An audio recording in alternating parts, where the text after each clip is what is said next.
And good evening. Oh, we are in for a special evening tonight. All right. Can I be heard loud and clear? I surely hope so. Because we have a special guest. And I'll waste no introductions. You see him on the screen right there. You can't see me pointing, but I'm pointing. He's right there. I have trapped the fox and brought him over to the bounce house from their crazy house. I have a guest with me, Sefhighwind. You said there would be candy and onion rings and chili dogs, and I have yet to receive anything. Listen, it was here, okay? You're just like 2 days too late after Halloween for one, and two, it was the only way I could convince you. I will take you afterward. I semi-sort of promise. Oh, okay. Semi-sort of promise. Gotcha. Cool.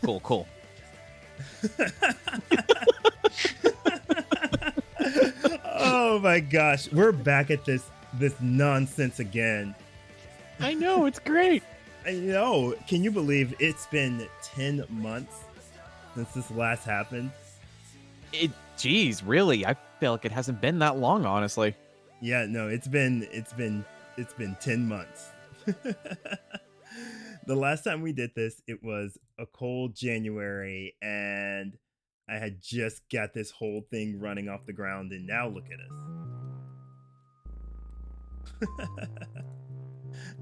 But in case you all do not know who this fox is, Seth, can you introduce yourself, please? As I awkwardly scarf down dinner.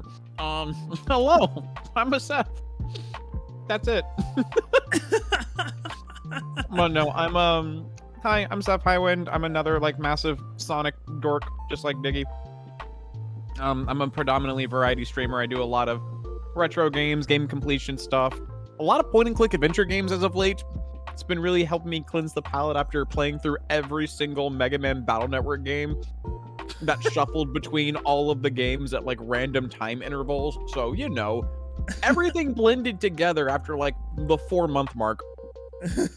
I was gonna say, you were doing that forever. Yeah, I started that in January, and I finished it, the second week of October, and I just sat there, bewildered, oh, is it done? As a free? But now you have to do Star Force. Oh man, I need to see if the software that I use for that system actually can handle DS. Because if it can, yeah, I would not mind doing a Star Force shuffler. I would absolutely 100% love to do that. Oh my god, I would definitely watch that. Also, oh my god, hi chat, hi out there, hi Rukru, what's up? I was over here getting sidetracked with Mega Man and also wondering, I was why can't I see my chat? I can see you now, okay? There's no longer a giant window in front of you, so I can see you clearly. Oh my god, Duval, please give me snow. You have Yes. No idea how badly I miss snow. I know. Violet, we're both down here on the Gulf Coast, so it is currently it's entering winter right now, which means it only gets 70 at night. Okay, I once again, winter in big quotation marks, Dr. Evil style quotation marks when we say winter. In the state of winter. Right. You can't see my giant quotations, but oh, they're there. They're there. Oh man. Also, but I mean, what is entertaining is when it does get down into the 60s is when everybody starts getting in triple layer clothing, giant snow parkas are busted out. I'm still sitting there in jeans and a t-shirt what are you guys doing? This is beautiful. Exactly. I'm that's all I want. All I want is fall. I'm I'm going to visit my sister who is in Georgia. She's upstate. So I'll get to see some fall. But before we jump into that, because I have a special reason I'm going to be going to the Atlanta area, I did want to say thank you, Slayer, for 10 months. Jesus, 10 months. You've been here since the very beginning. Holy crap. Thanks so much for the support, bud. Nice. Nice. And continue to enjoy those awesome emotes. Oh my god. So, oh my god, Vio. Seth Vio asks, Sally Acorn or Bunny Rabbit? Oh, Bunny, hands down. I am not a Sally fan. Mm-mm. Me Never either. have been, never will be. I mean, she She's was probably like my least favorite like expanded universe Sonic character. Yes, though I promise you, please don't leave, gang. Please do not exit the chat. It's okay. Wait, no, I take it back. I love her. She's amazing. She's like the best thing since sliced bread. Please don't leave. Though technically, if you're reading the Sonic CD American Manual, Sally is Amy. So technically, you kind of are a Sally fan. So that's a stretch. I know. Look, can we just both agree that how amazing it was for Sonic Origins to have them when they showed off Amy actually have her doing like tarot reading with the animals? Oh my god, I lost my stuff on that. I was like, I cannot believe they went and included that. Oh my god, yes. The amount of love that's in those cutscenes, I can't even. They're so good. They're so good. Oh man. Yeah, speaking of that, oh god, did you see the Sonic Frontiers prologue animation? Oh my god, that was beautiful. Oh my god. It felt so good to have Knuckles being Knuckles again. Dude, I don't even know what it was, and I was watching Tails channel as well, and we had the same reaction. I don't even know why. I just started crying. Like, as soon as the action scene started, I was like, why is my face leaking? What is going on? I have no idea. Just for me, like, I started crying because I also cried during that, but for me, it was just seeing Knuckles like actually exploring Sky Sanctuary. Dude, yes, like And when he still, started like, gliding. Oh my god. Also, like the emphasis on how he climbs walls with like actually like you could feel the thump of his Knuckles impacting the side of the ruins each time he was going up. It just oh my god. Oh man. Oh my god. We will talk about all this. Like, oh my god, yes. Oh, also, Roy, woo, what's up? we have our special guest Seth here tonight, Roy. So we're talking about a lot of stuff. I will get to why we are here, why we are floating fuzzballs at the bottom of the screen here. I will get to it in just a moment, but before that, I did want to say, speaking of fall and me going up to Atlanta, I will be in Atlanta next weekend because I'm going to Sonic and Sega Fan Jam. Nice. Yes. So I will be there. Yes. I am very happy for you. I'm also stupidly jealous of you. Oh my god. Because I'm assuming that's the weekend. Is that gonna be like the 11th and 12th and 13th? Yes. So it's on the 12th. It's an all-day event. And yeah, no, Hyper Potions is gonna be there. Ryan Drummond's gonna be there. Who else? With all due respect, I hate you right now. Emu Emmy's gonna be there from Sonic Tales R. Nice. Who else is gonna be there? All the YouTubers are gonna be there, of course. The Sonic Tubers. Yes, Popufurs do exist in other realms of other fandoms, everyone, and I get just a starstruck. So hopefully I'll be assisting with Fastest Furs that weekend. So yes, see, no, that is even bigger. Like, I'm jealous you get to do that. Like, I still need to train. I'm starting from ground zero. I've been talking with New, and I'm like kind of wanting to get into some Sonic Heroes, like Amy speed runs. I would love to see that. Like, I know speedrunning wise, I finally was able to track down a Japanese card of Diddy Kong Racing. Oh my god! And I want to give that any percent category a shot. Frick yeah! Oh my god! No, that's gonna be so cool. I can't wait till you start practicing on that. I hope you stream it or something. Like, I want to see. Also, yes, Vio. No, Seth is way more adorbs. No, that's a lie. Yeah, it says we're both adorbs, fluffballs, but I'm like, no, Seth's way more adorbs. No, that's Diggy. Diggy is the adorable one of the two. I'm just a fox. That's all I am. Oh No. my gosh, get out of here. Bio agrees. Oh my god. Yes. Fine. I guess I'm one of the rare people that can be adorbs if I am human or I am a giant animal on screen. So okay, I guess I'll take it. I'll accept. This now means everyone just needs to boop Diggy. Give Diggy all of the boops. You boop Diggy on the snoot, it makes him even more adorable. So you have a goal. Spam any emote. Just make sure you're giving Diggy all the love and attention, and boops are the quickest way to a Rue's heart. Oh my god. Stop this right now. Stop this. That's it. Back in the dungeon with you. No! Oh, we'll boop. Okay, everyone. Okay, you know what? No. That's why it's time. That's why it's time to transition. It is time to transition, all of you. Execute order boop the snoop. Oh. Unlimited booping! No. Oh my gosh. Also, chat, do let us know if anything's too loud, or if the music or anything is too loud behind us. But no, the reason we have gathered here today is, I don't know if you all know, but for the first time in 5 years, we're in a Sonic like hype cycle. Because there's a new game coming out next Tuesday. You might have heard of it. It's on the screen right there. It's Sonic Frontiers. And I am legitimately, I have not been this excited since 2007, 2008. Honestly, same. Yeah. Like, I literally wake up giddy every night. I have started having Sonic Frontier dreams. And I'm just like, oh man, oh. See, I've hit the point where it's like, I refuse to watch any more gameplay trailers. I'm like, the only thing I said, like, I will read the prologue comic. Yep. I will watch the Knuckles prologue.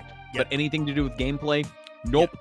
Nope, Nothing. I have not watched any of the in-depth stuff. I only watch like the little like 2-minute trailers, because what are you gonna show in like a minute and a half?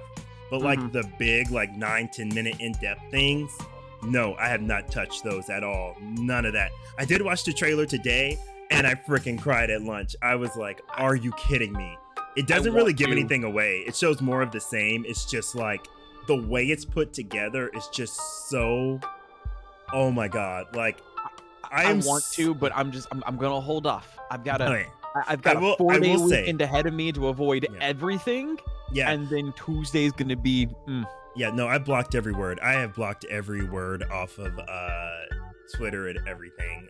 As many words as possible to avoid it. My timeline is now nothing but like it's Twitter's trying to recommend like the Kardashians to me, so I'm like, oh wow, you did a good job then. Yeah, I have come with every keyword. Well, so like, guys, in my like non-Twitch life, I work in like digital marketing, so I know about keywords. So I've literally just been doing every potential keyword that a Sonic fan would type, and just like eliminated everything. So I am good. I am in my hyperbolic time chamber. I am good. But I will say, if you do crumble and watch the short trailer that they released today, it doesn't really give anything away.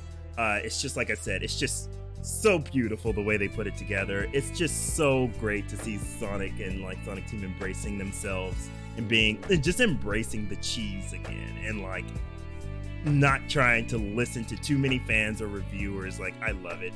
But I'm getting ahead of myself. We're getting ahead of ourselves.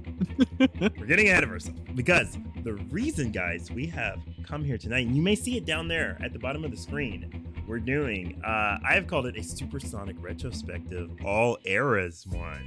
And what does that mean? That means with, 31 years of Sonic history, we're going through each era.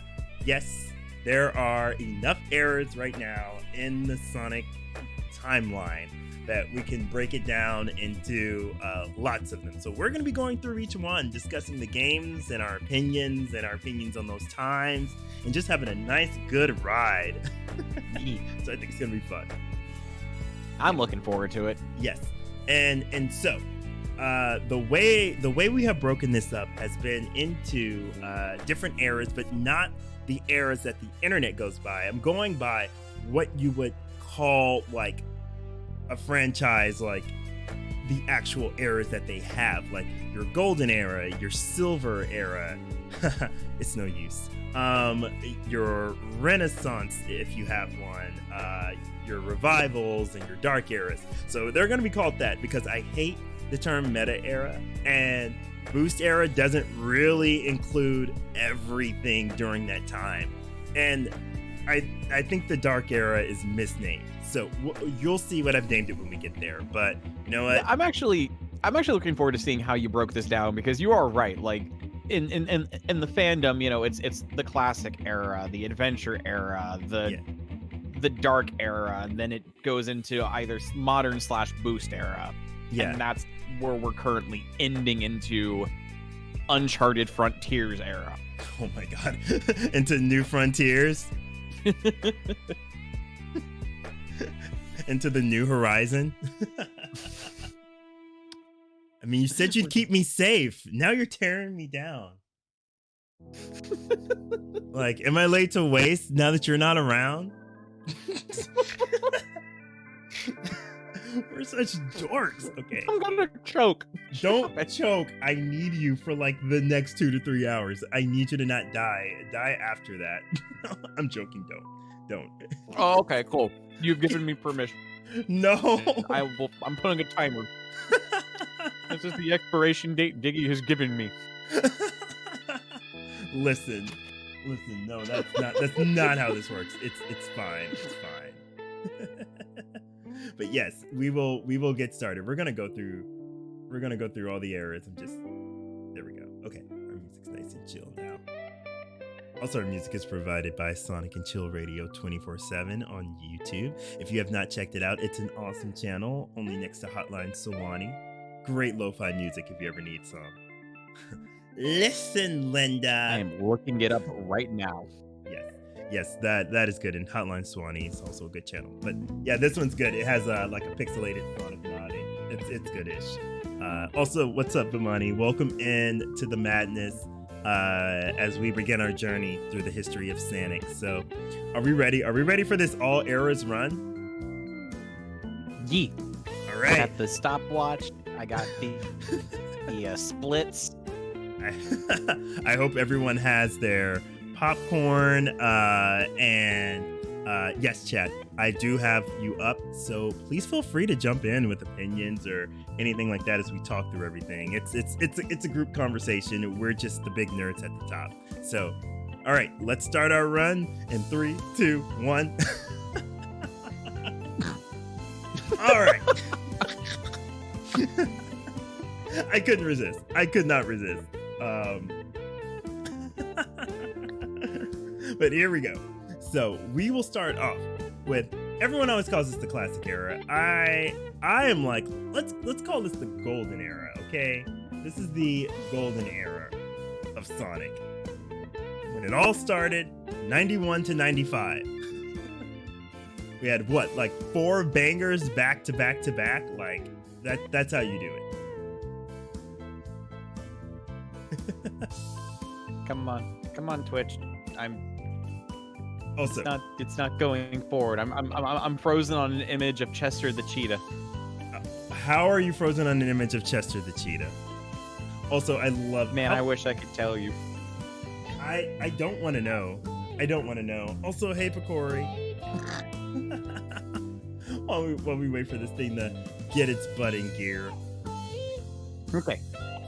I'm good. I think I'm good. Okay. Should be good. You see a golden era, yes? Nope. Oh. I just still see Twitch. the Sonic Forces background. Sonic Forces background? Oh, you're in a totally different timeline. I'm in. Oh my god. Frontiers.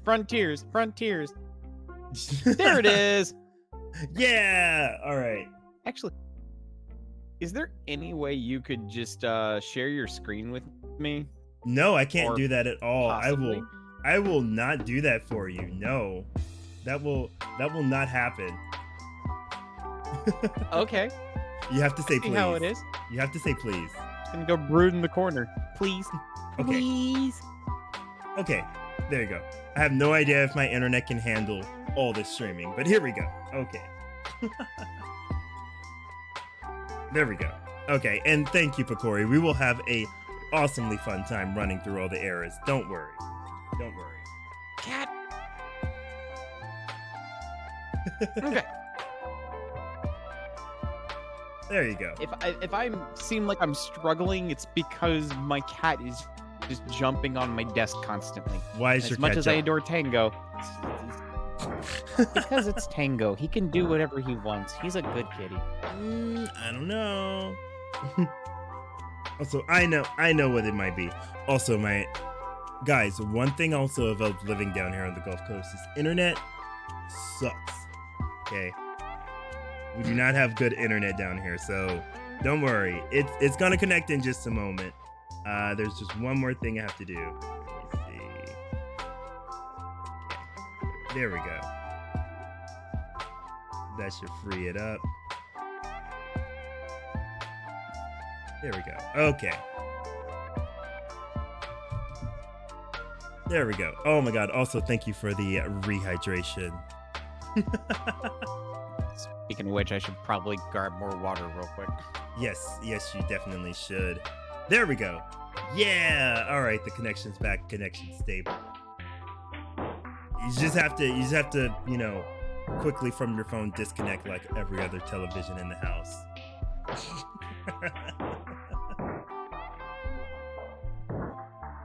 I can't check my posture, Vio, because I am a floating head with a controller in my mouth. There's no way to. Is your head up straight? Do you have the controller comfortably gripped within your maw?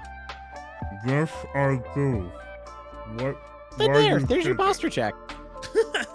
You're good. Okay. Let's do this. So, the golden era. Most call it the classic era. I say it's the golden era because, like, what do you do when you start with a banger and then you have hit after hit after hit after hit? Like, oh my god, what is there to say about this era, Seth? What is there to say?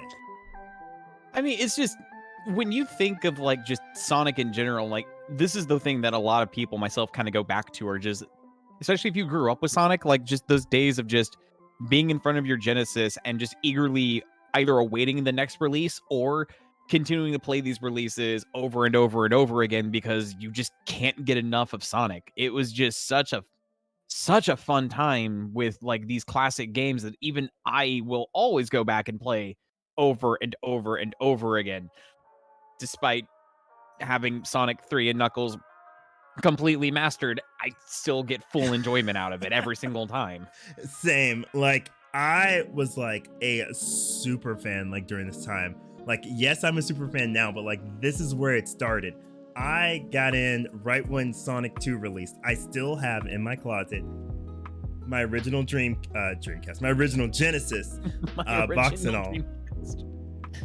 Actually, so my mom got it for me and my sister to share because I was 2 at the time and she was like 6. So like, but I clearly remember that Christmas because I got the Sonic shirt. I remember opening it, seeing Sonic on the box and just being like, who is this really cool dude? And this was right when Adventures of Sonic the Hedgehog was starting to come on TV as well. So like, yeah, I was like 3 years old and like Sonic 2 was it. And my sister used to let me play Tails and she would play like Sonic. But then we figured out how to switch it to like just Tails. And so I would always play up till, I think the farthest I could get was of course the water chamber. The water chamber with Chemical Plant Zone. Ah, yes, the dreaded water elevator. The end of many, many a young run. Or the start of many, many anxieties, because that timer, I still hear it in my sleep to this day of just like the fear of drowning. Holy frick. Why would they do that? See, now here's the question. Do you still continue to do a Tails only run when you play 2? Or do you play like Sonic only, or do you do like the classic Sonic and Tails combination? Nowadays I can do canonically. I can canonically do both. I can or I play the canonical run, which means I play Sonic and Tails together. I can do it even though Tails like will sometimes mess me up. and get an extra hit in, and I'll fly right through the iframes and die. Or, But trying to go for the 7 Chaos Emeralds, and you time that jump over the ring of spike bombs perfectly, and then Tails is a lag, bless the boy's soul, just face plants into one, and you watch your rings plummet, and that cost you the emerald. God, I feel my rage and aggression like building as we speak. But I guess let's see. One thing we should go over. So, because I know us, we will rabbit trail if we don't have some sort of structure. You're not wrong. So we should go with like level design, ambition, soundtrack, and characters. Yeah, I think that's a good analysis right there for each area. Yes. Yeah. All right. So level design. What do you think during this era? Like, how are we hitting it?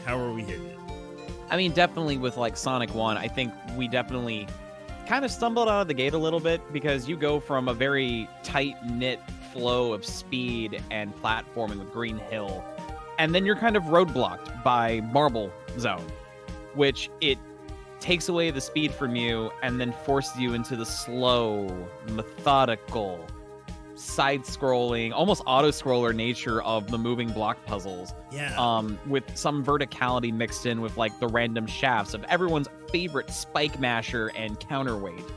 I know exactly where you're talking about. And if you move too quick, there's also a bat that hits you.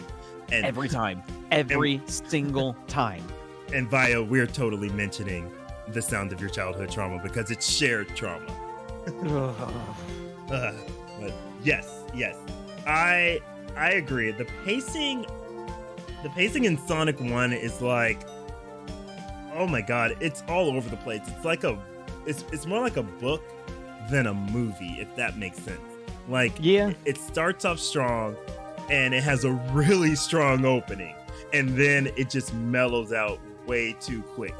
Because the next two levels are just mellow levels. You finally get to Spring Yard Zone, and it's like, okay, we're doing some cool stuff again, but then you hit Labyrinth Zone.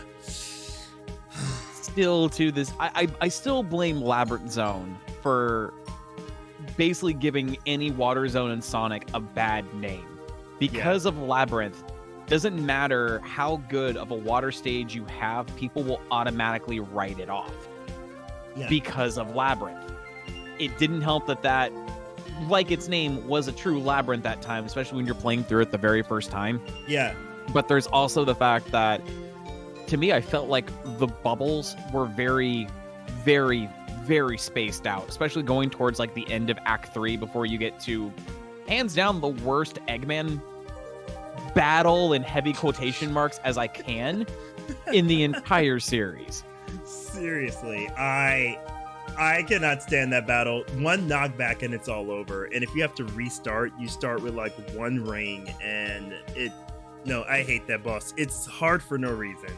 Can you imagine if they would have stuck with the original beta build and had Labyrinth Zone as the second zone of the game? I will take Marble Garden any day over Labyrinth. Because Marble Garden Zone. Okay, so here's the thing with Sonic 1. Sonic 1 both helps prove my theory, my like theses that I have on Sonic, and also disproves them all at the same time. Because I'm like, when everyone's like, oh, Sonic's all about speed and momentum, and I'm like, well, what about Marble Zone? It's about platforming and going slow. But also, I'm like, when it comes to like level pacing, then I'm like, Labyrinth Zone, why are you here? Why? But see, that was the thing that Sonic 2 did incredibly well, was you had your levels of burst speed. You had the levels where you had to slow down to do a little bit of platforming. But even those small platforming sections, you were back to having that full Sonic blast speed as you were going through. Blast processing. 2 found this beautiful balance, because I've always said I've never minded the platforming segments of Sonic games. I thoroughly enjoy the platforming sections, but it needs to be mixed in right. And Sonic 1 just doesn't really have that. No. No, it does not. And also, Silver, you're so right. I said Marble Garden, didn't I, when I meant Marble Zone? Oh my god. To the stocks with me. To the stocks, I'm sorry. I have committed a heinous sin. I have misnamed. All right, guys, we're gonna be selling these beautiful tomatoes for like 10 channel points. Buy a tomato, throw it at Diggy for 10 channel points. Hey, I'll take that. Oh my god. Oh, Silver. But no, I agree. But the one thing I will give Labyrinth Zone is it makes Starlight Zone feel earned.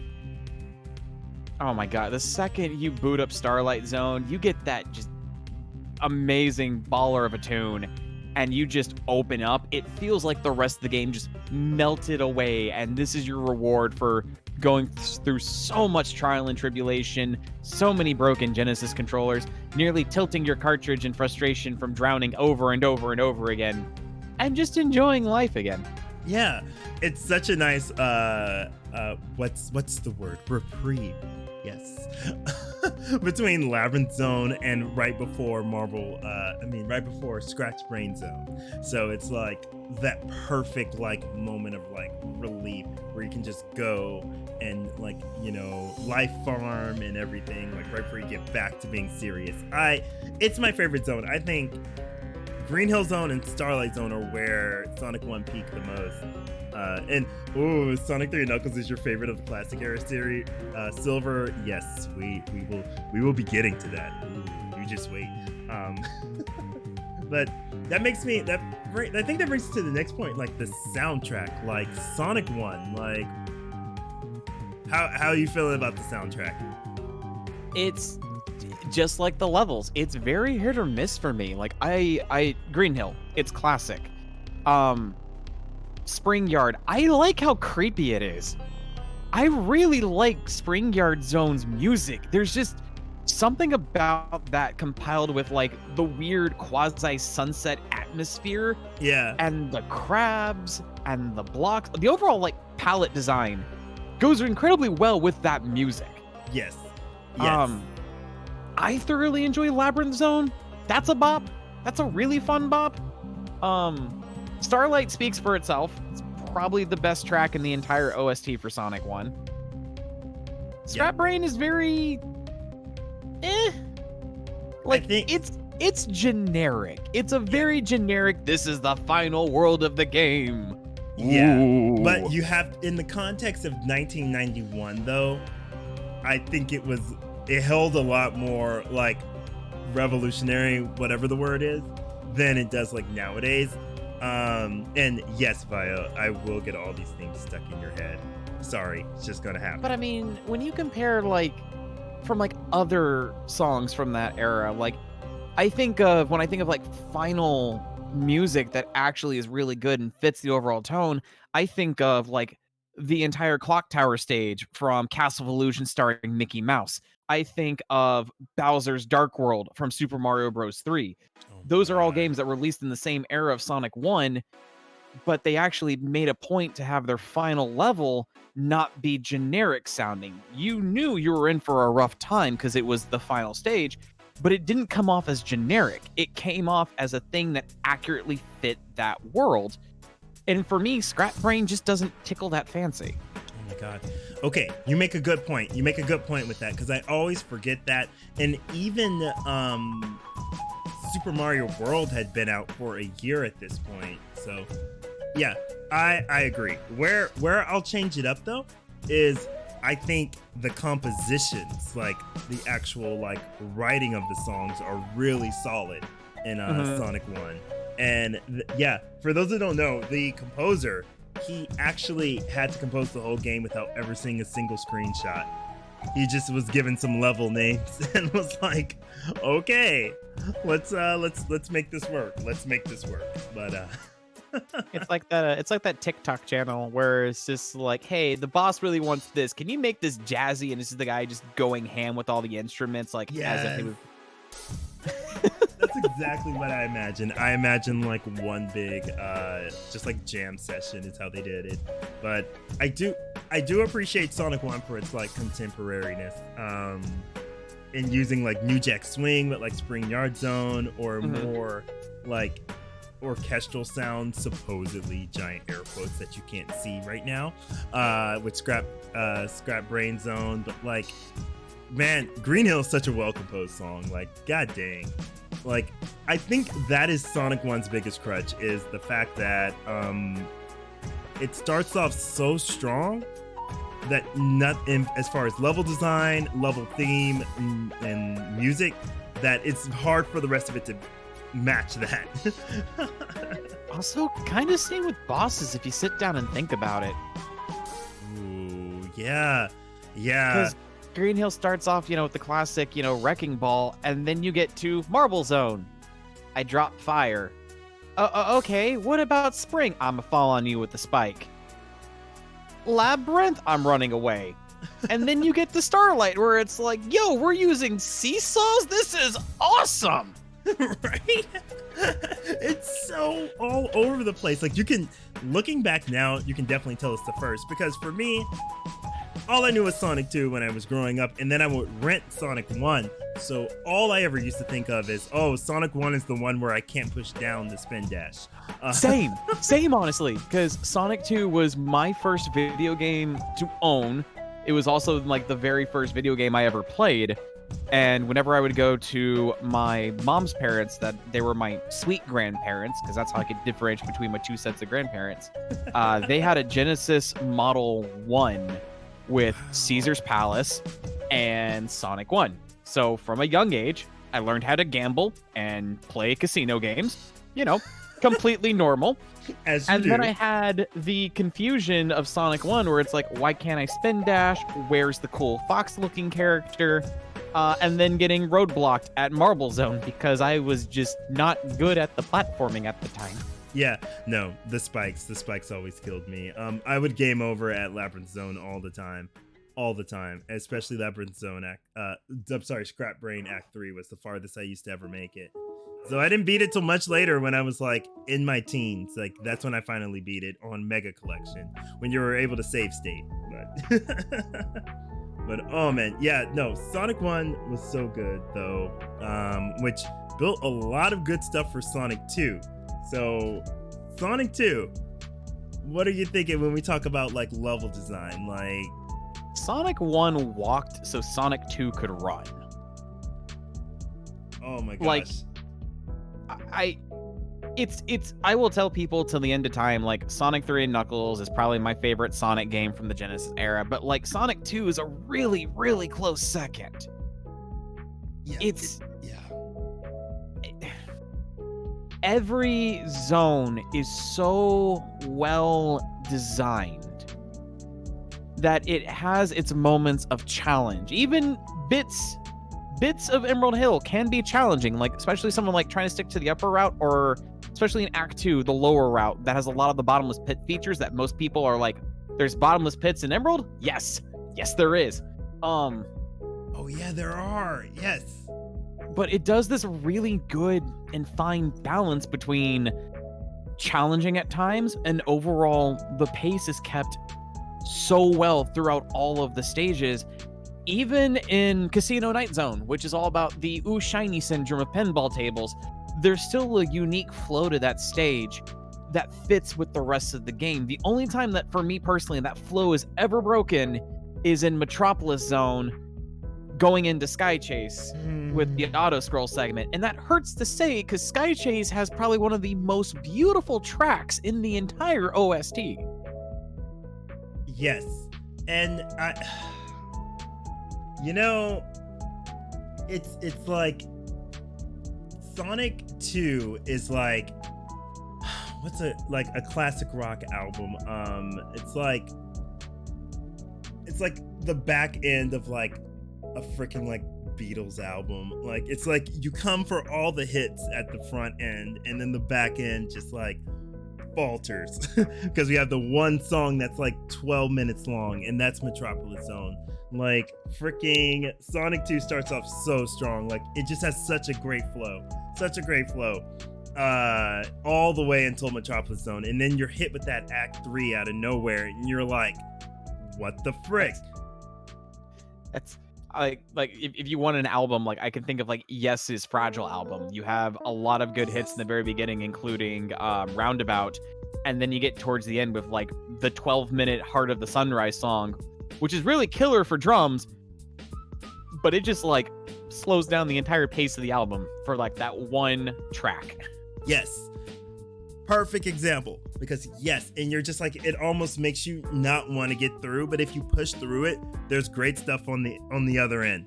But I will say I love the first half of Sonic 2. I don't really like how it stumbles at the end, because like, I mean, Sky Chase is an auto scroller. The music's good, but it's kind of I love how Misty Cave is playing right now. So then here's the question in terms of that, because I always get dogged on for this. Okay. And I don't care. I personally love Oil Ocean Zone. Dude, but Oil I know Ocean is so that good. is where a lot of people will say that is where the game started declining. Dude, no, Oil Ocean is fun. The only thing that used to stress me out was the submarine boss at the end. But like the actual level, I used to love it once I figured out how the seahorses worked. But like, no, it's good stuff. Yeah, like a lot of the zones in there are really good. Like I would say Metropolis is the only one, and then Wing Fortress is kind of but out of all the other zones, like it's so good. Like you can just fly through Sonic 2. Like I can now beat it in about 2.5 hours. Like it's too. Yeah, it has such a good flow. Especially if you're not using Tails. And it's like everything was just like bigger and like brighter. Like the music, like oh my god. Let's talk about the music. Hold on, I gotta recline for this one. I adore the OST for 2. I absolutely adore Sonic 2's OST. Every track in that game slaps. Yes. Slaps harder than it has any need to. Even for Death Egg Zone, which is a crying shame because you only hear 10 seconds of the song before you go in to fight the Silver Sonic Mark II. Yeah. Which is a crying shame because that, to me, is a good example of a final level getting under your skin with music.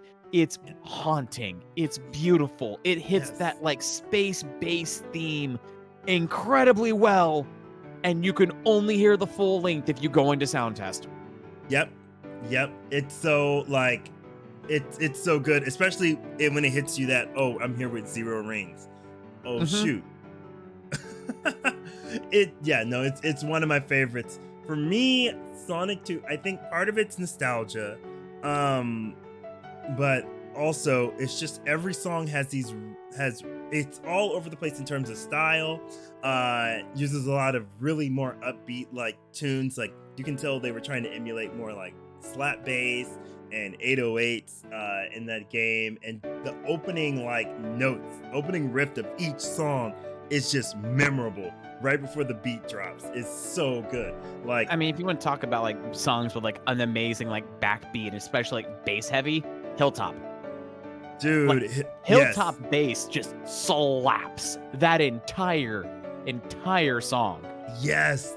Oh my god, it's so good. And like my personal favorites from Sonic 2 will always be Mystic Cave, because oh my god, like Sonic is at its best when it like, you know, is unashamedly like embracing the music of that era. Like New Jack Swing and like all of R&B and like everything was really big, and so they were really embracing that. And like Mystic Cave is like a banger. Oil Ocean, oh my god, like underrated track, man. No one gives that song enough underrated love. No one gives that song enough love. Yeah, it's like, oh my god. So there's so much. There's so much. And you know, I use that as a good transition because when we're talking music in the classic era, you cannot talk music without going to the second sequel that's Sonic Team was developing at the time as well, that came out around the same time, Sonic CD. I mean, if we're gonna talk like the epitome, the peak, the cream of the cream, like for classic Sonic music, like Sonic CD, man. Sonic CD.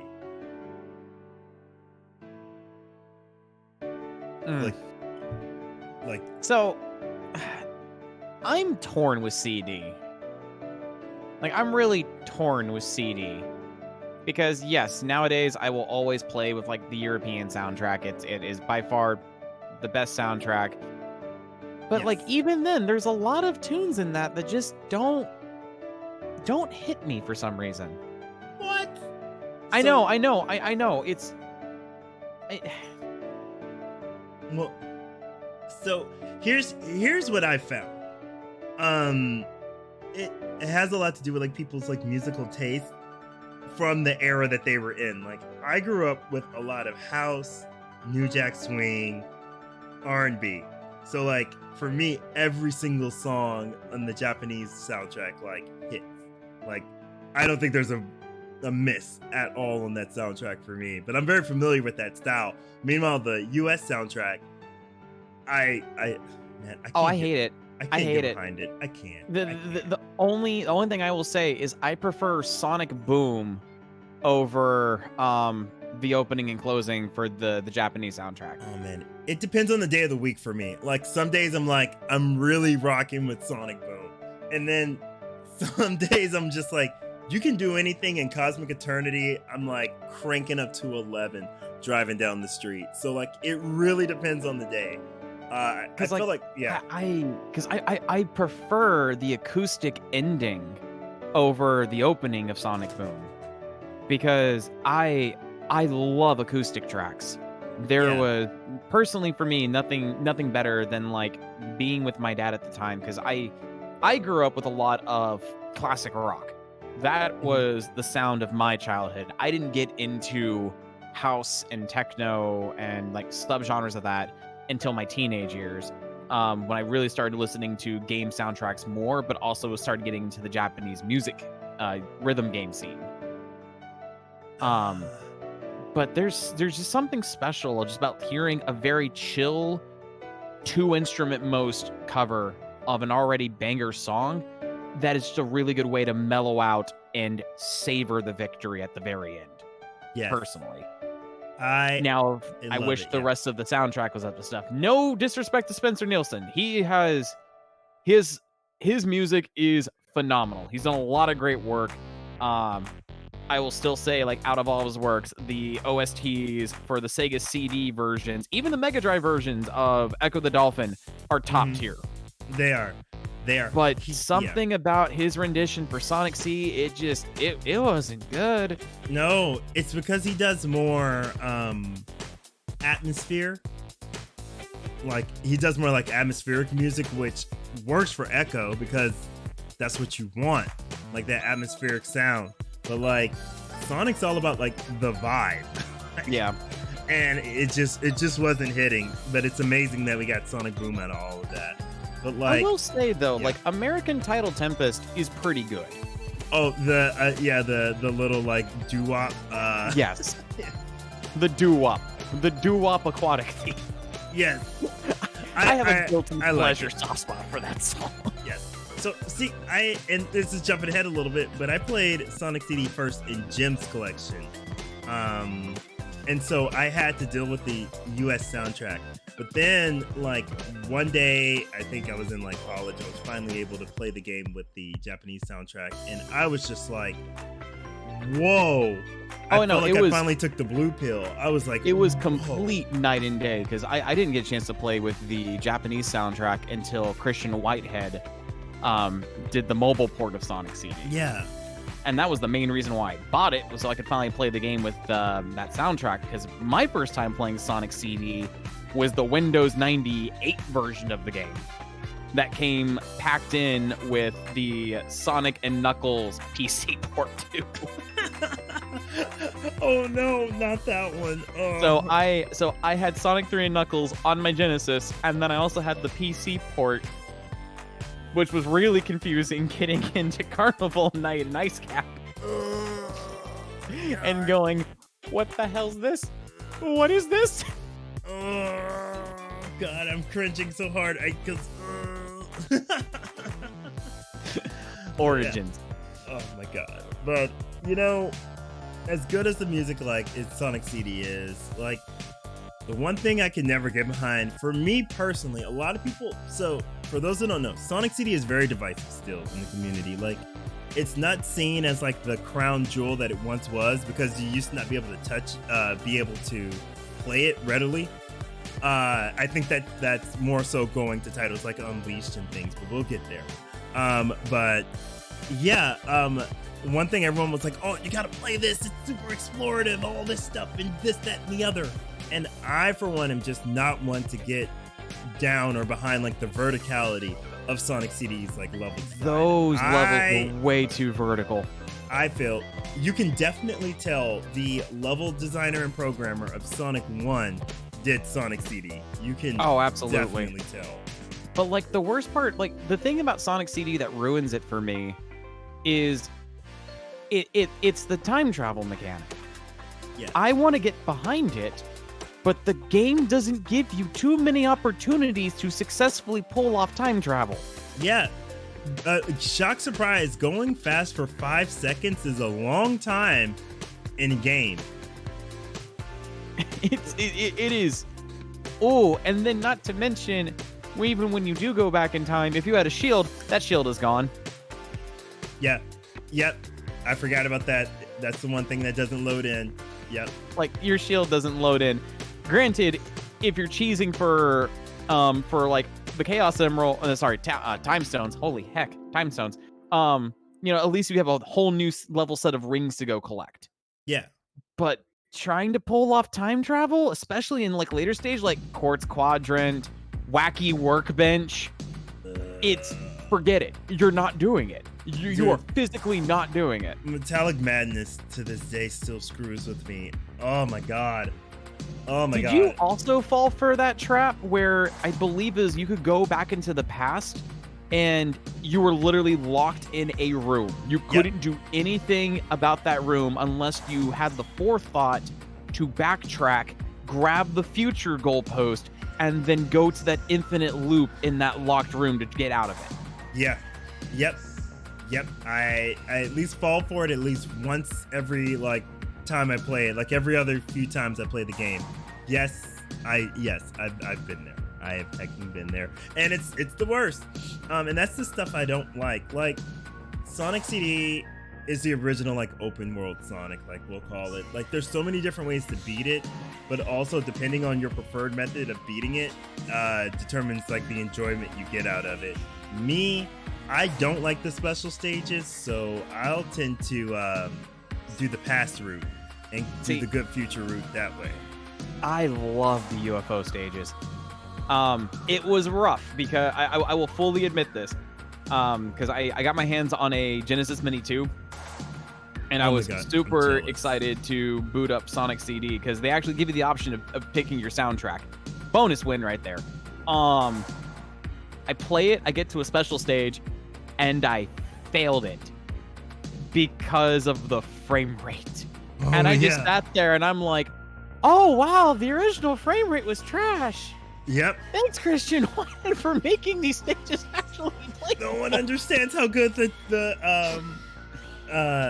Christian Whitehead ports are until you go back and play it how it was originally built, and you're like, this game is not as good as people give it credit for. But I will say, like, when you are playing like the ideal optimal way, I will have to say that the UFO is probably my second favorite special stage in the Golden Era. I do like the aesthetic. I cannot deny that. I love the aesthetic. Because like, especially, I think it's like special stage 4 takes place with like an almost futuristic Angel Island in the background. Yeah, it looks like something out of Chrono Trigger. I freaking love that. Yes. Or how about when you go to Jupiter? It's just sitting there in the background. Love that stage. Love that stage. And then like the last one is like a cyberpunk dystopia, and that just oh my gosh. I wish that hack would have worked for me, because someone made like a whole bunch of extra special stage levels in the hacking contest this year for the PC version of CD. Yeah. I can't get it to work, and it upsets me. Oh, yeah, it's so hard to get like those to work, because yeah, that's a whole nother conversation, because like me and getting the hacks to work, I've always been unsuccessful, so I'll try to figure it out this year. But like, yes, no, like the aesthetics of CD, like there are parts of CD I like, but the sum of the parts do not add together to make it like the definitive one for me. But I appreciate the ambition. Like Sonic 2 and Sonic CD are super ambitious, and I think they paved the way for like, you know, the last game of the golden era, which is like a freaking, not Magna Carta, magnum opus. Like it is, I feel it is Sonic Team's magnum opus. And magnum opus doesn't mean the best, it just means like the most important piece of work in a body of work. I feel it is. And there may be different ones. You can have several magnum opuses, I believe, but this is one of them. Hands down. Yeah.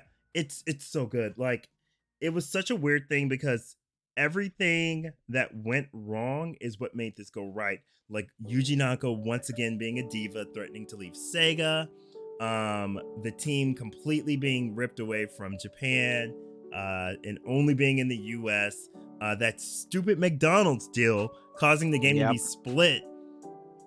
All of that horribleness came to make one of the greatest like games.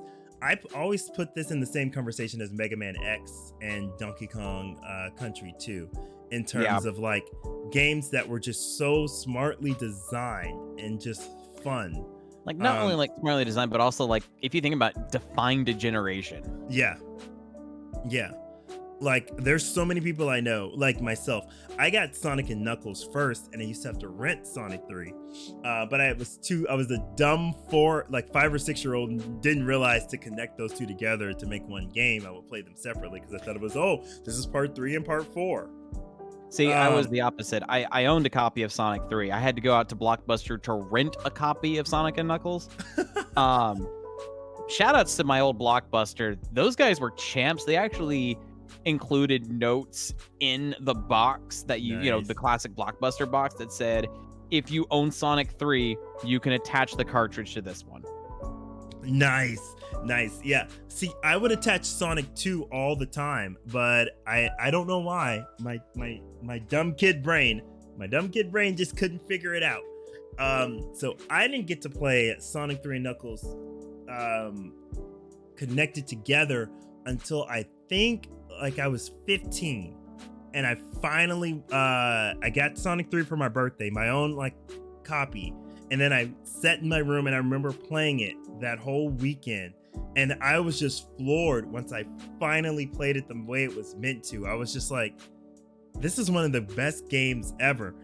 Not just because I'm a Sonic fan, but just because it's just like, it's long. You can save, which for anybody who didn't grow up with a Genesis back in the time when that's all that existed, being able to save on your Genesis when you didn't have a Super Nintendo was amazing. And just like the levels, like the music, like everything. Like I could be here all day just talking about just Sonic 3 and Knuckles. Like there is a reason why like Sonic 3 and Knuckles is the one where my friends go like, oh yeah, no, that's Seth's game. Like everyone has that one game. That's Seth's game. What do you mean? Watch him play it. Well, what do you mean? And I'm like, oh yeah, like I can get all Chaos Emeralds by the end of Hydra City. They're like, no, you can't. I'm like, all right, watch. And they're like, oh, okay, so you can. Yeah, I can get all Super Emeralds by the end of Mushroom Hill on a good day, and a normal day it's by the end of Flying Battery. Like 3 and Knuckles is the game I put a lot of time into, and it's like one of the ones I am proud to say like I have mastered it. Yeah, it is one of those games. I have to play a Super Emerald run every time I do it. Like no halvesies. Like I can't. I have to play it complete because like It is. oh my god, like It is the only way to get the best rendition of Tails out there. yes, you mean where he just becomes a complete god and just like wrecks everything on screen? Yes. Becomes a complete god, summons killer flickies. It's Hyper Tails is amazing. It's so good. It's so good. And just like that, the story, like it's the first game where you can actually talk about the story. Like Sonic CD had style with its anime cutscenes, and Sonic 2, you know, 1 kind of had stories, but like Sonic 3, like man, like it actually has stakes. And like once you realize how it connects to the other 3 games, you're like, oh my god, this is a whole world, and this is like we've been battling freaking Eggman the whole time. Also, yo, Grassy Glade, what's up? Welcome in. We're nerding out about the different eras of Sonic. We are currently talking about Sonic 3 and Knuckles in the classic era.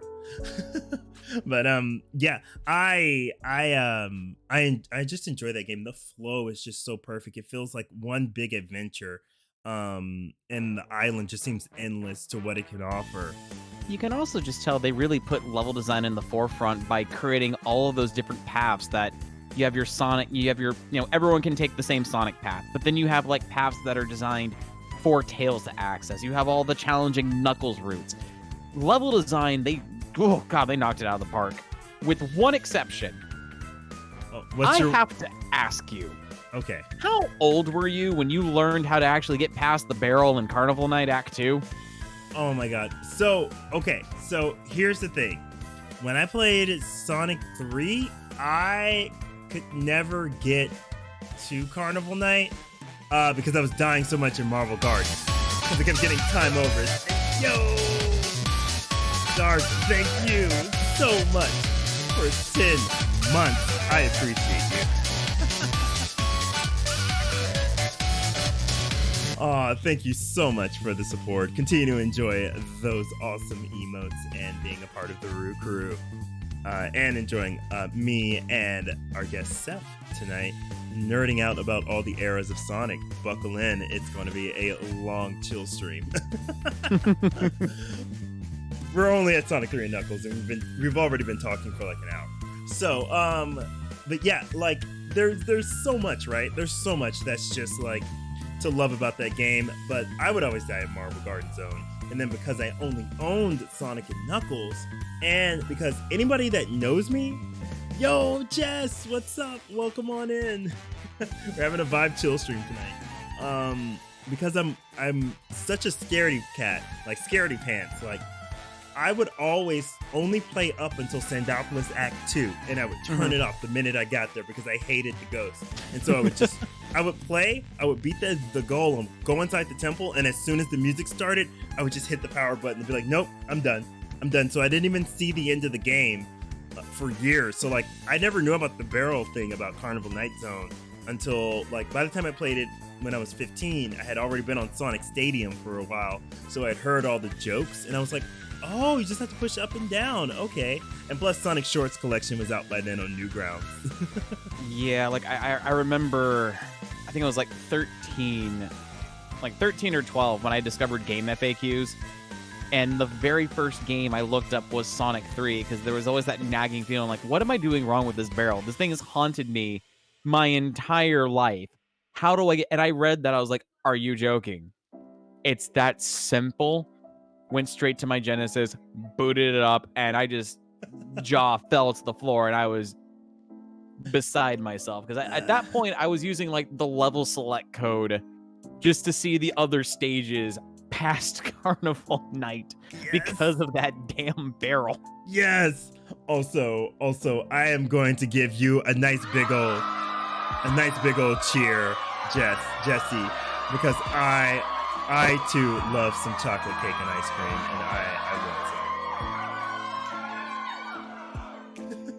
and I will give, the audience will cheer for you because of that. But the struggle was real, Dark. Like, the one that took me actually the longest to figure out was that you had to wait 2 cycles in Flying Battery for the floor to crash from the bombs. It took me forever to figure that out. Like, I didn't realize it. Well, by forever, I mean in like kids terms, it took me a while. But yeah, no. Yeah, I think it was because of that, I purposely avoided that path and took one of the far more challenging paths because I couldn't figure out the bombs. Yeah, no, but I always love top route in Sonic. Guys, when it comes to classic Sonic, I'm a top. So, I'm a top rooter.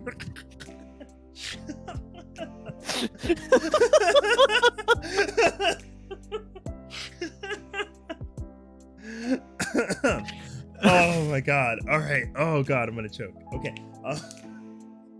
But yes. So, get it together. Okay. I would always take the top. And so like it took me a while, but I figured it out, but that was my stuck. Oh my god. Lava Wreath Zone. Yo, first of all, Seth, what's up? So glad to see you in here. Good evening. And Lava Reef Zone, Grassy, yes. I am a fan of Lava Reef Zone. Honestly. So Lava Reef Zone holds a special place for me because, like I said, as you all know, I hate ghosts and spooky stuff. So even Sonic, like I said, Sendopolis Act 2 was spooky for me, too spooky for me. And so like when I finally beat Act 2 and I got to Lava Reef for the first time, I was like, there's more game after where I turned it off. And I was just so like, that's where the story like finally picks up. And I was just like, oh my god. Oh, it's just so good. Like the storytelling there, it's just like all the stakes just go up. And Act 2 is one of the prettiest like zones in all of Sonic. Especially when you beat Act 1, the lava freezes over and you run into the crystalline cave, and then the mellow theme of Lava Reef kicks in with that sweet synth guitar in the background. Yes. I won't lie. Fast forwarding to Mania, when they used like an actual guitar, like Teams did like the actual guitar solo for that, chills ran up my entire body. And he used like the wah-wah as well on it. It had a lot of wah, and I was like, oh my god, so good. So good. And yeah, Generations is so good, Jesse. We're getting to that this afternoon. We're talking the whole series, so don't worry. We got some things to say about Generations. But like, I loved it, and that was the first time I ever learned, like, from a young age what a leitmotif was, because it used as a background, a secondary melody in the background, that that was the main melody in Act 1, was that in Part 2, and I was like, oh, that's so cool. There's just so much to love about like Sonic 3 and Knuckles is a perfect game. It's a perfect game. I will stand on that hill. Oh yeah, no, same. Like it is. Yeah. When I think of like 2D Sonic perfected, it is literally 3 and Knuckles for me. Yes. I have to ask you, do you like Red Sphere, Blue Sphere, or are you part of the camp that hates it with a passion? No, I love it because my ADD self loves that it gets faster. Like, are you kidding me?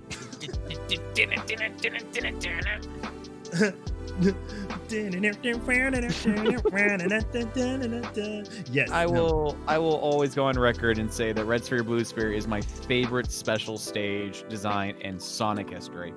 Dude, I specifically remember the first time I saw it because I got Sonic and Knuckles for Christmas. And I remember the first time I was playing it and I saw that stage. I remember I was 5 and I was just like, whoa, what the? It's like all 3D. Like, was the first special stage you found also behind the rooster towards the end of Act 2 of Mushroom Hill? Yep. I would find that one, and then the one I would accidentally find was in the half pipe in Act 1. Yeah, that was the first one I would find because it's like the most like obvious. Well, if you only have Sonic and Knuckles, it's too logical for your brain, Grassy. The trick was you pause. You don't want to talk logic until you see some of the insane puzzle designs in Red Sphere, Blue Sphere proper when you lock Sonic 1 into Sonic and Knuckles. I will never... I wish I could remember which number stage it was, but one of the stages you have to complete it by running backwards. Oh, heck off with that. No, no. It's like, nope, not a fan. Nope, won't do it. Not this one. Oh man, but I love it. There's so much I love about Sonic 3 and Knuckles, but like Sonic 3 and Knuckles is just like it has so many characters. Like, I mean, of course Sonic and Tails, but you get Knuckles like introduced, he's so cool. He So changes cool. his socks. He has Lego shoes. Like, it's There's so also good. just something like really cool about that climatic fight between you and Knuckles and Hidden Palace Zone. And you think, Yes. all right, this guy has been messing with me this entire time. I'm gonna get my revenge. This is great. He's working with Eggman this entire time. It's great. It's gonna be a win. This is awesome. And then you beat him. And then that realization that he was being played a fool the entire time. And Yes. I would purposely reset the system because I thought there might be like a special ending if you were able to like defeat Eggman while he was holding the Master Emerald and like trigger a different sequence to get into Sky Sanctuary. Oh man, no, I never thought of that. Wow. I would do that with Angel Island. I thought I would get a different ending if I could beat the robot before it set the island on fire. Like that was my thing. I would do that. But yeah, no, Sonic 3 and Knuckles, like Knuckles is cool. I love his abilities. I don't do his solo playthrough as much just because it's a lot harder. It's a lot harder. So I do it every now and then, but because I'm a Tails fan, I mostly do Sonic 3 and Knuckles as Tails only. oh, Because it's wow. it's just fun for me. Yeah. I love Tails. He will always be my boy. And like I said, it's very satisfying getting Hyper Tails and just watching the Flicky of Deaths do what they do best. That Murder. okay, Death, that is true. kill. But for me, I have to play it as Sonic and Tails. Like, I have to play Sonic and Knuckles that way. It's just like, because it picks up right where Sonic 2 ended. So I'm just like, no, I have to play it that way. And like that build up to the Doomsday Zone. Oh Yeah. my God. Like Yeah, that is it for I me. feel that. That's it for me. Like the Doomsday Zone is just so stressful. Even to this day when I play it, like I still get stressed the heck out when I finally get there. But it only happens if I play Sonic and Knuckles in one big run. Like if I play it in one sitting, like when I get to Doomsday Zone, I'm just sitting there like, oh my God, this is it. We're at the end. We worked so hard to get all these emeralds. We gotta stop him. Why won't he go down? Palms are sweaty. Oh my God, mom's spaghetti.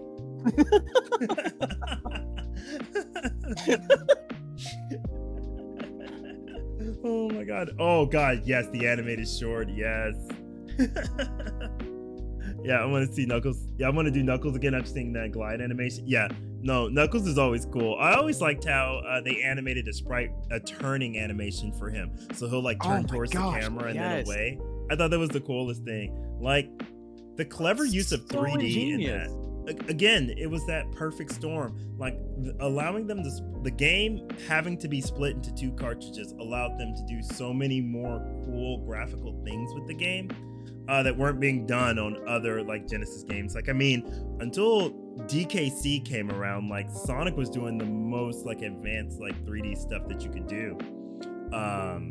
And there is someone who was a developer on Sonic 3 and Knuckles and worked at STI at the time.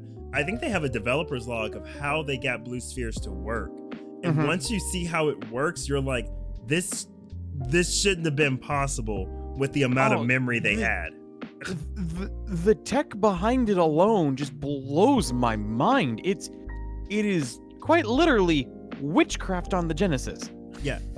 And like that, like I think that sums up like the golden era. Like that is why it's so well remembered. And people can kick and scream about Sega, you know, throwing Green Hill in our face or throwing these classic zones in our face all they want to. But I think there's something to be said about like why, you know, they keep going back to these and why they keep going, you know, being so proud of them, because it's just like it's infallible. Like these 4 games, like you can take and leave what you don't like, but you can't deny that they're not like all well made, all technologic like powerhouses, and that the soundtracks are just like way ahead of their time. Like these games were so ahead of their time in so many ways. Big agree. Yeah, just ooh, yeah. So like, any last thoughts before we leave the classic era, or the No, golden I think era, as I call it? I think we honestly summed it up incredibly well, honestly. Yeah, I think that's it. Like ambition and just like doing the impossible. I think that's why this will always forever be the golden era, and there won't be another like it. But of course, with all things gold, like eventually they lose their sheen, and we move on to what I consider the dark age of Sonic, which was well, not 91 to 95. It was actually 95 to 97. 95 to 97 is what that should say. Okay, this is probably going up one, but is Sonic R anywhere in this? You know, because it wasn't a mainline title. It was a Sonic title, but it wasn't like considered part of the main like. Okay, But I just wanted to know have it in this. if I'm gonna have to do like double defending duty here. Okay, so I will say we are allowed to include it in there.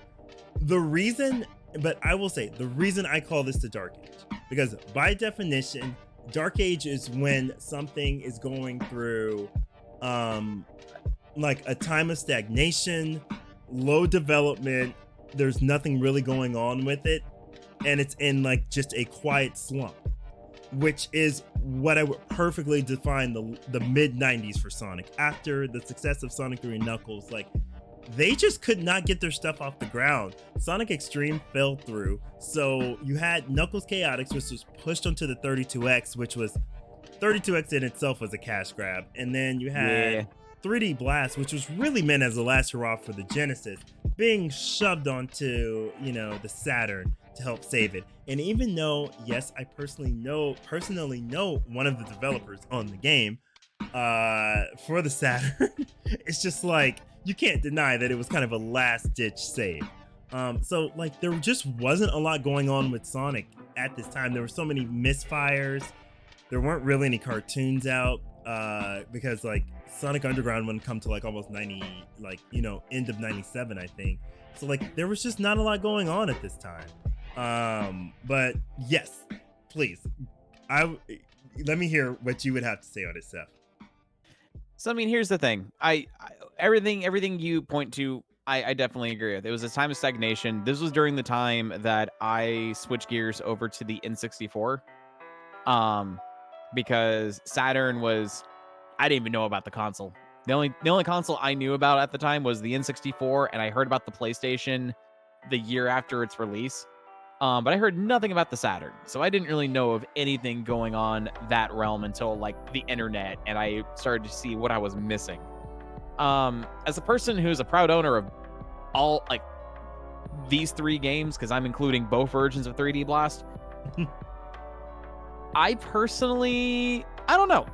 I do agree. It was a slump time for Sonic.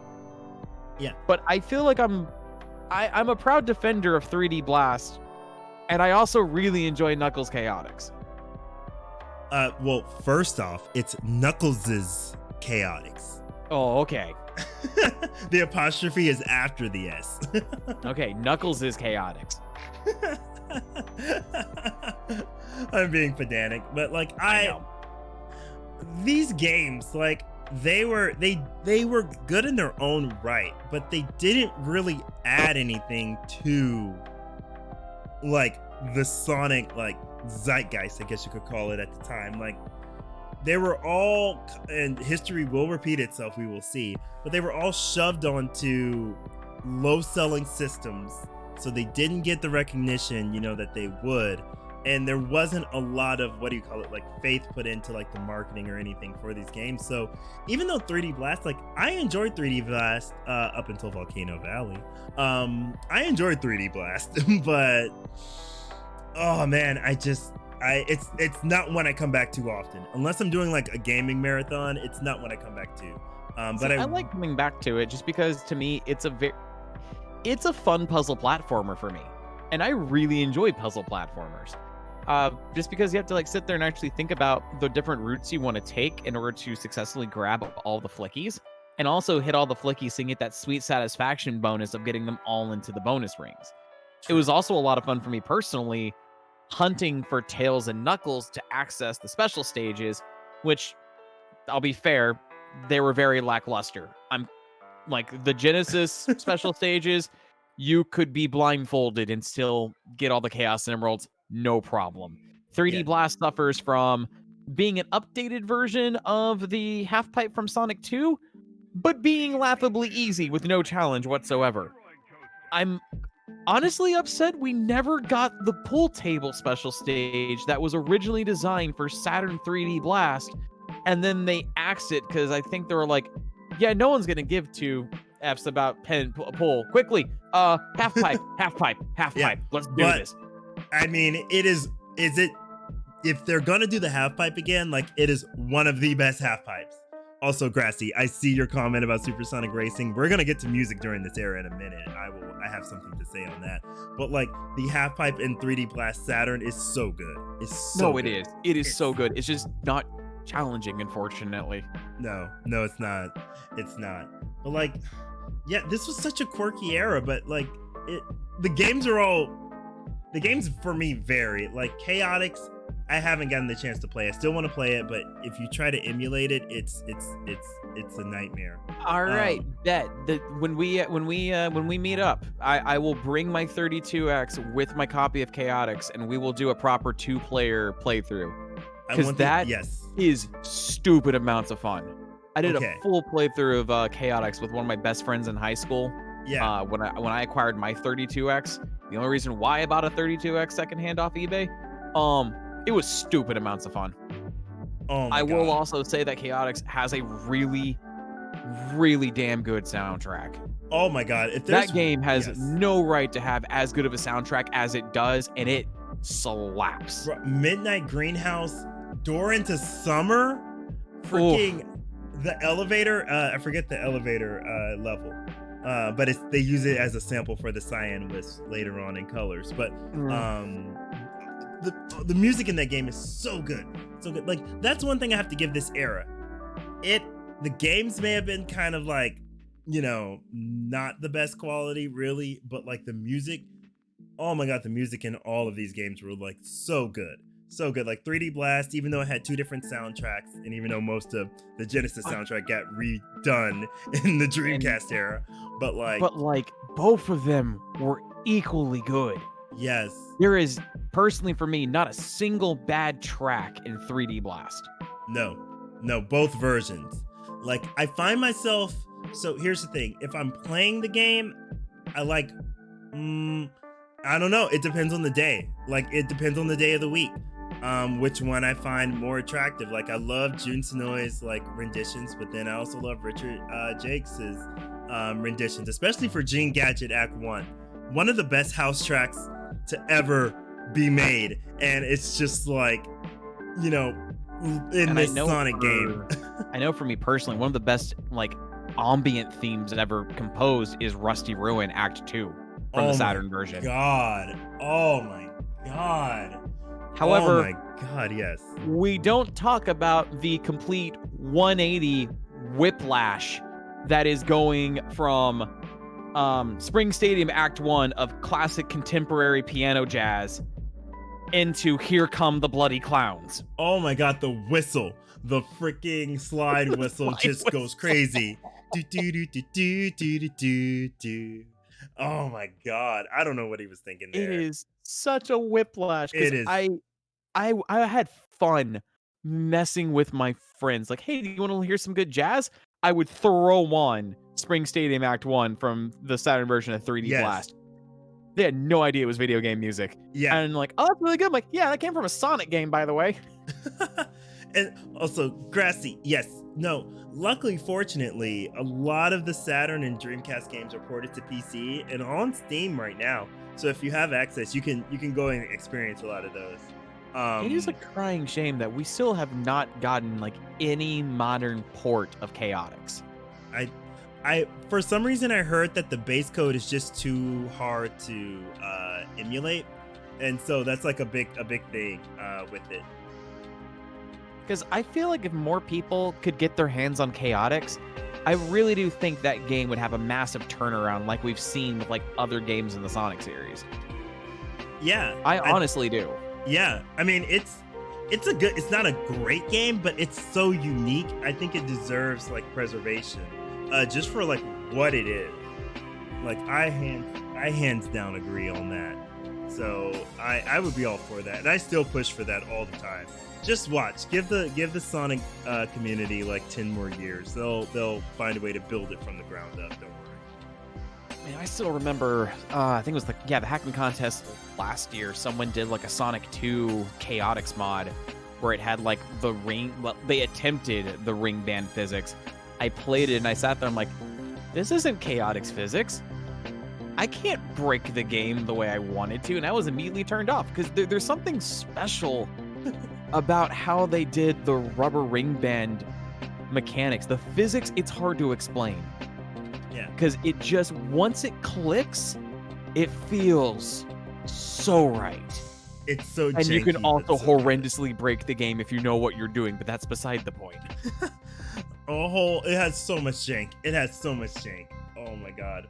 But in the best way. Like I've watched so many playthroughs and I'm just like, wow. But I mean, I guess this era did give us some good like spin-offs. Like Sonic the Fighters and Sonic R. Like, if someone says that they don't like the Sonic R soundtrack, we officially cannot be friends, because like, who didn't run around their house singing Supersonic Racing at the top of their lungs? Like, come on. I'm about to say, Living in the City was my jam. Mine is always and forever will be Work It Out. That is my song. So good. That is so good. Yes. You know, it's a crying shame that it took me until I listened to when the soundtrack was re-released on Spotify that I finally listened to Diamonds in the Sky, not realizing that's the actual Radiant Emerald theme, because by the time I got to Radiant Emerald, I had Supersonic unlocked and therefore always listening to Supersonic Racing. Oh my god. Dude, no. Yeah, Radiant Emerald is a banger. Like, sometimes I'll try not to collect all the emeralds just so I can listen to it, because, oh my god, it and Work It Out are my favorite songs. Also, Number One. Number One is a banger, too. Supersonic Racing Generations remix. Yeah. Actually, mine is the one that's on Sonic Gems collection. No one talks about the Sonic R remixes that are on the Sonic Gems collection. Oh, like, getting a bit ahead of myself, but I mean, I had nightmares of the acid remix of Can You Feel the Sunshine? Oh, can you feel the sunshine? Yeah. Like, that song gave me nightmares, and it wasn't until like I think 3 years afterwards that I started to grow an appreciation for that track. Yeah. I do love the drum and bass remix of Sonic Boom on that, for what it's worth. That is so good. It's so good. Oh my god. No, yeah, those remixes are good. If you've never heard the Sonic Gems collections, the Untouched Gems of the Sonic Gems collection soundtrack, like go listen to it. It's good. But that's getting away from it. It's getting away from the Dark Age. So I don't think there's much to say about the Dark Age. It was just like a very awkward time. Sega couldn't really do what they wanted to with 32X and the Saturn like failing the way they did. They just couldn't get their feet under them. So like overall, it was a Dark Age. I think this is the Dark Age of Sonic, not what everyone calls the Dark Age of Sonic. No, and from like that standpoint, I do agree with you on that one. It was a stagnant time. It was definitely, you know, a dark period where there was everything that we were looking forward to was being pulled out from under our feet. Yes. And you could definitely tell they were shoehorning in for a cash grab or trying to breathe life into a system that was dead on arrival. Yeah. But these are honestly two games I will defend, because half of it's nostalgia talking, but it's another half that I have a lot of respect for what these games set out to do, despite the parameters that were given to them. Yeah, I agree. They did make something out of what they were given. And also, Foxy Evie, hi, hello, welcome on in. And yes, that recent remix of Can You Feel the Sunshine on that remix album that came out, yes, it good. That was good. It's so good, yes. Is there also the same remix album that had like the T Loops composition of Welcome to Station Square that was a banger? Yes. So yes. Oh, people of taste, I see. Welcome in. You are welcome here. Oh man. So yeah. So that was the age because like I had forgotten about Sonic at this point. Like I was a Crash Bandicoot fan. I was a Spyro fan during the mid to late 90s. Like that was my thing. And then one day I'm sitting in 5th grade. Pokemon is taking over my life. Everything's going well. And I get Time magazine for kids. And on the last page, it was upcoming technology because we all had to read Time for Kids. It was a whole like reading initiative our school was doing. But I remember flipping to the last page and seeing Sonic standing on a biplane and it just reading Sonic in 128. That's 2 times the amount of the N64. I didn't know what multiplication was, but I knew 128 was bigger than 64. And I was like, whoa, Sonic's back. I haven't seen him in forever. And that kicked off what I call, you're Australian. Time magazine is a huge, like very, very famous magazine here. It's been around for like almost 100 years. They do like all the big stories. They do the biggest people of the year, the most influential events and everything. They do a lot of coverage. So they'll also do like special magazines like, oh, we're going to do a dedication to the Beatles. We're going to do a dedication to the Titanic, which they do every year for some stupid unknown reason. Yes. That's beside the point. Yeah. It's basically like National Geographic, but with news instead of culture. Yeah. So that's it. But like, yeah, I saw Sonic in 128 and I was like, this hit different. This hit different. And I think that's what kicked off what I call the Silver Era. It's and like, I think because people call it the Dreamcast era, but I'm like, you can't really, because you can't talk about Sonic Adventure 2 without talking about the trilogy that is Adventure 2, Heroes, and Shadow the Hedgehog for Shadow. So it was like, well, because if we're going to talk about it being it's exclusively the Dreamcast, like, all right, cool, talk about Sonic Shuffle. And then people are like, no, thank you. I'm like, exactly. Let's talk about Heroes and Shadow now, please. Exactly. Let's move on. But yeah, I'm like, this is the Silver Era because this is like when Sonic Team finally got their ish together. And was it as huge as the Golden Era? No, because they don't come back to it as much. But like, it did like redefine Sonic for like a whole new generation. Like most of the people I know, this is what they grew up on, and this was the stuff that was hidden. And this was right when I was coming into being a teenager, and so Sonic was cool again, and like his designs and all the music choices like made him cool. And like, oh my god, this era, I don't know where to start because this is what did it for me. If I wasn't like a rabid fan like as a kid, like this Adventure 2 did sealed the deal for me. Oh my god, like because like I will never forget walking into a Radio Shack when the Dreamcast launched. My parents needed something random from Radio Shack. I don't know what it was, but they had like a small like 15-inch CRT with the Dreamcast plugged into it, and I got a chance to just move Sonic from the Station Square platform onto the train, going into Mystic Ruins, hearing. You want to talk? Oh god! Being like, I want to play this. I want to own this. I want to own this. My parents like, no, we're not going to do that. We're not going to do anything Dreamcast wise. Like they said no Dreamcast. It was like we basically turned into a Nintendo only household at that point. no. So the GameCube was in my near future, but I couldn't touch Adventure. And when one of my friends in elementary school bought a Dreamcast, He also bought Sonic Adventure, and I was all over it. My only disappointment was we were able to get through Emerald Coast, Windy Valley. We did the Eggman fight. We went back to Station Square. We found the Lightspeed shoes, but we couldn't figure out where to go next.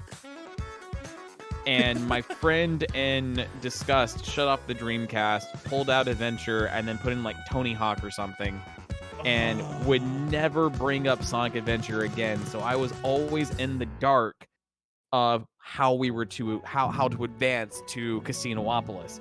So much to the point that I remember going to like Barnes and Nobles and finding those, like, let's be real here, bootleg strategy cheat codes where like we're gonna put like 50 game walkthroughs in one thick book. Yes. And you're gonna spend $25 to get the most in-know secrets if you're gonna be a real gamer. Okay.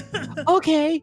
And would thumb right to Adventure and like read a walkthrough of like picturing what these stages would look like, knowing I would never get a chance to experience it. And then, you know, GameCube came out. Happy kid. Luigi's Mansion and Smash. Great Christmas present. But then, you know, the next year, I think it was like, what, 2001, I think? Or 2000 or something around that time. I don't remember. Nintendo Power came out with a full expose with Sonic is coming to GameCube. And it was Sonic Adventure 2 Battle. And I flipped out. I didn't even know that there was an Adventure 2. Had no idea about that until that full-on Nintendo article. It had an entire poster built into it. Had these top 10 tips of, you know, how Sonic worked, because Nintendo kids had no idea what the hell they were getting themselves into. Unlike me, who, you know, Sonic fan on the Genesis and PC through, you know, the PC versions of Sonic CD and Sonic R. And see, I have to jump in there before you jump to the GameCube, because I was a Dreamcast kid. Like, and before I hop into that, I was just looking at chat. They said, yeah, Grassy was like, you picked up Adventure 2 on the GameCube as well. So he was the GameCube one because he skipped Dreamcast and was like, actually unlocked Green Hill Zone all A rank. And yo, I'm just loving like chat's lighting up like, you know, this is the era. This is the era. And there's just something to be said about these games, because like me, see, we were a Sega house first and a Nintendo house second. We always got Nintendo consoles at the end of the generation, and we would always get Sega stuff like right when it hit, except for the Saturn. I wanted a PlayStation, and so, you know, we got that. But Dreamcast, great choice was made. Yes, I remember specifically, we were on a family vacation to Disney World and went to Epcot, and they used to have this like tech display of like coming like technology. Yep. And so one of their things was the Sega stand in Innoventions, which was this like, it was like this indoor mall looking thing for nobody that ever got to go to Epcot during that era, where they would show off like cool technology. It was basically a showroom. I remember walking past the Innovations Pavilion in 95 and seeing Sonic and begging my parents to go in there, and they're like, nope, we're gonna go check out these attractions instead. Oh my god. See, we were just trying to get out the heat, and we were walking, and I remember seeing it was the Adventure 1 artwork, giant mural on the wall, had to be like 10 foot, and I was just like, oh my god. And we were in there for like 2 hours, and I was just trying to make it through the time demo that they had. And I remember being like, a Dreamcast is so cool, Sonic is so cool, oh my god, like, oh my god, yeah. And I was just like, I gotta have this. And I remember begging and pleading. And so this was 2000, so like the Dreamcast had been out for a year and a half already, and I didn't even know. And I remember begging and pleading for a Dreamcast, and I didn't get one in the Christmas I wanted, but then of course the next year was 2001, and man, what a year of change. Like, I remember being on the bus, specifically talking to my friend, because we had played Adventure 2 over at his house during a sleepover. And so that Monday we get on and we're talking about it. We're talking about Adventure 2 and all these cool characters and everything. And he just turns to me and he's just like, dude, the Dreamcast is dying. Sega's dead. and I was like, what? What?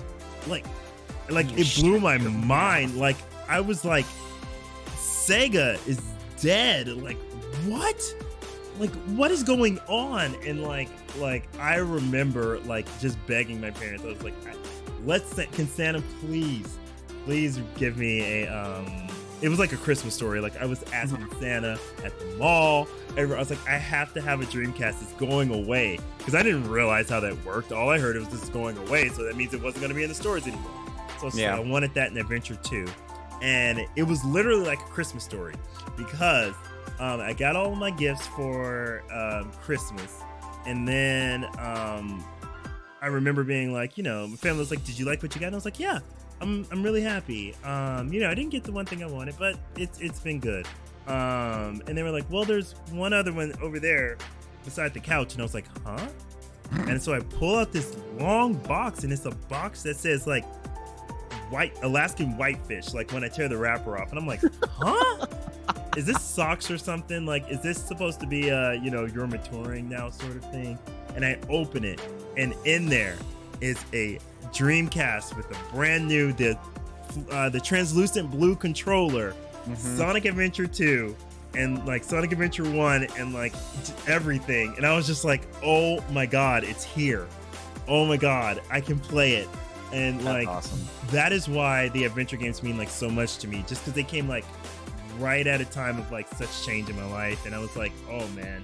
And boy, did they not disappoint. Like, oh yeah, I've seen a lot of you like talk about Adventure 1 and 2, and like honestly I cannot compare them because it's like apples and oranges, but like man, we just got to start at Adventure 1. So by the way, for everyone who's just coming in, we're going through every era of Sonic and talking about all the games, and just talking about like level design, ambition, the soundtrack, and of course the characters. So and story. But like, man, this is where we start getting into the long talks. This is where we start getting into it. So buckle in. But like, oh my god, let's just start at Adventure 1. Like, let's start there. So Seth, like, let's start there. So keep in mind, my first time playing through Adventure 1 was when Adventure DX came out on GameCube. What a lot of people will say is the inferior version of the game, which it's true. it is true. Like when I finally got my Dreamcast like secondhand, like, and when I was in high school, I tracked down a copy of Adventure 1 and Adventure 2, and yeah, no, I will admit, the GameCube version of 1 inferior to the Dreamcast. There's a reason that whenever I play it on Steam, I have like all of the Dreamcast conversion mods turned on. Yeah. But that was always the game that got away from me. Because remember, my first experience with Adventure 1 was testing out a Radio Shack and then having my friend like rage quit because we couldn't figure out how to get into Casinopolis. So that was always like the one game that got away. And this was like hot off the heels after I was like so heavily into Adventure 2 that Adventure 1 just, it hit so differently than Adventure 2. Because, when you start with Adventure 2, you're used to that classic Sonic feel where it's like, here's a story cutscene, now here's a stage. Here's a story cutscene, here's a stage. Yeah. Adventure 1 for me comes along, it's like, that's adorable. Here's a cutscene. Here's a boss fight. Welcome to the world. Go find your stage. Go actually explore this world. See how everything is interconnected. Cool. You found your stage. Go play it. Here's a cutscene. Cool. Get on that train. Go to that mystic ruin. Fight that fight. It was, oh my gosh. From a world building standpoint, phenomenal. Absolutely memorable for me from beginning to end. Sitting there and like actually being stubborn and like grinding out every character story to 100% completion before I would move on to the next one. And I still do that to this day. I'll do all of Sonic's story, all of Tails' story, so on and so forth, and I save the best story for last. Because it's impossible to talk about Sonic Adventure without bringing up your boy E102. Oh my god. Oh my god. Can we talk about goated characters? Goat, Pete, Raw. Like, oh my god, Gamma, like that. So I did the same thing. I played it. I was exposed to Adventure 2 a lot more before Adventure 1. So I was used to like the straightforward stuff. But then I got to Adventure 1 and I was like, whoa, CG opening. What? Because by the way, for those of you that don't know, the original Sonic Adventure 2 did not have that opening of them, you know, jumping in front of the moon. That's only a Sonic Adventure 2 battle thing. The other one, it just kind of came straight on. You just jumped into the action.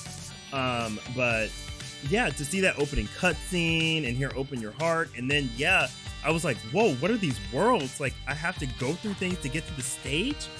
What? All the stages like actually exist in a world? There are people to talk to, and like, you know, like I always remember talking to the lady about trying to date the guy at the burger joint, or talking with the guy to the girl who's waiting on her dad to come home, and then you get to the Mystic Jungle and the dad's been walking around in the forest like the whole game, and if you pass him every now and then, he'll have different bits of text. I'm like, or, you know, like some of like the secret dialogue where, you know, there's the store owner where you can steal the Chow egg from, but you can actually talk to him when you get out of the sewers, and he's like, "Don't use that door! How dare you!" yeah. And then you realize like later you can go and like put the burger dude there, and then yeah, or throw the burger dude into the ocean, and then it totally changes like some of the dialogue, and they're like, someone threw him into the ocean.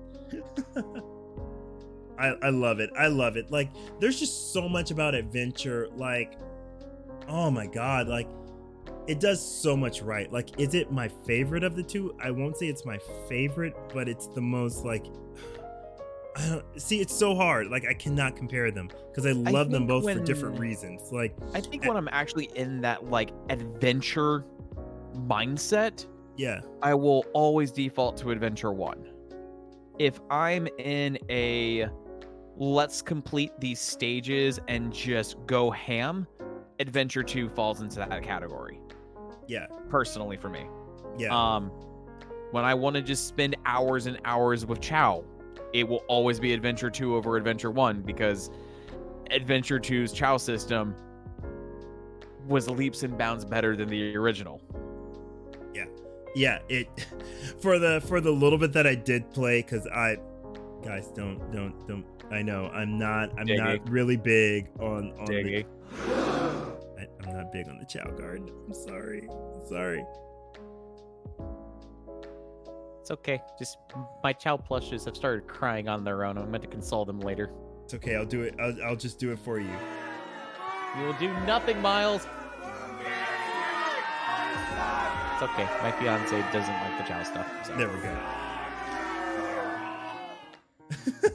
There. You can all jeer and boo at me there. Okay, are you happy? But no, it's just because I was impatient and I didn't feel like raising things because I was living that Tomodachi life, okay? That's where I lived. See, the Chow Garden was...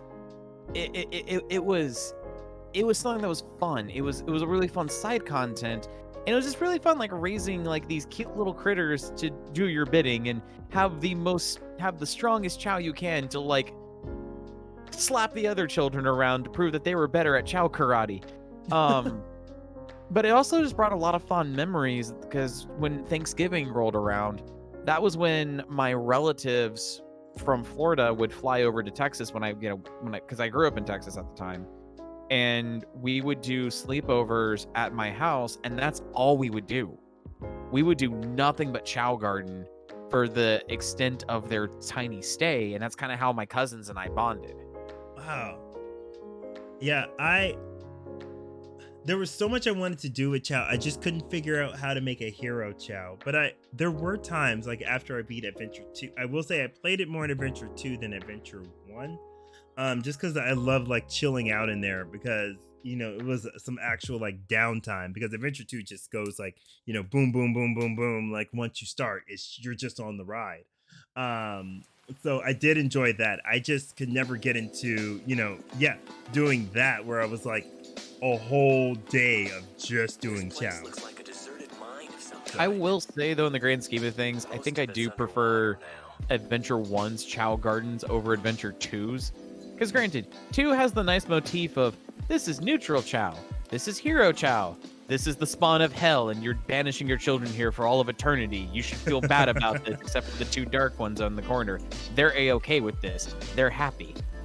But there's something about just this is a Chow Garden in the middle of a city on the top of a skyscraper. That's really cool and imaginative. This is the Mystic Ruins Chow Garden. It's very in tune with nature and the mountainside. And then there's Eggman's private Chow Villa. Yeah. From the Egg Carrier. Which, I loved the personality and feel of the Chow Gardens in Adventure 1 over the ones in Adventure 2, personally. Yeah, and I did like that you could happen upon them. Like, that was the thing, I will say I did like that about Adventure 1. And that was the thing, just talking about like level design and stuff, like with Adventure 1, it always felt like you were happening upon things and you were exploring them and uncovering them as the characters were uncovering them. And so like I love that. I love that. It was so good. And that's something that always keeps me coming back, is I always kind of find something new just to appreciate. And I love just walking around and just like soaking in the vibes. But like, man, when it comes to characters, since we're talking about both adventures right now, we can just jump on it. So like characters, like let's start Adventure 1 and then Adventure 2. Like, let's hear it. You already said 1 with E102, but I want to hear what you think of the rest. I mean, this Adventure 1 just solidified why I love Tails. He had an amazing character arc, going from Sonic's sidekick to working up the courage to actually stand up against Eggman and defend Station Square from not only the missile attack, but also his giant walking unit he brought over to the Casinopolis area. It was really cool getting a chance to delve deeper into like Knuckles' background and his sense of pride and responsibility with the Master Emerald. Amy, unfortunately, this is when she came into her stalker affair. Unfortunately, this era of Sonic is when Amy got the stalker title. I mean, her theme song alone is creepy stalker stranger danger territory, where she is.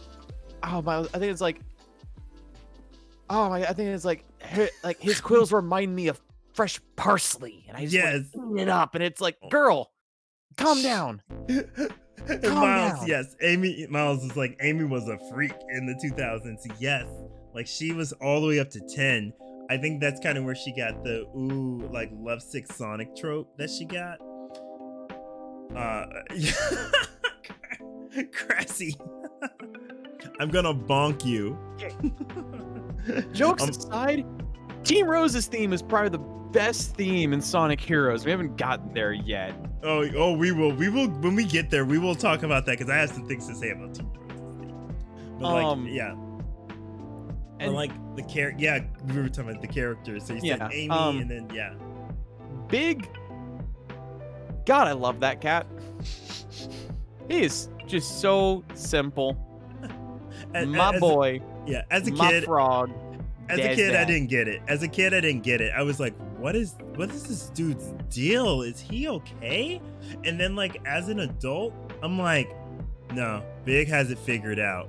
Big has life figured out. I need to be more like that. Big knows what he wants from life, and he is the king right now. I strive to live like Big. Yes, he is content with being in the moment and just being and existing, and yes.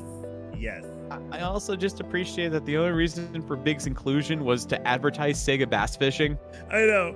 Or, as I like to call the game, when you actually sit down and play it, Fishing with Terry Bogard. You're so right. Yeah, no, Grassy, I had no concept of himbos as well, but as an adult, oh boy. But dude, no, that's what people fail to forget about Sonic Adventure 1. Sonic Adventure 1 is a giant text demo for the Dreamcast. That is what Sonic Adventure 1 is. So that's why it throws everything at the wall with like such like high finesse.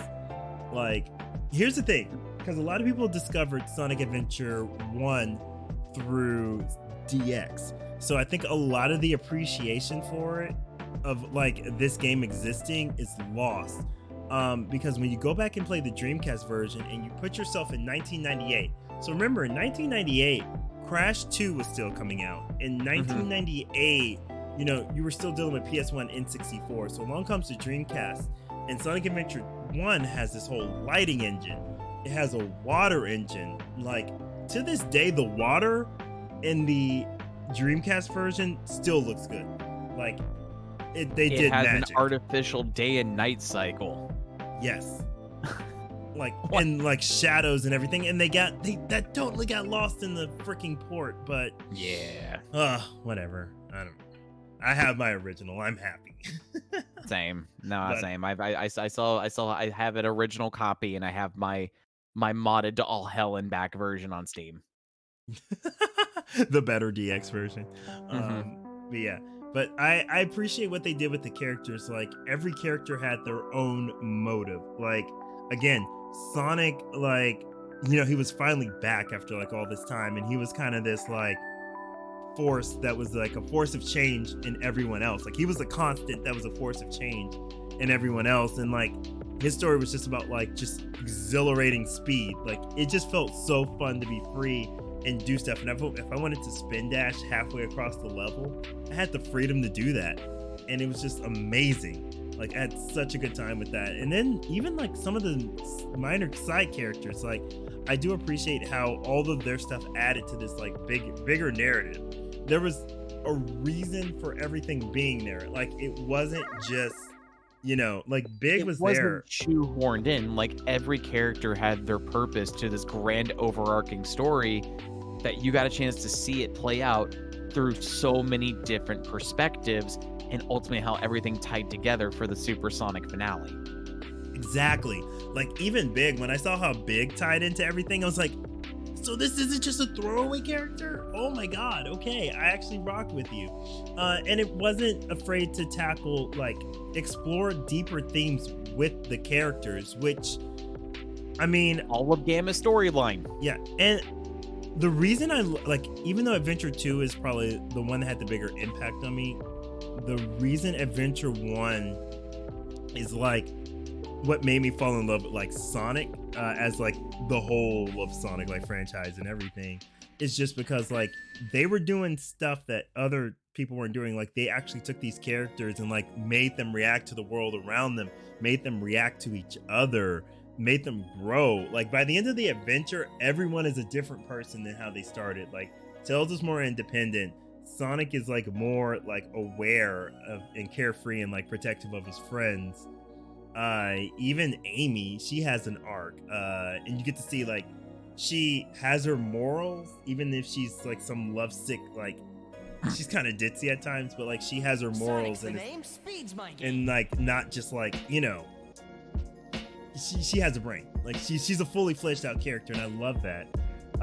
Yeah, and E102, man, that story, like, Sonic Team wasn't afraid to like tackle, what do you call it, mature issues. Yeah. If somebody tells me they didn't cry at the end of Gamma's story, I don't believe them. I know. I refuse to believe that, because when your entire story is about a robot realizing that I am literally an animal trapped in a robotic body, and your mission is to save your brothers and sisters by, you know, kind of killing them and freeing the trapped creature inside, it yes, goes hard. yes, It didn't have to, but it did. but it did. Yes. Also, Fizzy, thank you so much for the resub. I appreciate it. 8 months, thank you. And thank you for the party horn toots. I love how you were saying, I love how celebratory music was playing behind you as we're talking literally about a robot unaliving himself so that the thing inside of it could be set free. Like, Like, it also just helps that, like, I think E has like probably one of my favorite character themes in like the adventure era. oh my It's god, that yes. beautiful mixture of like piano and techno that just, and house, that just combines into this soothing, melancholic melody Like, that I, just hits I can get every even- single time you hear it. I can get even deeper than that. Like, man, and this is good because this we can start going into music. But like, No, like if you notice, it starts off with the sounds of like an old computer booting up, and it fades in and starts getting more and more clarity as the song goes along before you hit that final like triumphant chorus where it's like super clear clarity, and then it starts to shut down as the song gets near the end, which literally the song tells Gamma's story without using a single lyric. Like how he was booted up, how he's finding clarity when he finds purpose, and then how he shuts down. It's like, I lost my goddamn mind when I finally figured that out. I was like, You're too slow. I love this game. I love how I love this game. I love how the "You're Too Slow" hit right in that like but no, oh my god, like the music in Adventure 1 is just, oh my god, it's so good. Like going on like, you know, like talking like ambient tones, Mystic Ruins is just like, stop what you're doing, appreciate the sounds, appreciate the environment you're in, and just lose yourself in the jungle. Yes. Egg Carrier, the theme that keeps on going. My god. I tell people all the time, if I ever get to the point where I'm able to buy a boat, that is literally the only song that will be allowed to play on that boat is the Egg Carrier's theme. Oh my god, it's so catchy. I remember we used to joke about that song being like one of the worst in the game when I was a kid, because we didn't like the whole the woman doing like the vocalizations. But now that I'm older, I'm like, no, I rock with this song so hard. Like that song, and then of course all the remakes that came out of 3D Blast, like Emerald Coast and freaking Windy Valley and Ice Cap. Like, Be Cool, Be Wild, Be Groovy. Oh my god, that song. Like, it was really, you know, also hearing the theme of Panic Puppet being remixed into the Twinkle Park go-kart section was also just, yes. Like it was so cool seeing 3D Blast get this renaissance, if you will, of the celebration of its music and a new form. Yeah, and like I love that they embrace like this new like jazz funk like throughout the whole thing, and like the heavy guitar stuff was saved for like the really like important moments. Like it wasn't overused, so like, oh man, it was so good. There were so many good things, and like I'd say the slap bass track for the character select theme. Oh my god, yes. Like I was like, June, you did not have to go this hard, but you did. Like there's just so much. There's so much. Like there's no skips. Zero skips. Mm-hmm. It's a zero skip. Zero. I'm like going through everything in my head, and I'm just like, nope, everything's good. The only thing is, because I used to be scared of the Mystic Ruins song, because at one point, I think it's around like the 1 minute mark, there's just this random bongo riff that's just like doo doo doo doo doo, and that used to always scare me, for no reason at all. We should do this and again sometime. and I think it was because I was when I used to be lost in the jungle, because on the Dreamcast version, you know, you can't easily see the pathway from above the trees. Like it actually is dark and misty, and so like I used to be so scared when I would get lost in that jungle, and I used to hate that part of the game. But no, the soundtrack, mwah, oh my god, I think we've talked about Sonic 1 Adventure 1 long enough. Yeah. Like honestly, now that I think about it, I kind of want to like go through the Mystic Ruins with the Ixotaka theme from Skies of Arcadia playing and see how well that fits. oh, it probably will, because Skies of Arcadia was Dreamcast era. Like it has to. Like, oh my god. Also, I just remembered, and I might do this if I get enough nerve. Ask Ryan Drummond about Ill Bleed next weekend. Oh, please do. Please do. If you get a chance to, like, man, that is on my Dreamcast bucket list. I have yet to play it, but Yeah. I know a lot about it. Yeah, same. And I'm just like, I want to ask him about a deep cut, and because everyone's gonna be asking him about Sonic stuff, I'm gonna be like, what about playing Kevin in Ill Bleed? So let me level with you. Kevin, Illbleed. How you feel about it, champ? If he remembers, I'm gonna lose my stuff. He's gonna be like, wow, what a true. He's either gonna be like, wow, what a deep cut, or I have no idea what you're talking about there. Next question. One or two ways. Oh man. But speaking of forgetting, let's talk about our favorite amnesiac. Sonic Adventure 2. Let's do it. Oh man. Oh, this one. This one right here. This one right here. It's so special. It's like, I should love it. Like, all the stuff we just said about Adventure 1 is why I shouldn't like Adventure 2. But I just love Adventure 2. I don't know why. It's just so cool. Like, every time I play it, I just sit back and I'm just like, Sonic is so freaking cool. Like I said, it hits differently. There's something about Adventure 2 that just hits differently than Adventure 1, and I'm all for it. Like a greater focus on the overarching narrative, the overall presentation and package, the way how it forgoes the adventure map to just get straight to the meat and potatoes, but still manages to tell a engaging storyline from beginning to end. Yeah. And like, it just doesn't let up. Like, I think what makes it good is that there's actual stakes, and for the time, it actually handled really mature topics. Like, you have to think, like, most of the Sonic fan base that came in as Sonic 1, we were all like 12, 13 at this point. So I mean, Adventure 2 flat out killed a kid.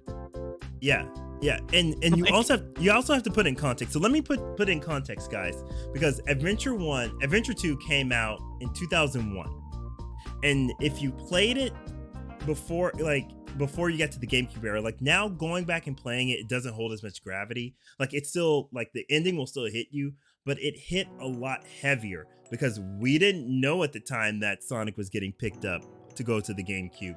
All we knew was this was the Dreamcast's swan song. This was the last big Sonic game that was going to be on Dreamcast. So everything felt like it had finality to it. Like, this was it. This was going to be the thing. So, like, there was that, and I can only imagine playing through that game, as a Dreamcast owner, not knowing, like, the future of Sega. Sitting there saying, like, this is the last Sonic game that will ever be released. And I can definitely see how, like, that's how it felt. The finality of it all would feel. That's how it felt. And plus, it was like, I felt like I was in, like, that's why I can relate to Stranger Things so much, because, like, Sonic Adventure 2 was our escape for us from, like, the craziness. Because, again, this was 2001. And so 2001, if you were an American, yep, especially if you were growing up in a military family like I did, like, 2001 was a crazy year, okay? Especially after September. So, like, this game was like the reprieve from that. It felt like a kid's version, like a kid's view into the world of, like, everything that was going on. And it was just like, Sonic can stop this.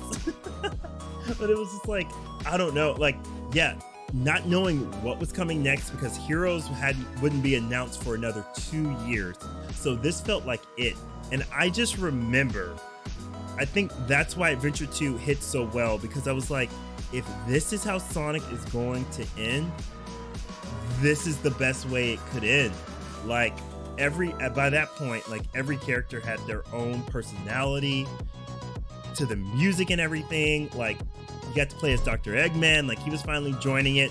All the twists and turns of each story as you're finding out more about who this Shadow character is, and you're just like, he's so cool, but cool in a different way than Sonic. And, like, the whole last story of everyone teaming together and you playing this massive story campaign within itself, and then just that ending. Because what you have to remember is, when Sonic Adventure 2 came out, you don't hear Live and Learn through the entire game. All you hear are little riffs, little teases throughout the whole thing, in the original Dreamcast version. So when you get to the final hazard and you hear the full song for the first time, oh my God. And there's not a day that goes by where I don't start bawling my eyes out to the ending theme when the credits roll. Like, oh, it is. I think for me, this was my chance to get back into Sonic. Because, once again, skipped out on the Saturn, had no idea about those. Like, I only had, like, the PC stuff, but for the most part, I didn't really touch Sonic unless I wanted to go back to my Genesis. I was full on Nintendo at this point, N64 and everything. So seeing Sonic come to a Nintendo console, one, blew the hell out of my mind, but two, was also my chance of, like, finally, I get to play this game that I've heard nothing but good things about it. I am so amped and excited. I remember going to like GameTrailers.com and downloading like all the different like screenshots from the 2-player mode of like, who the hell is this? Like, the when that showed up like Tikal. Not knowing who the hell she was, or even Chaos was her sim, like, who is she? What does she have to do? Look at all these locations. This area looks spooky as all hell. Pumpkin Hill. I was so hyped for it pre-release that when Adventurer 2 Battle came out, I came home from school from 5th grade, and my mom said, go into the kitchen. I think you'll be happy. And there it was, just sitting in its original boxing of Sonic Adventure 2 Battle on the GameCube. I squealed. I was so excited. I jumped up and down, tore the shrink wrap up. I opened up, saw the manual inside, saw the disc. I gave my mom the biggest hug and kissed her on the cheek and ran straight up to my room and inserted it into the GameCube, and I couldn't put it down. Like, it took my parents to literally come upstairs and tell me that dinner was ready for me to even press pause once. Yeah. To then go downstairs and have dinner with them. Speed ran eating. Yeah, because I was so excited to finally be able to play this, thank them for a meal, and then ran right back upstairs to continue playing. I feel like I was the same. Like, I definitely did the same. Like, and I'm just laughing because also chat's talking about like they had access to like the magazines. I at the time did not. So yeah, I was one of those kids that did not have access to any. So like what I got was what I got. And finding out on the school playground was how I found out a lot of information. I remember one of my friends telling me, they were like, yeah, if you get to the end, spoiler alert, it exits the game. And I'm like, no way. This is another Mew in the truck thing. And then I beat the game and I'm like, oh my God, no. I just remember like sitting on the loading screen just being like, man. But like, there's just so much of that game. There's so much of that game that's just like so good. And I've been trying to figure out what it is. And it's so good at the way it manages its flow and takes Sonic into such a new area, like thematically, or like with their personalities, like thematically. I think that's what makes it work, because it builds on all the stuff of Sonic Adventure 1 of all these characters becoming actualized, and then it's like, okay, we built them up. Now, what if we sent them on a blockbuster adventure? And it's like, yes, I'm here for it. And like I said, like Shadow, like his redemption arc just makes the game, for me. There's just so much, and finding out that there's layers to Dr. Robotnik, or Eggman, like finding out that there's layers to him, like as a character, like he has reasons for being the kind of effed up way he is. I mean, he pisses on the moon, for goodness sake. Like, I think also just when you get to the final story and Rouge starts reading out Gerald's like last will and testament, like his diary entries, and it just transitioned from Rouge's voice to Gerald's voice, and just hearing a man at the top of his world and hearing him slowly break and go insane for what Gunn did to the research scientist, to Maria, to finally kind of at the very end, his execution. Yeah. So beautifully voice acted. It still sends chills down my spine watching that cutscene. Yeah. To me, they took the voice acting to a whole new level that I didn't know was possible at the time. Yeah, like that's the thing. Like it felt like a 10th anniversary game, and like every effort was being put into it. Like I love the tonal whiplash between the first half of the game and the last story. Like so good. Also, Vio, listen, we will fanboy and girl all over this game. Okay, Adventure 2 slaps so hard. And I don't think anybody in chat will deny that. Man, I still remember getting lost in Pumpkin Hill, not really knowing where to go with how massive the stage is, but not really caring because, let's face it, all of Knuckles' stages music just slaps.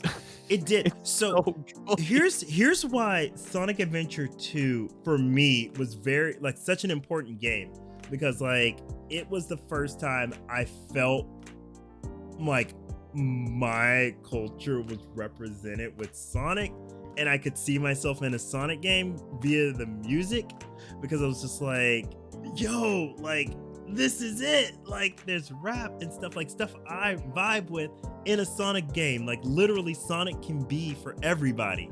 And so I was like, oh my God. But yeah, and Miles makes a good point. I was just getting to that. Okay, you know how I turned off the game at Sandopolis, how we were talking about that? I was actually curious how you handled Pumpkin Hill. I turned off the game when I got to Pumpkin Hill. I would only play up to Pumpkin Hill the whole time for like 2 months. The first 2 months I played the game, I would get up to Pumpkin Hill and I would turn it off because I'd be too scared. And then how did you feel about Aquatic Mine? See, I didn't know Aquatic Mine came right after that, so I was happy. I was like, I finally made it through Pumpkin Hill. Also, what people don't know is on the Dreamcast, if you had the Rumble Pack, the controller would vibrate like crazy if a ghost spooked you. Like it would no way dang near vibrate out of your hands. So like, no way. Yeah, so like that coupled with the surprise scare would freak me the heck out. Like the Rumble Pack on the old Dreamcast controller was so good. Oh, that's so cool. I honestly didn't know that. Yeah. So like when the ghosts pop out the ground, like Knuckles jumps back and like it reacts to all that. And I'm like, oh no, I don't want to do this. Yeah, it vibrates a lot. Yeah, Picori's right. Yeah, and then I made it to Aquatic Mine, and Aquatic Mine's still hard for me to get through, especially if the emerald's in the room with nothing but ghosts. I hate it. And I hate the giant ghost that's in the center of Death Chamber with the sewn shut mouth. I hate it. I hate those 3 levels. I hate them. Anytime I think of Death Chamber, all I get in the back of my mind is, well, I guess you're right. You're damn right, Knuckles. It's me every time. We're at our own ghost level. It's so good. Yeah. Miles, same. That giant ghost, I was screaming. No, the egg beetle. The security beetle. That oh my freaked God, me the out. security in beetle levels. scared the hell out of me when Yes. always. Yes. I would always be there. I'd be like, no. When I heard it getting close, I was like, I can't do this level. This is so stressful. That's another level it took me a while to get past. So between Pumpkin Hill and Egg Chamber, it took me a long time to get through the middle part of both stories in Sonic Adventure 2. But it was worth it. I think the roadblock for me in Team Dark was always Security Hallway. Which is funny because that went from one of my least favorite stages to one of my favorite Rouge levels. Yeah. Same. Like once I figured out how it worked, I love the music, I love everything about it, and I love playing that one in front of an audience because it's like the most tense one when the clock starts getting low and you're like, I got this. That was my first stage to get an A rank for Rouge. Wow. And that felt amazing to sit there and you're like, man, I used to suck at this stage, and like getting like my first time like going through it again, I think I like on a second playthrough, like going for the A ranks. When I finally got that A rank, it was the best feeling ever. Yeah. Oh my God. I still to this day have not aced all of Rouge's stages. I'm finally getting good enough to do Shadow and Sonic's, but I do agree with Grassy. Mad Space, No, that stage can just go right to hell. No, that is the worst. I know people give the treasure hunting stages flack. That is like the one exception that I cannot defend. It's like, nope, you're right. This is a trash tier level. Yeah, it's so trash. Even though Sega did it first before Mario with planetary gravity. But but yeah, no, it's so hard. It's probably my least favorite. It's just unnecessarily hard. Even if the music's good, it's unnecessarily hard. Also, fun fact is, like, I always love the fact that Tomoya Otani, who's my favorite sound director for the Sonic franchise, did all of Knuckles' stages. He did all those beats because he's secretly a lo-fi nut. Like, he has his own lo-fi YouTube that's completely removed from his Sega stuff. Yeah, and it's really good. I'll need to listen to that at some point. Yeah, it's in his bio on his Twitter page. Just no one ever clicks on it because all they talk to him about is Sonic music. But he's actually a really good, what do you call it? Lo-fi composer. Good stuff. Tomoya Otani. So, I have to ask this now that we've talked about stage design, story, characters, music. Did you do any glitch hunting in Adventure 1 and Adventure 2? Not on purpose. I had a lot of fun going out of my way to do glitches in these games. I think if you're purposely going to find glitches, there is a treasure trove, and it adds a lot of fun replayability to these games, especially Adventure 1. There's a lot of fun of getting characters into stages they shouldn't be in the first place. One of my personal favorites is getting Knuckles into Twinkle Park because the setup is very specific, and even when you get him in, there's no guarantee you're going to actively get the stage because he falls right through the go-kart track. Yeah. So you spend like 5 minutes blindly gliding in a direction, hoping you find the track so you can run along it. And even then, the only way to get into the Pleasure Castle section appropriately, if you jump down the hole, you will fall through Pleasure Castle for all eternity. You have to glide and climb down the hole to properly spawn into the course. Wow. Okay. I didn't know that one. I didn't know. The only one I've ever been able to pull off is the Windy Valley glitch. When you get to the end of Windy Valley and you can just jump off the starting point. You basically just follow that. You have to keep your eye on that one cloud and just follow like the edge of that cloud, and then you'll hit the emerald. And I'm like, that's the only one I've ever been able to do. I can't do any of the other glitches. I don't do a lot of glitches in Adventure 2, but the one I love showing off the most is killing the gun truck in City Escape. Because for some reason, the gun truck is programmed to be terrified of Sonic when it first spawns in. So when you hit the ramp, if you turn around and immediately start running up the hill, the truck freaks out and doesn't know what to do, and it just backs it up into reverse. Wow. And starts going reverse up the hill. And you can actually push the gun truck into the bottomless pit and can then go through that rest of that section collecting all the rings if you want to. Dang. Yo, I never knew that. Holy crap. You guys are getting free glitch strats right now. There is a long glitch I've been meaning to try out in Adventure 1 for the longest time, where you can soft lock the game on the Supersonic story by collecting the crystal ring during the Supersonic story. Really? I need to look back into it, but apparently if you save getting the crystal ring till Supersonic, it does something weird with the game files, and it just permanently soft locks the game. Oh god. What is the advantage of doing this? Oh, there's no advantage. It's just fun to do.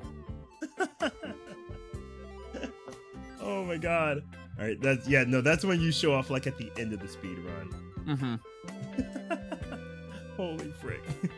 But oh man. Okay. It's like we could talk about Adventure 2 like all day. Have we covered everything there is about Adventure 2 of why it was such like a rebirth time for Sonic? Did we cover everything? Yes. I mean, I don't know, but if we will spend the rest of the night talking about Adventure 2 if we don't. Right. Chat will spend the rest of the night with us, but this is fun. We're getting to the good stuff now. We're getting to everyone's childhood, because this is when everyone who, if you didn't get into Sonic in the Genesis, these are the games that got you into Sonic. So what? Fast forward like 3 years, like finally in Game Informer magazine, I see Sonic's back, better than ever with all his friends, and I'm like, he's not dead. He's not dead. I don't have a GameCube, but he's not dead. Coming to the PS2. I have a PS2. He's gonna be on everything. Oh my god. He's back at McDonald's. Oh my god, Sonic's back. Sonic's so cool. But this is when I started to retreat into my be quiet about Sonic and be embarrassed about Sonic, because you are now in 9th grade. You're in high school now. Your friends, they like Halo. Your friends, they play Duke Nukem, you know, in the daytime. Like, your friends are playing Wolfenstein and Morrowind. You know, who has time for Sonic? But meanwhile, I'm still over here loving Sonic, and I'm like, oh, I love you, Sonic, if no one else does. And so we get to Sonic Heroes. Like, I remember, so here's the thing. I wanted this game so bad. So much seemed cool about it. I loved all the commercials. We had finally got internet, like DSL, so I was able to go onto like the Sega sites without waiting 5 years. But the thing was, the game was expensive. Like, it was like $60, and like there was no way I was getting that outside of Christmas. But my mom did. We had a free rental from Hollywood Video. Oh my gosh. Which was always the off-brand Blockbuster. You always went to Blockbuster and you went to Hollywood Video if Blockbuster was too expensive. So went to Hollywood Video, had a free rental, and they had a PS2 copy of Sonic Heroes. Life is great. I'm gonna play this new game. And what do I hear when I first started up? Sonic Heroes. Sonic Heroes. And I'm like, oh no, how did we go from live and learn to this? What is this? Why is it so kiddish? Oh no. Oh, and then you eventually heard Team Sonic's theme and wanted to throw your console out the window. But here's the thing. That was my guilty pleasure. I love the Team Sonic. I love me some Ted Poley. That's my song. I love We Can. But I'm all about like raw teamwork anyway. So, but Sonic Heroes. Sonic Heroes. See, I was exposed to it on the PS2. And this was the first game I ever learned what it was like for your expectations not to meet what you were given and to actually experience disappointment. Not to say that means the game is bad, but I experienced disappointment, and I was just like, I don't think this is as good as I thought it was going to be. See, here's the funny thing. I mean, granted, you played the PS2 version. Like, I had the GameCube version, so it was arguably like the better of the three versions, because even the Xbox version has its quirks, to say the least. I don't know. It's funny because like I remember enjoying the game a lot as a kid. I couldn't explain why. But I was really into it as a kid. I think it was just like the whole idea of like different characters, different thematical stories and whatnot. Let's ignore the whole Android scenario with Shadow. But I thought it was really cool to see like Chaotix again, because I knew about the Chaotix from me being a dork and like printing out the PDF backstory of Sonic that was included on the PC version of Sonic CD. Yeah. But Heroes was a game I remember enjoying as a kid.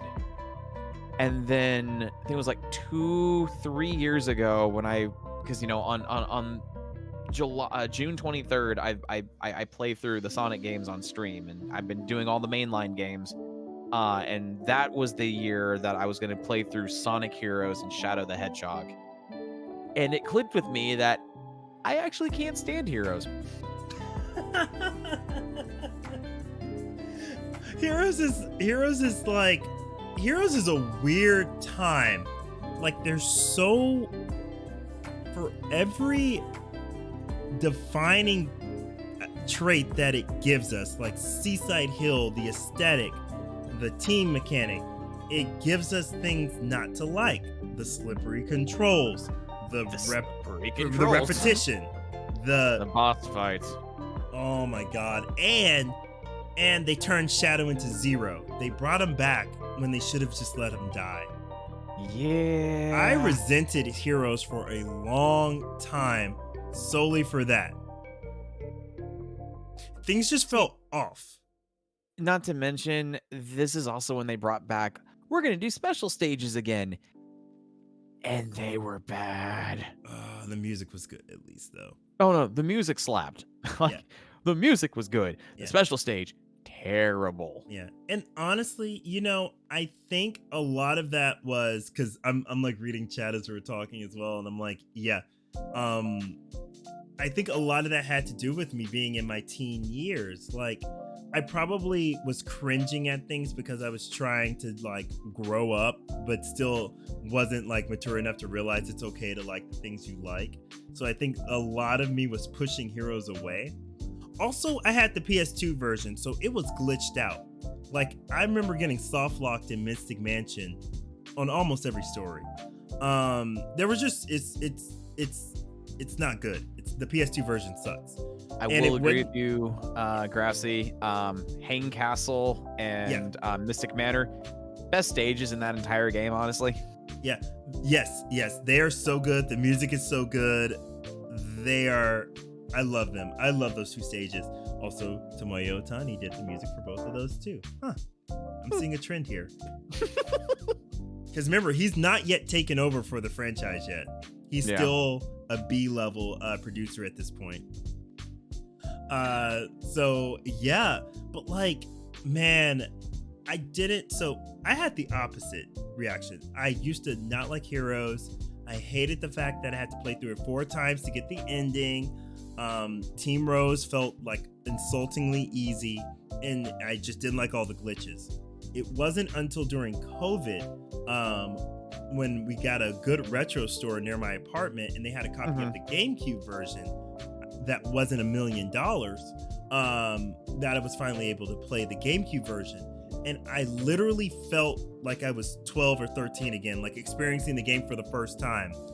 If you grew up with the PS2 version, you don't realize how much has been cut out. It's like going from, I wouldn't even say like standard def. It's like going from antenna TV to HD. Like the amount of content and like background stuff that was cut out. I was like, wow. I can honestly understand that. And I get it. I think for me, I think it was the controls. No, that's not thing. It was the controls that really did this game in for me. Like, they were so slippery to the point where I had struggled running in a straight line half the time. Yeah. And in some of the stages where you needed to combine slippery controls with some very tight precision platforming, I am looking at you, Bingo Highway, and Frog Jungle, and Egg Fleet, and Rail Canyon, and the final section of Final Fortress. It killed it for me. There was also a lot of the time, especially when you're fighting like the larger Eggapons, like the Egg Goliaths or whatever they were called, the Thor wannabes. Yeah. That the combat mechanics just felt so contrived to the point where I was literally saving my Team Blast just to get through those encounters to try to get through the stage quicker. Yes. I loved the day I finally found the flight glitch. That kicking your teammates into nowhere counted as an attack to build up your team gauge. I remember I would build that up just to go take on the giant enemies. Like, that's the thing with Heroes. I felt like there was so much bloat, and this is where the bloat started. Like, I think this is where you could first truly tell that the rushing these games was starting to catch up with Sonic Team. Like, they rushed out a lot of the Genesis titles. they rushed out Adventure 2. Adventure 2 is actually a rushed game, guys. They did that in under a year. Yeah. And they were trying to do that again with Heroes, but this was the first time they weren't working on their own proprietary hardware.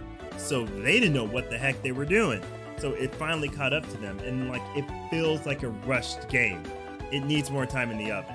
For every good thing it gives us, there's 2 bad things. And no, but like one thing I will say that I love Heroes for is the music. Like, holy frick. Holy frick, the music is so good. Oh yeah, no, I love the OST for Heroes. Heroes has a really good OST. Like, yeah, I may give a lot of like harp on the Team Sonic theme. It's still catchy. It's a guilty pleasure every now and then. I love Team Chaotix's theme. Bro, Team Chaotix's theme slaps. It slaps. But this game also gave us one of my favorite Crush 40 songs, which was used for the final fight. Oh, What I'm Made Of. What I'm Made Of is Bro. still probably one of my favorite Crush 40 themes next to Night of the Wind. Yes, bro. What I'm Made Of is so, oh my god, like, that was when the butt rock was hitting good. Cause like that was the redeeming quality. Is I was like, I really wasn't vibing with a lot of Heroes. It's like cusiness, and like again, I think it was because the age I was at. But when that last story finally hit, and you know, Metal Sonic gets like his new design, and then like What I'm Made Of is playing, I was like, this. Why couldn't the whole game be more of this? Like, I this also is so cool. appreciate that like What I'm Made Of is such a good character theme for Metal Sonic. Yes. It's so good. Man, like once I realized that it was like a conversation between Sonic and Metal Sonic, I was like, I'm loving this. This is good. This is good. This slaps. This is, yes. Oh man. Yeah, there's just so like, honestly, Heroes is another one of those no skips. I'll often have Heroes on like when I'm going jogging or like doing stuff, and like I just get caught up in the music. My favorite song to this day, my favorites are still Rail Canyon, Bonus Challenge 1. That song is like so good when it gets to the main part. And of course the character select screen theme, because that whistle goes off. Whoever was in the studio that day blowing that whistle, like, man. By the way, if you didn't know, there's a whistle in that song. Yeah, no, like I'm sitting there like I'm going through the song in my head. I'm like, where the fuck is that? Oh, there it is. Yep. Do. It's so good. I will say for me that definitely like the story select screen is easily one of my favorite tracks. Yep. I am a sucker, and I mean big sucker for Hang Castle. Yes. Which one? The right side up or the upside down? The inverted. Yes. The inverted just fits the atmosphere of creepy, dilapidated, haunted castle. It's so perfectly. Good. Yes. It's so good. Like I love that. Like every time October hits, I'm like, it's that and Pumpkin Hill on repeat for the whole month. For the whole month. And then I also enjoy the beta version of Bingo Highway. Oh yeah, I think they ended up using that for one of the 2-player modes, I think, right? Yes. I love that. Bingo Highway is such a good song too. Casino Park. If only the stage was better. Huh? Said if only the stage was better. Yeah, it's stressful. It's stressful. And yeah. Oh, how can I forget Team Darks? Oh my God. We are this.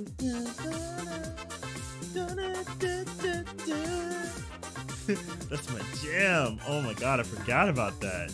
God. Yeah, Team Dark was cool. I was just like, at the time, again, because I didn't know Shadow was coming out, I was like, wait, they bring Shadow back and then they say he's an android and then that's just how we're gonna end it? What the what? Like, what? Huh? What kind of character redemption is that? But they had that one throwaway line is like, there is always the original. Yeah, I know, it's such a throwaway line that we'll get to that resolve. Yeah, this was part 2 in Shadow's trilogy of his resolve. Who knew we were getting the secret Shadow trilogy in our Sonic games? But yeah, there was just so much to like about Heroes. Like, I love everything about Heroes. I just don't like to play it. Honestly, does that make same. sense? No, it makes sense because I feel the exact same way. Yes. Oh, Picori, all bangers, all bangers. Egg Fleet. I will say this. This is again some of the best line delivery by Ryan Drummond at the beginning, when he's at the beginning of Egg Fleet, and when he's like, "All right, Eggman, let's get this party started." I'm like, So "Bruh, slay that line!" Like, yes. I think now, whenever I go back to play Heroes, I just exclusively play Chaotic Story and the final story. Yeah. Because I'll I enjoyed like the mission mode of Chaotix. It made every stage different than just a run of the mill of like, ho, let's get to the end, haha. It was more of like, no, let's go find those hermit crabs.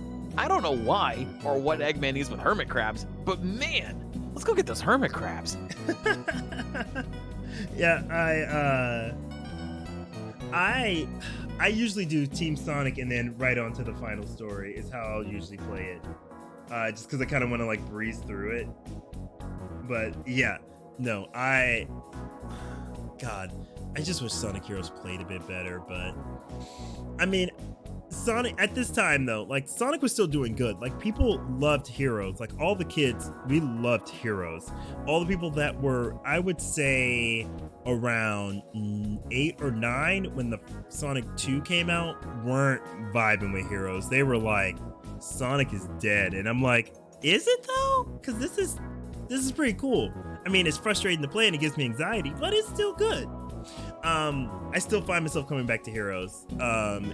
Like this era is still something I'll always come back to, and I have to include Heroes in this. Oh my gosh, Team Rose's theme is so good. Cheesy weeb vibes. It's a guilty pleasure. Yes! Absolutely. See, I think the on. reason why I like Follow Me in My Dreams more than like My Sweet Passion is, at least with In My Dreams, she has this reverence for Sonic that isn't borderline stalker. I'm going to sniff your hair every second I get. Right? It's more like admiration. Mm-hmm. I mean, Yeah. it fit Amy better, despite the fact that she's like, "You're gonna marry me after I kick your butt." Oh yeah, that part in the city. I'm like, Amy, chill, girl, chill the heck out. But I will say this: as for Heroes being broken, the level design is good. I do enjoy the long levels. I think the level design was very hit or miss for me. Yeah, Because unfortunately with the controls, like I mentioned before, sometimes the levels, great, they hit. Like they hit where it should. But then some of the levels, it feels like the design is very counterintuitive to the control scheme you're given. Yeah. You can, and now that we know more about this period of crunch and like Takashi Iizuka, like God bless that man. People need to lay off of him. He's worked a lot harder than like people realize. Because like after hearing what's gone on with all the crunch that went into Sonic Heroes and the fact he lost 25 pounds, he doesn't weigh, he weighs like $105 like on a good day. So like for him to like lose that much weight is crazy. But you can definitely tell. I think that's also, you can see that in the level design. Like if you notice the first like not zones, but the first 1, 2, 3, 4, the first 5 levels are so greatly like good in Team Sonic story. Like Seaside Hill, Ocean Palace, bangers. Grand Metropolis, banger. Power Plant, banger. Casino Park, it's okay once you get past the mechanics, but then after that, if you notice, things get progressively like more rail heavy and more bottomless pity. Yeah. The platforming really drops off after Casino Park. And then we get the miracle that's Hang Castle Mystic Mansion. Don't know where that one got pulled out from. That was a a blessing, but like all the other ones are kind of like lazily like rails over bottomless pits instead of being like full-fledged things. Yeah, I would have loved to have seen the one of the stage design ideas I had where you're actually like under the sea, like actually infiltrating Egg Fleet before it like launches and takes off to the sky. yeah, that would have been so like. And here's where we start to see the beginning of missed potential. Like it wasn't really a problem before because Sonic Team would always revisit it in a later game, flesh it out. But here's where we started seeing like missed potential. And again, that's why I say silver era, because I'm like, it was good, but there was some things that kept it from being great. And Heroes is definitely one of those things. It just needed more time. It needed another year. But they wanted that holiday release for the year of Sonic. And oh boy, because everyone reacted like I did, who we all thought, you know, oh, it's too cutesy. We loved how serious like Adventure was. We want more seriousness of Adventure 2. Sonic Heroes, nah, too cutesy. They were like, okay, well, let's make a serious game. And boy, did we ever get the monkey's paw that is Shadow the Hedgehog. What do we say about Shadow the freaking Hedgehog? I prefer it over Heroes.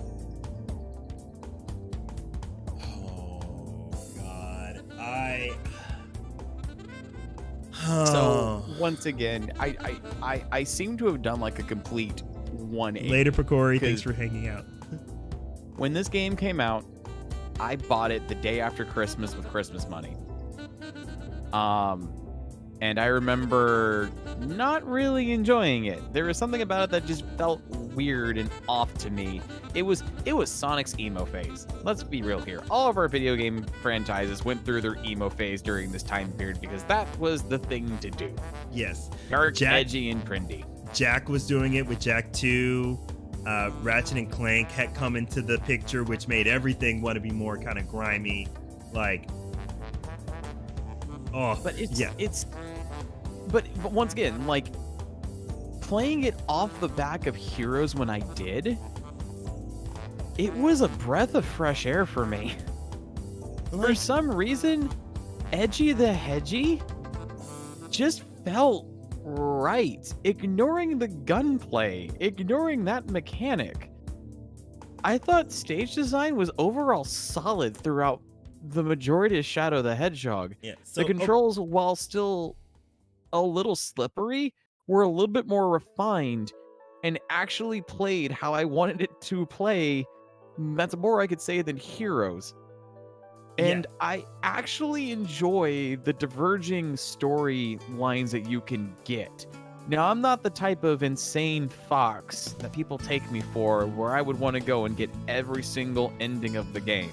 If I play through Shadow, I'm going to get all of the base endings to unlock the true ending and be done with it. But I'm not going to sit there and meticulously plot out, all right, I want to get ending 255 of 280. No. No.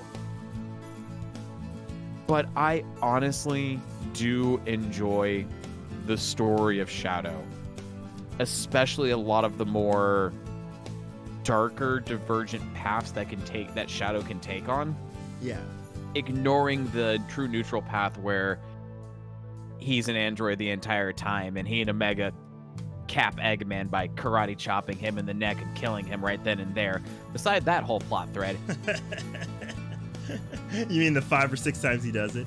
Yeah. Yeah. I don't know. I still think one of my favorite endings in this game is kind of one of the more downer ones where he realizes that because of all the experimentation that was being done by the professor, he is unfortunately the catalyst that caused Maria to die, and kind of acts as a pariah and seals himself on the Ark to be the sole defender of this asteroid to ensure nothing else can harm the Earth from his, honestly, fortress of solitude, if you will. Yeah. It is such a bittersweet ending for Shadow that kind of fits his character, and I was all for it. Yeah, so I think like Shadow the Hedgehog, I have such a love-hate relationship with, because again, I was 15 when that game dropped. So I was loving what I was seeing. like the opening cutscenes, the darker tones, like, you know, the fact that Sonic's friends were still there. The thing I couldn't get over was just the art direction, that they were still using the rubbery, glossy Heroes engine. Yeah. I felt they should have come up with a different in-game engine, but I did love the direction it was trying to take and exploring Shadow. And like being older now and going back and looking at it, I see what they were trying to do. If they had marketed it more properly, like as a what if type of game, because it's basically Marvel's What If, but with Shadow. Like, it's exploring all these different outcomes. I think if they would have tightened up the story a bit more to not make 10 endings be the requirement to get the true one, I think they should have just left it at getting the Chaos Emeralds. Honestly, like I recently finally beat Stories: The Path of Destinies, which has a similar idea. You basically control the destiny of the Sky Fox Renardo. In order to get its true ending, you need to discover 4 truths that you can trigger depending on how you go through the game. Once you get those 4 truths, you can go straight for the good ending. Now, there are actually 25 endings you can get in the game altogether. You don't need to get all of them to unlock the true ending. You just need to discover the 4 overarching truths that will help you make the best of this situation. I think if they would have done something like that, where you need to have this knowledge of 4 separate events, or a random, like, hey, these are the endings you need to go for, to still encourage that multiple playthrough type thing, it probably would have done better. Instead of it, nah fam, you see that tree? Every single one of those dots you gotta get, buddy. Yeah, and that's my biggest problem with Shadow the Hedgehog. Like, I love the character exploration. Like, I think it gives a nice, good finale of sorts to his adventure trilogy. Like, I think the way the game finally ties up is good. I think the neutral path, the true hero path, and the final ending all tie together really well. But yeah, I just feel like they should have did something, because it's basically like Shadow goes to the back rooms. Like, every time he reaches the end, he resets back to the beginning. But I think if it would have had like the self-awareness that Undertale and games like that tend to have, or like Deathloop, like where it's like self-aware that you're resetting your memory until you get it right, I think that would have helped carry it. But I don't think Sonic Team had that that sort of talent to elevate it to that level. Like, it's a good idea in concept, but no. Playing through it 10 times is really what turns me off about Shadow at the end of the day. Like, I think the gun mechanic is really good. There's actually a quick switch button to quickly switch between the rail grinding. The rail grinding felt great again. Yeah, rail grinding was great. Speed was great. Some of the missions were fun. Just the ones where you had to take things down, like it was a giant tank. Those I didn't like. I mean, the infamous shoot down the president's escape vehicle. Oh my god, that one. When I played Shadow on stream, that's the one I had to get. That's the one I had to play, and I was trying to avoid playing that one. And it was the only way to get the ending I needed to beat the game. And I was just like, oh, this is gonna go over well. Yeah. I will say also, I think Shadow has probably some of my favorite, like, it has the most versatile when it comes to unlockables, because, you know, all the endings give you a different weapon. Yeah. Which I thought was really cool. Because, I mean, come on. What other Sonic game do you get the Omnichow cannon, where you can finally fire that annoying little dip at your enemies and feel oh so good about it? Right? Oh, man. Also, the victory animation of Shadow and Tails together is super adorable. Oh yeah, I do love that, where he's like super happy and Shadow's just like, it's cute. It's cute. There's so many good moments. Like, Shadow is one of those games where I see so many moments of greatness, and I'm like, if there would have been a director on the team to focus everyone in, it could have been great. Like the Sky Fortress level. It's on the neutral path. I forget the name of it, but it's when the whole ruins lift up into the sky. Oh yeah, that level is like, if the whole game was that it would have been a perfect game, because like that level is everything I would want. It has action, it has like environments, like things you do in the environment affect the stage. The music is like this big grand scale. You get all these cool cinematic shots. It's like that, but then it's like at many times the game doesn't know how to reach that level of greatness. The digital stages are great though. Oh my god, the Maria levels. Yeah, no, those are pain. Oh my god, Miles. Oh my god, you just gave me. Oh my god. Oh, it's coming back. It's coming back in a flashback like shadows, memories. Oh my god, I was stuck for 45 minutes on Lost Impact. I hate Lost Impact. I know exactly why you were stuck, because when I was doing my playthrough of the game, I also got stuck in that same stage. Oh my god. But then again, we were also just having too much fun making our own "this is who I am" jokes throughout the entire stream. Yes. Yes. As well as the true reasoning as why Dark Doom sends Shadow into the internet. we were just laughing at the absurdity of the game. Like, that's the thing also, is that the game has very little levity, so it almost becomes just like laughable at how. Yeah. If you treat it like a B action movie from the 80s, like I'm talking like Red Brown levels of like B tier action flicks, I think the game's actually quite enjoyable. I'm not going to sit here and say it's a criminally underrated game. No, like there are moments where it is bad. It is inexcusably bad. But I will say, I think between Shadow and Heroes, I come off liking Shadow just a little bit more. Yeah. I go back to Heroes more than Shadow, just because like every time I pick up Shadow, I know I have to do 10 endings to get through it. But as far as like what I remember having a better time with, like Shadow just it's such a dorky game. But it was good, and I think it was a good send off for the era, but it was definitely starting to where the cracks were beginning to show with Sonic Team. Just because they weren't committing to the idea and they were rushing products out instead of like, hey, go for it. But if you're gonna go for it, you know, don't like halfway do it. And they were still like kind of halfway doing it, and like people were willing to give the game a chance. Like, you guys have to remember, for those of you who were either younger at this time or weren't around yet, like Sonic was big stuff at this point. Like the Adventure series really catapulted him back into the spotlight. Heroes really got him popular again with a new generation. Not to mention with how well Sonic was also doing on the Game Boy Advance, with like the entire Advance trilogy and Sonic Battle, like really catapulting him back into the limelight. And Sonic X had just dropped in about like 2004, so it was very similar to like the time we're in now. Funny how history repeats itself, but like, yeah, no, Sonic was on top, so people were willing to give Shadow a chance. For as many people that were saying this game was stupid with the guns, there were just as many people rooting for this game to like do something and like make a statement. They're like, okay, if this game is gonna exist in the ether, like we want it to have purpose. But unfortunately, it just couldn't deliver, and it didn't do bad. It just got very meh reviews. Like, there was a lot of positive people liked. Like, at the time, people liked the graphics of it, the cutscenes, some of the voice acting. Because this was when the Sonic X team first took over and we got Griffith.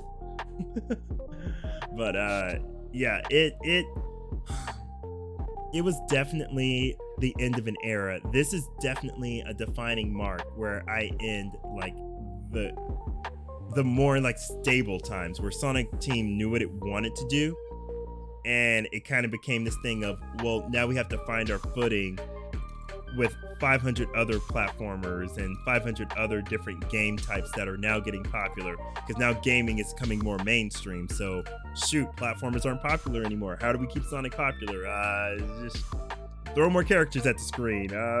Just give them a gun.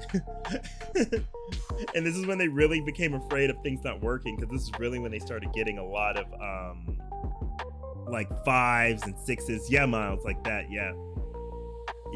It's an average game. It's a very average game. It's a average game. It does things better than Heroes, but it still falls short. And so I think this is where Sonic Team started looking at reviewers and were like, well, we want to compete with the other people and be like taken seriously. and it really led to like what I call the next era. We're finally moving. See, that's the transition, guys. We're moving to the next era, where we went to the experimental era. And I think that is the best way to call this era. Like, Honestly, yeah. yeah. Everyone calls this the Dark Age, and I'm like, no, this isn't the Dark Age, because we were getting content like we were getting 2 to 3 Sonic games a year. Between like 2004 and 2009, we were getting 2 to 3 Sonic games a year. So no, I do not call that a dark era. And this is only mentioned that I can only fit so many on here because there were a lot of Sonic games that came out during this time, everyone. So I only have like main and big spin-offs, but yes, we can talk about the Rush games as well. I was about to say this is the era where the Rush games would have been implemented, would fit in, because they were the first ones to honestly do the boost formula. Yeah.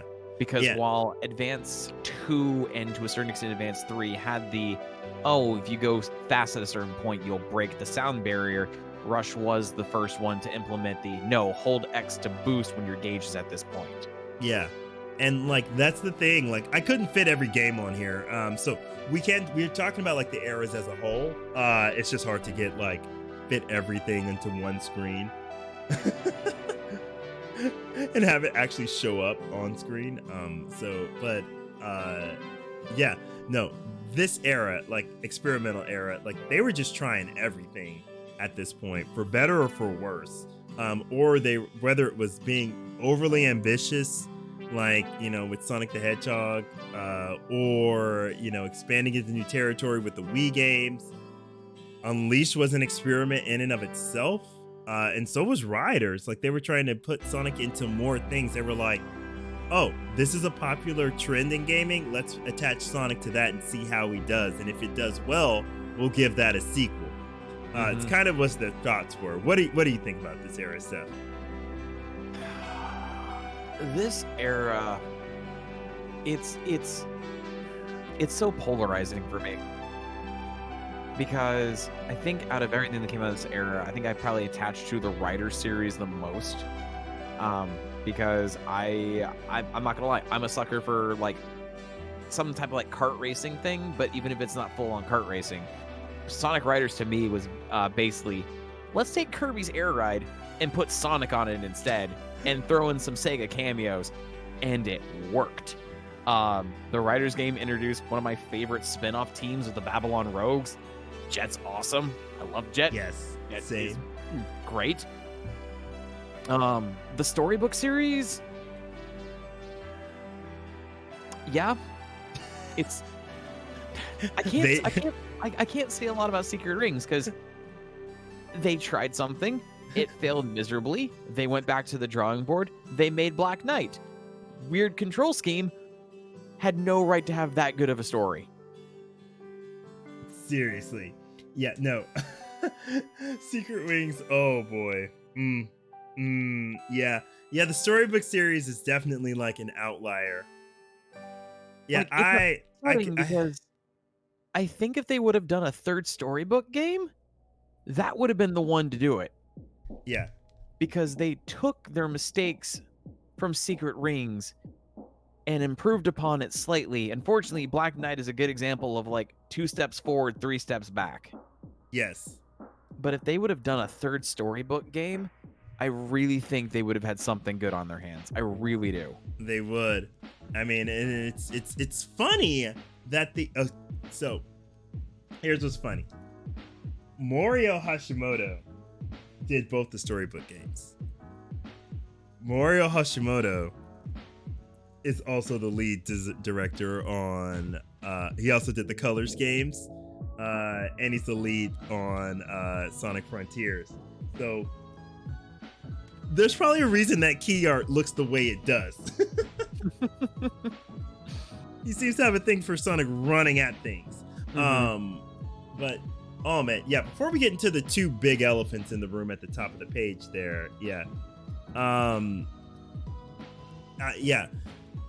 What a weird era. Like, I loved Riders. So everything they introduced in the first iteration of those spin-off games, I loved the second one better.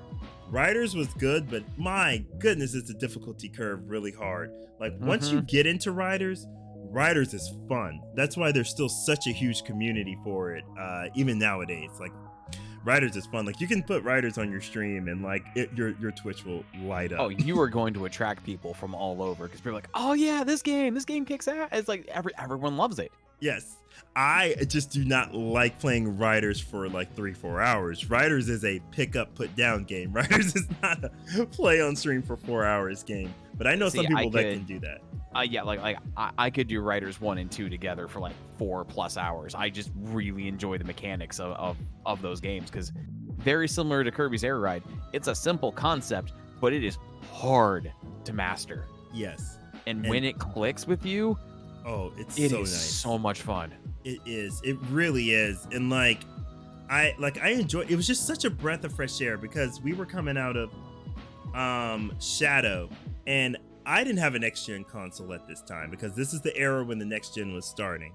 And yes, Miles, Riders is so made for online, which is why Riders DX, the fan game, is blowing up so big in the Riders community because they actually put online play in there. It has a championship mode and leaderboard mode where you can play with people from all over the world. So it's totally good. Yeah, go check that out. If Riders DX, if you really want to get back into Riders and play with people and see how it was meant to be played. Can I say it's also a crying shame we never got like a mini series or a full-on game that used the Riders opening cutscene art style? Bruh, for like freaking what, 16 years later, and I'm still asking. I'm still asking on the daily. Sega, give it to me. God dang it. Oh, I'm so mad. It's so good. Like, see, that's the thing, is that the Riders had so much personality. Like, this era right here, the whole experimental era, every game had personality. Whether you liked it or not, one thing you cannot take away is that these games did not have their own identity. Like, when you see Riders 1, you know Riders 1. When you see Riders 2, you know Riders 2. Same with Secret Rings, same with Black Knight. Like, and I love what they did with the characters. Like, they just were like, these are alternate universes, somewhat canon, but also alternate. And we're going to do really cool things and explore the characters in new ways. Like, I really dig Zero Gravity. It's one of my favorite games. The menu theme is one of the best pieces in Sonic music history, and no one talks about it. Oh, so good. No one talks about it. Yeah. I also really dig Zero Gravity's theme song. Yes. Also, Jet's version of Catch Me If You Can in Zero Gravity way has better. No than the right first. to be that good. Way better than the first one. So much way better. So much. And Bradley, yo, what's up? Yeah, we're calling this the experimental era. It's no longer the dark era. It's the experimental era. I will say, in terms of like the extra stages, I do prefer Riders 1 extra stages over Zero Gravity, just because it was, hey, remember these really cool Sega games on the GameCube and Dreamcast?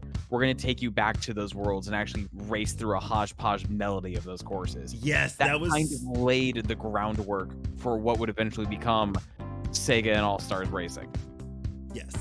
Yes, I enjoyed that so much. Like, there was so much extra content in there, and that's one redeeming quality about Secret Rings, again, that no one talks about. It has a really cool Mario Party sim in it. The party mode in it. It has a whole another game in it that no one ever talks about. If you want to relive the glory days of the only good part of Sonic Shuffle, boy howdy, here's your chance. Seriously, oh my god. That's exactly what they do. And Bradley, wow. So, wow, you're more of a Rings fan over 06. Okay. But like, yeah, I love these games, and like the music in all of them is good. And we're saving the two at the top for last, by the way, for people that are coming in, because those two right there are gonna, there are things that need to be said, and they're gonna take a second. So, with Black Knight, again, banger soundtrack, weird control scheme. but I love the themes. I love the themes in both of the storybook games that they approached, and how, you know, like relationships. Like the first one really, Secret Rings, for all the crap people give it, it actually kind of dealt with subjects of abusive relationships, and brought it down to like a kid's level. Yeah, I'll also say like Secret Rings is surprisingly one of the better Arabian Night adaptations out there. Yeah. Like they actually stick close to a lot of the stuff, like when you're playing through the levels. Like I'm like, oh, this sticks kind of closer to the stories. Like the only one is Dino Jungle is really weird because it's a jungle. Wicked Dino. Oh, I love it. I hate it. So much. Oh my god, dude. You know what? I hate that the ending scene of Secret Rings has started to become a meme now, because it was actually so cool when it came out.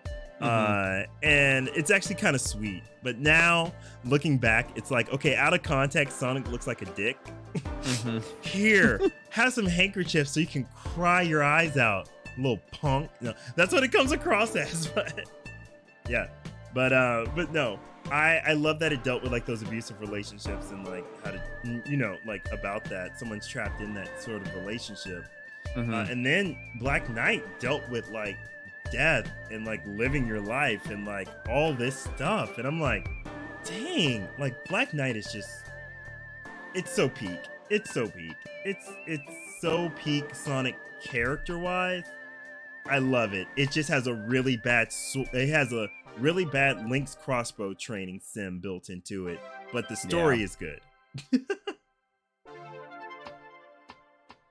Yeah, I actually remember getting really excited when I walked into my local Fry's Electronics, and for some reason they had the Sonic and the Black Knight OST, so I bought it right then and there. Nice. To this day, I also still have the Sonic and the Secret Rings poster that used to be on the end cap at Blockbusters. I have that hanging in my room still to this day. Yes, I love that thing. So I owned so much Secret Rings merch before actually playing the game, and then I played the game and I was like, oh my god, my wrist hurt. Also, I'm gonna get into Sonic 06 in just a moment, but Bradley, I gotta hard disagree with that. It's cringy. It's not cringy. It's not cringy. Once you realize like what Sonic's saying, it's like, smile. Like, you have all these emotions, but like the most powerful thing you can do in a situation is smile. Like, smiling is your biggest weapon in like any sort of like hardship, because like it confuses your enemy or whatever like external force is on you. Like, it's okay to smile, like in spite of things. Like, and that's what he's saying. Like, there's a bigger message there. We'll get to it. There's a bigger message. It resonated with me. And even still to this day, after having been through some stuff, I'm like, I get it. Oh my god. Also, back to Black Knight. Yeah, Knuckles was being melodramatic AF. He was being, oh my god. I totally forgot about the scene where Knuckles almost cut his head off, Seth. I mean,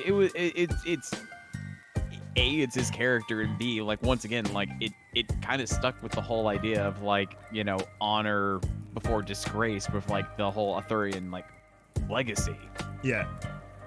But there's one thing I will never give like qualms about the storybook games. They handled their stories really well.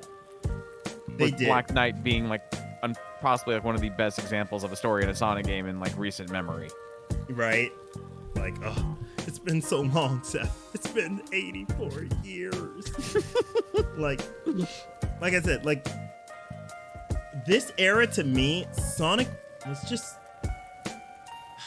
it was ambitious. Like, it was ambitious. He was cool because he was ambitious. It wasn't afraid. They weren't afraid to put Sonic in all these situations and just see what worked.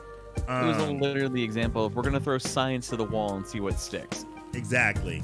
But like, I can kind of see where they were coming from, because they were just like, there's all these big franchises, because again, this is the 7th generation. Like, now now not only do you have Ratchet to compete with and like Mario, but now you have the Halos, you have Gears of War, you have Madden. Okay, you got so much stuff to compete with. You had like the dawn of the spectacle fighter of like, not only like, God of War on the PS2, but eventually, Devil May Cry was, kicking it back up again. Bayonetta came out around this time. Yep. It's just so much good stuff. And yeah, Brad, I agree. Like, he was cool because he was doing things that most people either didn't expect or anticipate. Yeah, like the critics didn't agree, but looking back, there was so much creativity during this era that just wasn't appreciated, because everybody wanted Sonic to be Sonic Adventure or Sonic 1. Yep. And didn't realize that Sonic is a powerful franchise because of its characterization, not necessarily because of its gameplay. I just dropped some facts there. Dropped some real. Oh man, but yeah, like all of that culminates. Like, we got to talk about them. We got to talk about the two sides of the coin that changed the trajectory of Sonic for the rest of forever, like till eternity. These two games have forever changed the Sonic brand. Like, oh my god. Would you like to start? I don't know where to start is the issue. We'll start with Sonic 06 since it came first. I remember the hype leading up to this game. Yes. Like, if you want the extreme version of like the Sonic cycle of like peak hype and excitedness, Sonic 06 is the poster child. I remember being on Sonic Stadium message boards. I remember the 15th anniversary site event that Dreadnoughts and the rest of the crew were doing. Yep. I remember the hype for this game was so unbelievably unreal. Yes. Waiting for a trailer to drop on GameTrailers.com. Like, oh my god! Waiting every on trailer, every screenshot. Oh my god! Forcing your best friend at Airsoft Gunpoint to download the 06 demo because he had a 360 and you didn't. Yes. And the download failing and not being able to play it. Yeah. Or like at the time, like when G4 was a big thing, like seeing the commercial on TV and like, dude, this game, like this is literally one of those, like, you had to be there. Like, I don't think there to experience it. Yeah, I don't think unless you were existing in the Sonic fandom at this time would you understand what this was, because everyone was like, okay, Heroes wasn't what we wanted, but okay, Shadow definitely wasn't everybody's cup of tea. But then we saw in 05 at E3 that thing of Sonic Next. Sonic Next. Oh, Sonic Next. Everyone was talking about it, and we were like, this is it.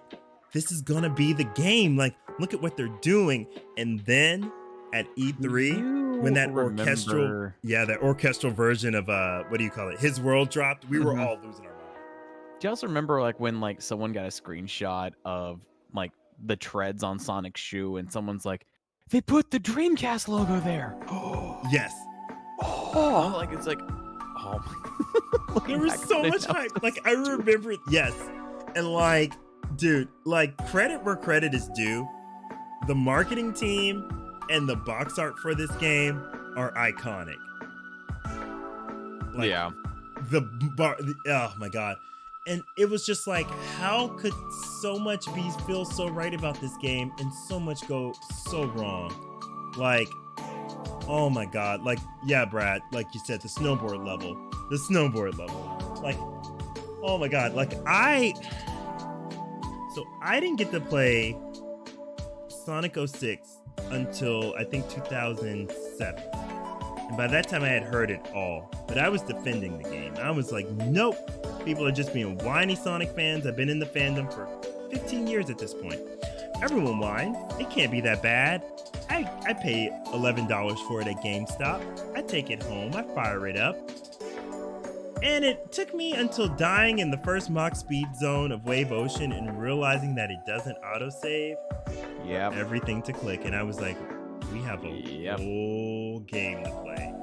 And I yeah, and I just to add one last thing real quick, and I really think playing this in one sitting on my 24-hour stream that I did really hit home about Sonic 06. See, when I did my like 18-hour stream of Sonic 06, it made me realize how much I detested Sonic Story and why I actually really enjoyed Shadow and Silver stories. Yeah. Because Sonic 06 has probably the best characterization of Shadow in the entire series next to Adventure 2. Agreed. And Silver. Like, a lot of people get hung up on Silver being so incredulous and like so whiny, but you got to think about it. When you're like a 15-year-old kid and all you know is like fire and destruction, you're looking for any way out. And I love Silver. I have always loved our futuristic, dorky, gullible as all sin headshot, like gives Knuckles a run for his money. Right. But I love him. He's a precious boy. He really is. And like, I didn't get it. I didn't get Silver when I was in my teens. I was just like, dude, buck up. Like, stop being so whiny. But playing the game during the 24-hour stream after having lived a bit of life, I get it. I get, like, dude's got the weight of the world on his shoulders and he's like a kid. Like, he literally has to save an entire timeline. Like, not just his family, like an entire timeline. Like, and someone saying you have to kill someone to do that, and you're like, well, killing is morally wrong, but do I do that to save an entire timeline? Is one death worth a million lives? And just watching him struggle with that throughout his entire story until he's like, no, wait, there's another way to do this. Chaos Emeralds. And like that weight of killing someone like off his shoulder, he can actually be who he wants to be. Yeah. But then he loses his only friend. Yeah, I personally, that's the one part about Silver Story I hate. I don't like how they shoehorn Blaze into it. They could have done another brand new character, and I don't like how they threw Blaze into things. I really don't. I do not. Also, Brad, that is really awesome that you got featured in the comics. That's very cool. Nice. Yes, I will. Oh man, oh god. Speaking of, quick side note, I need to get my comic and take them next week. I wonder if Tracy can autograph anything. Oh my god, I'm gonna be such a nerd next week. I can't. I am so excited for you. I can't. I'm just gonna clam up and sit in the corner the whole time. I'm gonna be like, no, I can't. There's so many cool Sonic people here, and no. Oh man. But yeah, Blaze's levels were the best part of 06 period. Playability wise, like, they were the only thing that felt fast and like I was in control of the character. But yeah, see, that's the thing.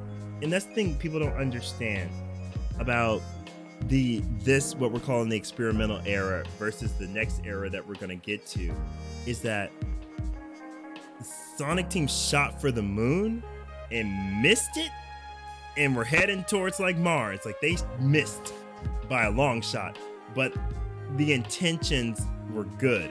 And that's why people are so willing to like remake 06 or go back and revisit Unleashed, because like these are games that at the end of the day you could tell the devs had heart, and everybody may not have understood how to get to the destination, but they understood the vision. And I think that's cool. See, to me, Sonic 06 was Sega going, man, look at what Square's doing with Final Fantasy. Yeah. We need that for Sonic. Yeah. And it could have worked. Like, it was going to be like the next big thing. Like, I remember reading all the reviews at that time. And that's the thing. Everyone was like, this is going to be the next big thing to define Sonic. Oh boy. Only they knew. They defined it all right. But yeah, I think if this game would have been given the development cycle that Frontiers is getting, things would have been way different. Things would have been way different for the Sonic series. I appreciate we have this like Hawaiian version of Wave Ocean playing in the background Yeah. as we're talking about. No, I love it. Like, no, I am on top of my music game tonight. Like, music has been syncing up very well with everything we've been talking about, and I could not be happier. Yeah. No, Miles.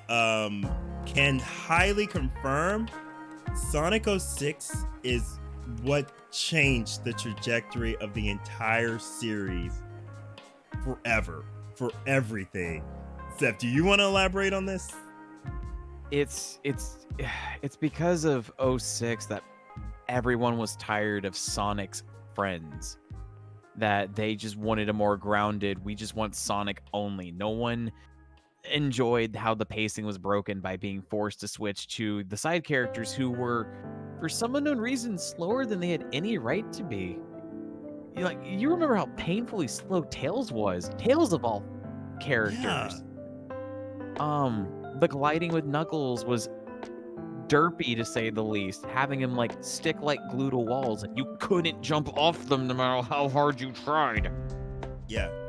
Um, It was, and same with just- Rouge.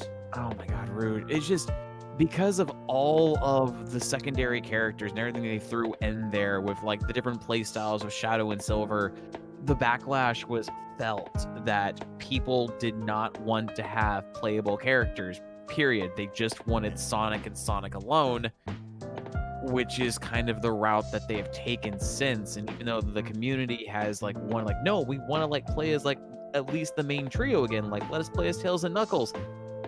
06 has done some lasting damage and scars that Yeah. I don't ever see it healing. Yeah, because here's the thing. At the time 06 came out, it had been 8 years and like 10 games of adding a new character every game, adding a new villain every game. So people were tired. Like, again, looking back in retrospect at 06, we can appreciate it more. But if you look at it in like the vacuum of when it came out, people were tired.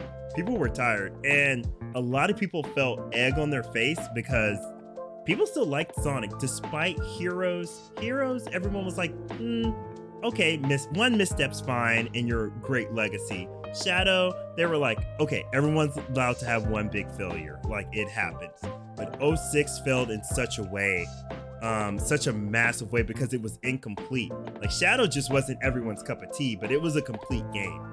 06 was the first time something for such a legendary character was let out the door. Like, at this point, you go into stores at this point. I remember Sonic was still posted on the same board alongside your Master Chief, your Lara Croft, like up there. Like, everyone respected it. And I think this failure gave a lot of people, again, there were people who were young and like 4 years old when Heroes was out. They were able to appreciate Sonic because they weren't looking at the internet. But you had those of us who were like in our teens or early 20s who had been with Sonic this whole ride.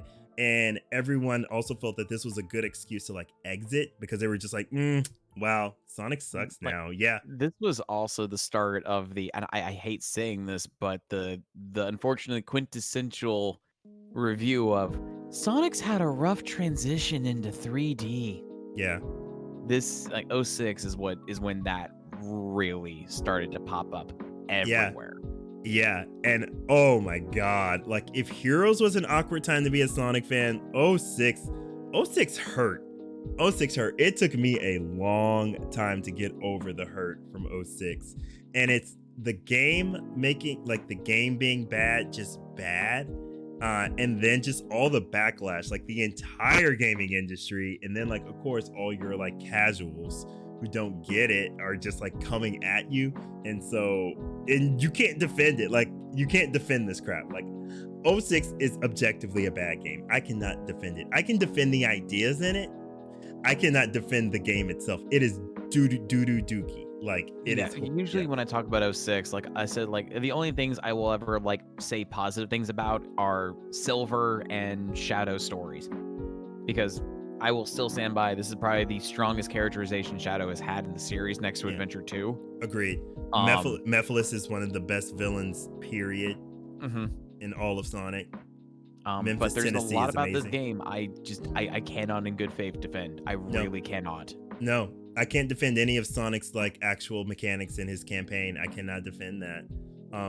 I will say the moments of greatness though are the CG, like the CG opening and the ending CG scene for Oh. Sonic's story capture Sonic so great. Yeah. Like those are two scenes I point to people and I'm like, that's Sonic. Like that.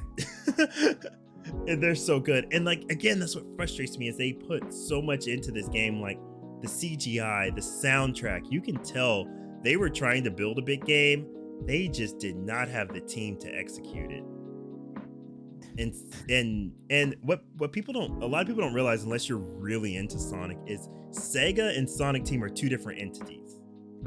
So people will blame Sonic Team for a lot of Sega's decisions. Sonic Team is usually the one saying, we need more time. We only have 10 devs working on this AAA title. And Big Sega's like, well, our investors say, Big Jonathan Sega says, Well, that's get it out adorable. by It needs to Christmas. go. Yeah. Huh?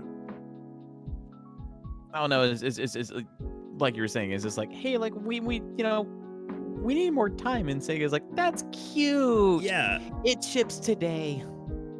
Yeah. It's like, yeah. Oh, he sent me a screenshot. Oh, cool. I'll check it out when I find where my Telegram is under all these windows. It's somewhere. I'll check it out, Brad. But yeah, no, like but there's so many things I have love for. I hate Sonic 06. I love Sonic 06. Like I can say both of those statements and be very, very validated. Yep. It was the Superman 64 of the mid 2000s for millennials, and it was the Cyberpunk 2077 of the mid 2000s for Gen Z. Yeah, it oh my god, it could have been so good. Like, and I think that's what everyone's always so mad about is that we all see what 06 could have been, and like I just appreciate that everyone's kind of moved on and healed and are working to fix it. And you can tell because Project 06 is not doing anything but just polishing what's there, which, shows just the brilliance that Sonic Team had when they were doing these level designs and the music. It just needed a little more time to cook. Yeah, like honestly, if they were given their time and the game was delayed past the anniversary year, we could have actually had something good on our hands. Yeah, hands down. Now, I don't know about from a storytelling standpoint, but from a gameplay standpoint, it could have been something special. Yeah. And like the story's pretty good. Like if you I've watched where people have just cut down Sonic 06 into the cutscenes, and the story's good. It tracks really well. Especially when you put all the cutscenes in order. Like I would never play it like that, but putting all the cutscenes in their chronological order makes things it's a really big grand story. King Soliana, best dad of the year. I have created my god, and now I've realized my terrible mistake. You're my daughter. I'm going to seal this god within you. By the way, sweetie, please don't cry. If you cry, the entire world will end. It will be all your fault. I'm a good Now dad. I know you're only 8 and you're having to run an entire country, but never cry. Also, props to yeah, that's also how you can tell that they were getting bigger. They had big ideas. They got freaking Lacey Chabert, freaking Gretchen Wiener from Mean Girls. It's Princess Elise or Eliza Thornberry, depending on how you know her. Yeah. She plays Carrot Legs herself. But yeah, I love it. I love a lot about 06. I just hate that the big thing is the kiss scene is the one thing that everyone got hung up on. And I'm like, that's what you choose to get hung up on. And nothing else. Okay. Yeah. Oh, and oh god, nuts and bolts Grassy is a whole nother discussion. Like, oh my god, that's just not listening to your audience. there's a difference between not having time to finish and completely alienating your audience, which Sonic did, but we'll get to that in just a moment.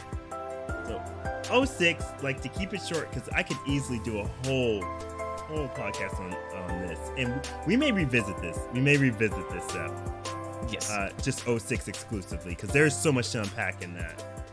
But then now comes the game that is my all-time favorite Sonic title, without a question. My all-time favorite Sonic experience, but also the game that makes me the saddest, which is Unleashed, because anything that was gonna come after 06 was always doomed to be hated by the media and by the Sonic community. And Unleashed is really good. And I hate when people say, well, I like the daytime state. No, it's one of those games you have to love the whole artistic vision or don't. Like, that's the way I really see Unleashed, because you can't love parts of it. You have to love the whole thing because it's an experience. But man, it made me sad because Sonic Team was set down and they were like, what if we wrote an apology letter to the entire industry and entire fan base in the form of a game, and actually tried, like, on all levels, tried to make a polished, full-fledged AAA game, and nobody wanted it. Nobody wanted it. And that's the part that always hurts me at the end of the day about Unleashed. I need to play through Unleashed for a third time on better hardware, because I played the game when it came out on 360 and remember absolutely loving it. But yet, when I played through it last year for my marathon stream, I was enjoying it up to a certain point, and then I fell out of love with it. It also didn't help the fact that I was playing the PS3 version, because I no longer have a 360 or any type of Xbox console. So I am objectively playing the worst version of Unleashed. Yeah. Holy frame rate Batman, it's unstable. Yeah. I have never played a game that is so... when it comes to frame rate, like the PS3 version of Unleashed. Honestly, I think it was around Autobot that I was starting to fall out of love with it. Yeah. Because Autobot Daytime, the water running mechanics, they're not good. Especially when you have that long stretch of running along the ruins. Visually beautiful, jaw-dropping gorgeous. But if you touch a wall or lose your boost, instant death. Yeah. I see, and I am a PS3 owner, so this was the one I owned. And yeah, because the PS3 version runs at 60 most of the game, the frame drops are just so much more noticeable when it dips, because it's dipping from 60 down to 15 instead of 30 to 15. So you notice it. But when it runs, it runs. Oh, it runs. Oh, but God. like, yeah, I honestly, it's the last fourth of the game that brings it down for me. Because I know a lot of people will bring up, oh, like the medals are the worst part. I had no issue with the medal collecting. But then again, that's me coming from, like, you know, the adventure era of gaming, where I was, you know, where you learn to go off the beaten path every now and then, or keep your eyes open for special things. Medal hunting, never had an issue with it. But I really think the stage design fell off a cliff on the last fourth of the game, especially all of Eggman Land. Oh man, I hear a lot of people saying that. For some reason, I don't know, I kind of enjoyed the twisted challenge in Eggman Land. Like, I don't know why. Maybe because I've played the game. Like, I've beaten Unleashed about like 12, 13 times now. So like, it's not really a problem. Like, I play this game like at least once a year. I have a problem. But yeah, Eggman, more TF. Yes. I love, so everyone who's into like werewolves and stuff easily saw like Twilight Princess and Sonic turning into wolves, and they were like, okay, I'm getting the space just on that. But no, I think it's the overall length of the stage that gets me. Because I don't think in any universe a Sonic stage should take an hour to complete. It shouldn't. Especially on your first, like, granted, I get it. People who've played this religiously can probably cut that time in half. Yeah. Like, I will note that I do know that Eggman Land has a bunch of shortcuts and alternate pathways to really dial back that time. But for my first time playing it since its original release, that stage was misery incarnate. Absolute misery incarnate. Yeah. If you start training for Eggman Land early, like on your second playthrough, and go ahead and really focus on leveling up the Werehog, it gets easier. You need to at least be like, oh god, I think level 16 or so. That's the thing. Like, I pumped more stats into the Werehog than I did Sonic. Right. Oh man, I don't know. It's just, yeah, some people have a really hard time with it and some people don't. I think it's just one of those levels, but like, I appreciate it because to me, Sonic Unleashed I got the feeling that I got again with Sonic Adventure 2 back in the Dreamcast days, is that this was meant to be the last Sonic game because Sonic's reputation was in the poop hole. Like, it was down, and I think Sonic Team was just kind of like, if this is our last try, let's go out on a high note. And so they were like, let's finally give Eggman the dream he's been building towards in all these games and just let him have it. And I think when I look at it from that perspective, I appreciate it a lot more because I'm like, it's his vision fully realized. This is something we've been building up to for 18 years. And that's why I want to love it. I really want to love Eggman Land. I honestly do. I get the biggest smile on my face, the introductory cutscene when Tails and Sonic arrive to it. Like, seeing this is it. This is what we've wanted to see this entire time. I don't know. I don't know, man. And yeah. it sucks for me because I really want to fully love Unleashed. I don't mind the Werehog. It's fun. I love the nighttime stages. I think some of them later on can be but for the most part, a lot of them are really fun. Yeah. Daytime stages, everyone has already said everything that needs to say about them. They're fun. They're amazing. I enjoy going back to the adventure style hub world. I enjoy seeing NPCs again. I love the interactions between characters. I love Professor Pickle. Professor Pickle is amazing. Yes. I adore Chip. I adore the story of this game. This has probably one of my favorite stories from this era of Sonic. Yes. And honestly, comparing it to some of the stories we've gotten recently, this is still probably one of my favorite stories in Sonic in like the last 10 years. Yeah, it's story-wise, it feels so. This is probably the last Sonic game where when those ending credits rolled, I set my controller down and I said, that was an experience. I got my money's worth. Like, that was the last time with a Sonic game I felt I've ever been able to just like truly sit and say that. And that's why I say it's not my favorite Sonic game. It's my favorite Sonic experience, because I think Unleashed is better categorized as an experience, not as a game. When you look at as an I will definitely agree with you on that. Yeah. Like Chip, and everyone in the chat is like Chip, all team Chip. And I'm like, yes, dude, Chip is awesome. A lot of people thought he was annoying back when he first got announced. But like I love Chip and everything. And that cutscene in Adabat, when they're watching the sunset, freaking still makes me tear up. Like, I'm like, dude, Sonic, like, bro, like, that's the qualities I want to have, man. Like, do you need a reason to help a friend? No, you help your friend because they're your friend. Like, and it's the right thing to do.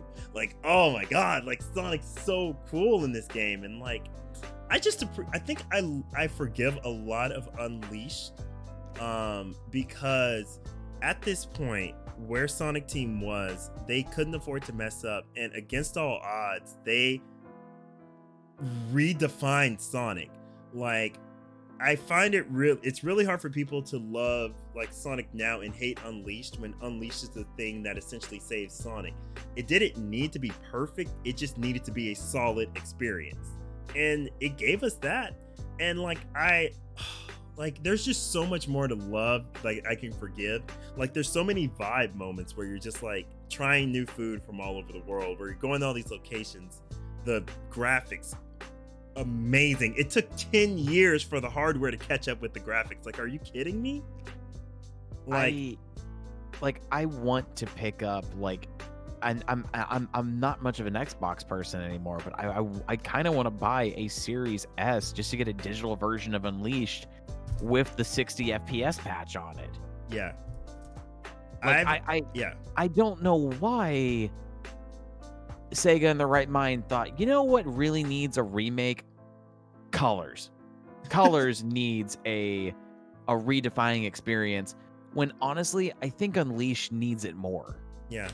If they could stabilize the frame rate, fix a couple of things here and there, I really do think Unleashed could easily fall into that category of it won't be decisive. It would easily be agreed upon is a really damn good product. Yeah, and I think people's opinions are turning around on it, and they're starting to see that now that they're going and playing it back and being like, perhaps I judged you too harshly. Because I admit, in 2007, all we wanted was Sonic to get his ish together. That's all we cared about. And we were like, why are you giving us a werehog? All we want is a good Sonic game. Stop it. But, you know, like going back now, I appreciate the whole experience, and I like the werehog. He's cute. And it's still Sonic, so I'm like, bro, what are we fighting about? But like, I think everything in that game is really good, but I don't think it will ever get a remake because of the scores and reception that it got at the time it did. It really made, like, basically Sonic Team, like I said, gave this huge apology letter, and everyone spat at it. And they were just like, well, we're not doing that anymore. We're not ever gonna give anybody a big scale adventure. We're not giving anybody any multiple like campaign types, no hub worlds, no in-depth gameplay, nothing. You guys didn't like any of what we did, so we won't do any of that. No stories, no voice act, like we're just fine. You know, you guys don't like that, we'll take it all away. And I think that's really how they felt. Like they were burned, just as burned by our actions as we were by theirs. And I love the werehog from the moment I first saw him. I was like, when they... Sorry, go on, hon. Oh no, I was just answering Miles in the chat. He said, "Did we hate the werehog?" And I was like, "No, I loved him." Yeah, like I remember that first trailer because the original like teaser was him whistling and like tossing the chili dog up in the air, and then it did that whole like transition into the werehog where it just like slapped it. Yeah, I was so intrigued by it. It's like, what's going on? What happened to Sonic? Why is this going on? From a story standpoint, it hooked me. Yeah, and I wanted to learn more and more about the werehog. And when they showed off more of it, I was like, I can get behind this. Yeah, I can easily get behind this. Yeah, and then like to Grassy's point, like I remember E3 2008 when they showed that Endless Possibility trailer. I remember, y'all, I'm such a crier. I remember just like crying, and I was just like, oh my god, like it looks so good. Like this is a next gen game. Like they did it. The Mad Lads actually did it. Like everything clicks. The theme song, the music, everything. And like when I heard all the level themes and like all the people, there's just so many cool moments in Unleashed. There are more highs than lows in Unleashed. Also, I think. You know, getting a full symphony orchestra to do the entire soundtrack was oof. Dude, the World Adventure, that song still hits so good. Like when you boot up the game for the first time and you hear that, like blows everyone's mind. And I love playing Unleashed on stream because like it's one of those easy games from this era that everyone can be like, oh well, that was silly, that's a silly game. But I also appreciate from a soundtrack standpoint, this has so far been like the only Sonic game where you feel bad for getting that E rank because you know that they forced that entire orchestra. It's like, cool, we're gonna play that again, but off key, right? And as someone who was in a symphonic band, being told to purposely play bad is harder than playing good. Mm-hmm. It is so much harder to play off. Like for it to be bad and still sound like a piece of music. It's very hard. So no, I appreciate so much. And like my favorite thing is just like sharing Unleashed with other people. Like it's always my favorite moment is when everyone gets to see that opening cutscene for the very first time. And they're like, they were like, still gorgeous to they're this like, day. that was a 12-minute cutscene. It felt like 2. Like that was amazing. And then the first time you hit the boost button when you go into Apados, like Windmill Isle and the sun's rising Woo! in the tutorial level. Yeah, and people get to see just how fast you go right out the gate of the game. Like everyone's like, how could people hate this game? It's amazing. Like Yeah. I said, I need to give Unleashed another try because like I said, I remember loving it when it first came out. I think just the frame rate issues of the PS3 soured it for me my last time playing it. Yeah. So I need to see if I think I remember reading that the Zarya actually, I'm gonna use the E word, emulates it pretty dang smoothly. It does, So but you need you're definitely gonna need like a GTX series, like a 6000 or so. I mean, I run a Titan, so I think it can handle it. Okay, yeah, because it takes a lot. The Series X is probably the safer bet, but you can run it through Xenia. It's just, yeah, you need to have all your specs up because Unleashed pulls so much because it renders everything real time. That's why it's such a hog. And technology is just now catching up with it, which goes back, like, dude, oh my God, like everything about Unleashed is just, it's the cap to the experimental era that was needed because it got Sonic out of this trench that Shadow had started digging, 06 had put it in, and Unleashed was kind of like you could tell there was a turning point. And I think something really good could have came out of that if everyone hadn't been so hurt by 06 and backlashed against it. It kind of kept it prematurely ended the turning point that was to come. I think we would have got a whole different next era than what we got if reception had been a lot more middling to Sonic Unleashed. But Agreed. I'm just glad we got it. Like, we didn't deserve it, but we got it. And like, I'm just glad it exists. Like, but yeah, this era. Oh, any last thoughts on this one before we move to the final era? Oh my God. Nope, so much to say. I'm pretty good. Yeah. So after this, after all the backlash of loving Unleashed, which yes, we're gonna do a whole separate talk on Unleashed as well. These two games, 06 and Unleashed, deserve their own full talks because there's much more to get into. But I'm also going to apologize if I start sounding out of it. I've been up since 6 a.m. and it's starting to hit me, but I want to finish this. I want to finish this with you. Yeah, no, we're about to be at the end, so we're good. And I know I've been up since like 2 this morning, so don't worry. I feel it. I feel it. But yeah, no, as we're going out this, like there was a lot of backlash to Unleashed. So Sonic team said, you know what? We're not going to do experimental stuff anymore. We're going to stay safe. We're going to stay safe and not do anything, but just get good reviews. This is the safe era. And that's how we get to, I call it the Bronze Era because there was some okay stuff in here, but not enough to really make an impact. I also call it the Pontac Era because everything in this era was penned by them. And they're not bad writers, but they're not the right writers for Sonic. No, All right. they're not. And these are all games we could stay on all night. But again, like I said, I know we don't want to be here all night, but like, what are initial impressions just of this era as a whole? Like, Mixed bag. Yeah. Personally for me, like it is a mixed bag. You have some like very amazing highs from like the series. Like, I know Generations is a very beloved game. I'm also on like a Love Generations bandwagon. Sonic Mania, enough said. Sonic Forces, the most middling Sonic game I could potentially ever imagine. It's a very, it's there.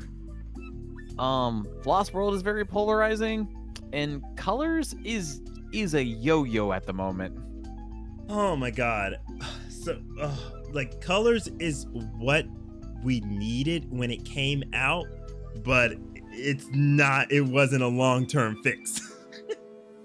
It should have just stayed considered a spin-off. That's all, because everyone looked at it as a Wii spin-off, this nice little thing, and now it's become drug into like the main like canon of everything, and it's effed everything up. Like that's how I feel. Because, and I like Generations. Okay, I'm not a Generations hater, but I never give Generations any of its accolades because clip shows don't deserve praise. Clip shows are clip shows. It was great at being an anniversary game, but I don't consider the best Sonic game to be a clip show of other Sonic games. Like, I don't think it's like the greatest game. I think it's just a very fun time. Because I mean, it's a clip show, yes, but it's a clip show done correctly. Because it hits all of those notes that you want it to hit. You get that really amazing sensation, especially when you get to like the back. I can't talk anymore tonight. That's great. Like the back 2/3 of the game where you get to actually like see like the modern stages reimagined for like a 2D Sonic. That's really fun. That's a lot. That's really cool to see and experience. I'll also say Generations currently has one of the best modding scenes in the community right now, next to Sonic Mania. Facts. I mean, some of the Generations mods we have are astonishing of what they're able to do with that game. Yeah. Including a completely from the ground up recreation of Sonic 06, just done with the Hedgehog engine instead. Yeah, which is amazing. Like the fact that people are doing so much with it. Like I think I love Generations more for its modding community than the game itself. Because I'm feeling like chat. They're like, yeah, it was like nostalgia baiting, but like it was nostalgia baiting done right. Lost World. Lost World is how to alienate your audience 101. Like let me go through the others real quick and then I'll jump back to Lost World. I have one more thing to say on it. Sonic Mania was a fluke that happened that is amazing that we even got it. But it's marred by being a prequel to Forces. That is Mania's one downfall, is that it is attached at the hip to Forces. There's no separating Mania from it. It is Forces. Especially when you realize that the final boss theme is literally fist bump. Oh god, it is. Yeah.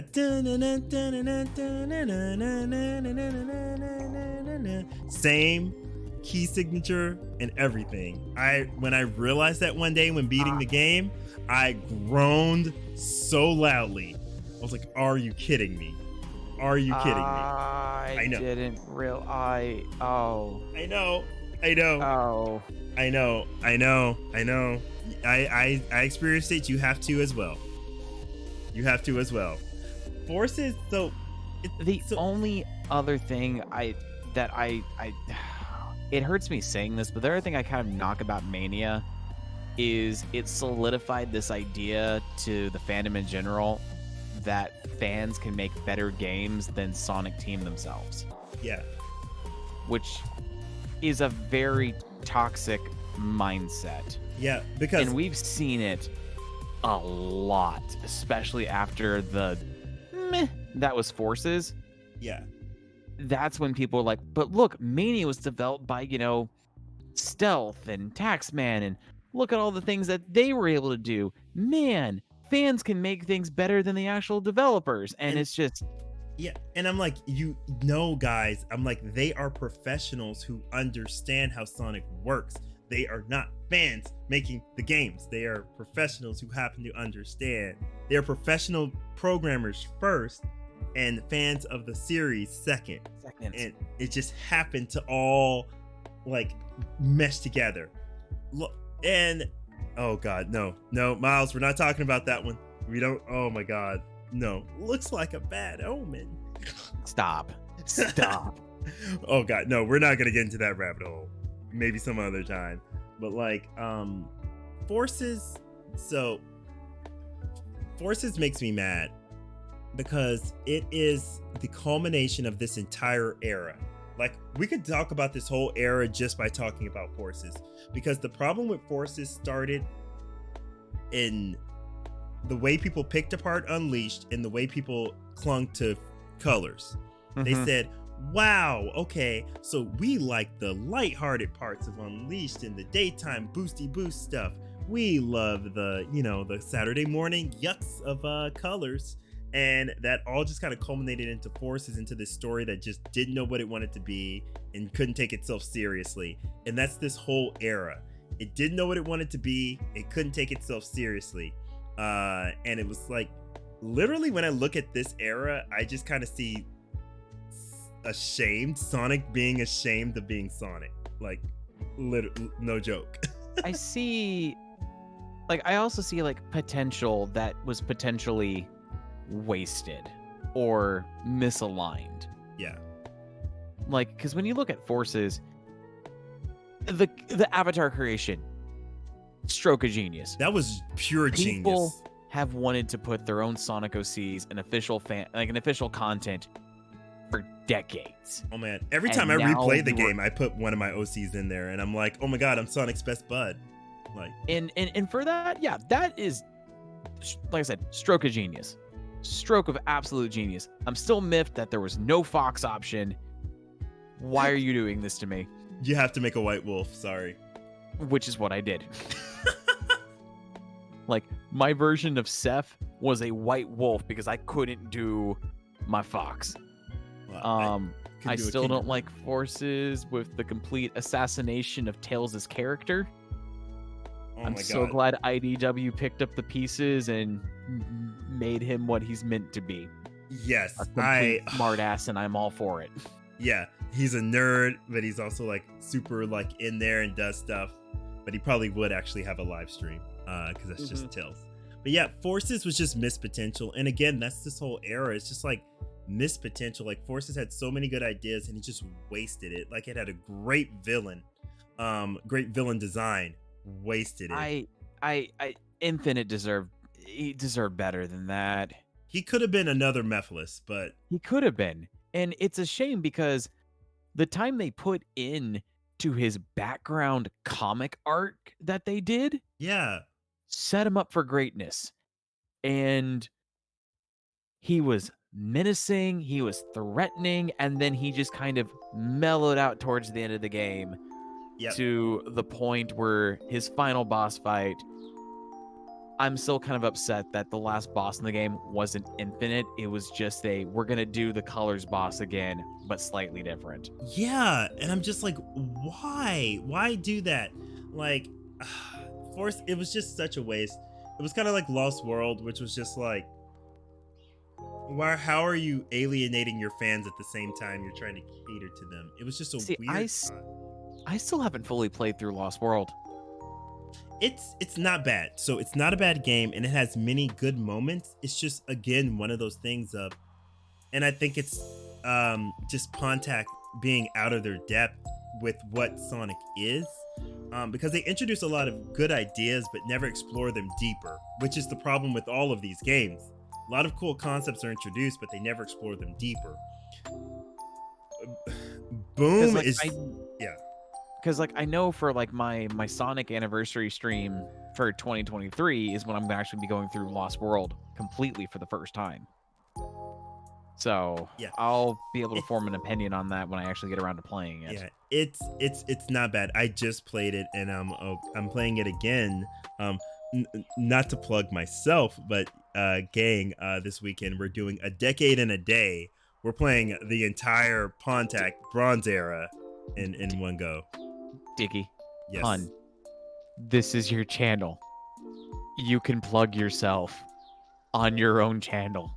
Is A-okay? Yeah. Duh. Oh yeah. It would be different if I were to like shove you out of the way. So, all right, guys, let's plug my stuff right now. No, it is your channel. You have No, the let me ability apologize to for do let me apologize for advertising on my own. Oh man, but no, yeah, we're doing that. But Lost World 3DS it is a game that exists. I will say that, and then I will keep moving. Oh, what? You didn't love looking like an absolute fool playing the Red Sphere, Blue Sphere No, special stages? no, I with the did not. No, God, no. I so did not. But oh my God, yeah. I'm interested to hear what you think of Lost World. But yeah, Miles, to your point, the Zelda, Yoshi's Woolly World, and Nights DLC was really good. By the way, go ahead and get that because that's all going away March 2023. So go ahead and get all that DLC before it leaves. If you own the PC version of Lost World, there's a mod that puts all of it back in the game. Yeah, that's right. Somebody rebuilt it. I keep forgetting that mod exists. Yes. So now the Wii U is even more redundant than it was before. Great. I still love you. It's okay.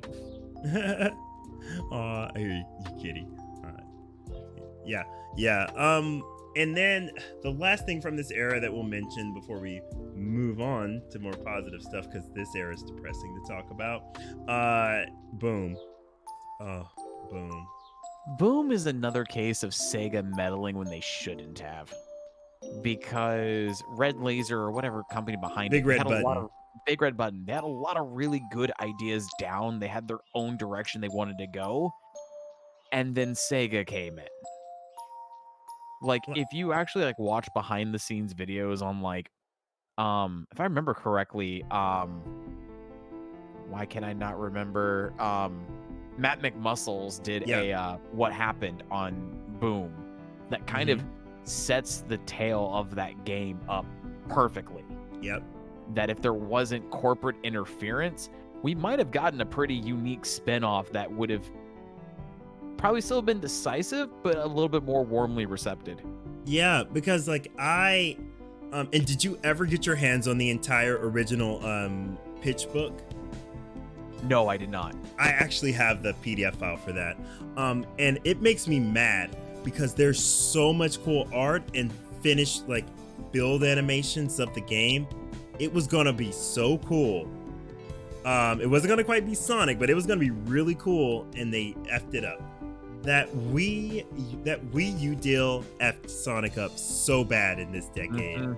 That was really the downfall, because they saw colors and they said, "Oh, wow, Sonic's successful on Wii." Yeah, the one success. And then said, "All right, let's do it. Let's ink out a 3 game exclusive deal," which shafted Lost World to a dying console, screwed up Boom, and then we got Mario and Sonic, a game nobody bought.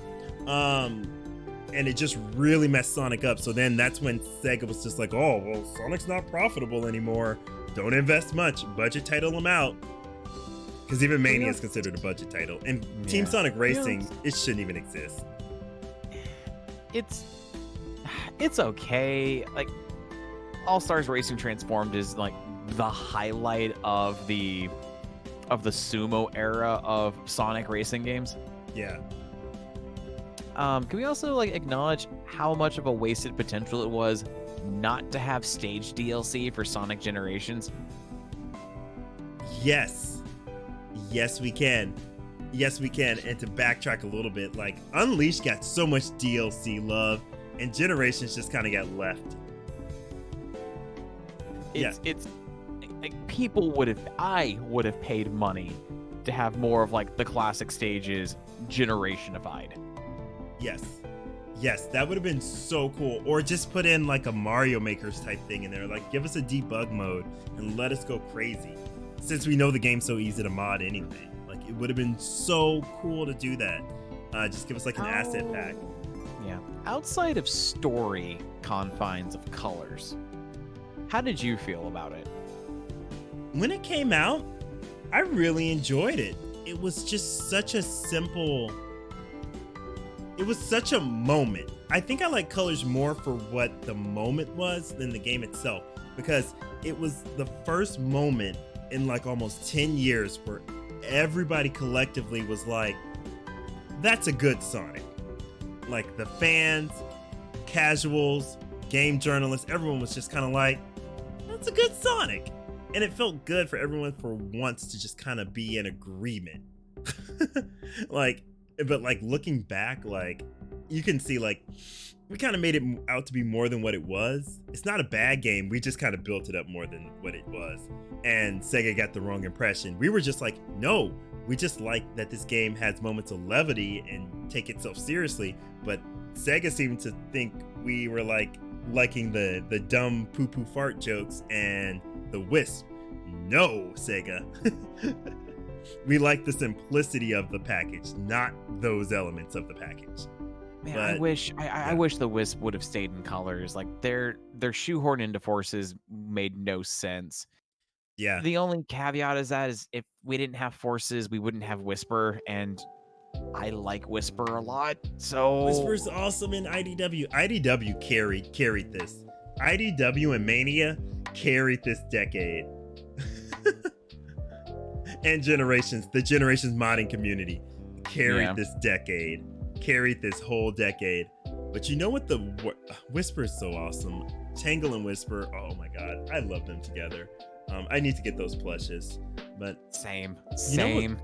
you know what the worst part of this entire decade was? You know what the worst part was? Them trying to make Zavok a thing. Oh my god.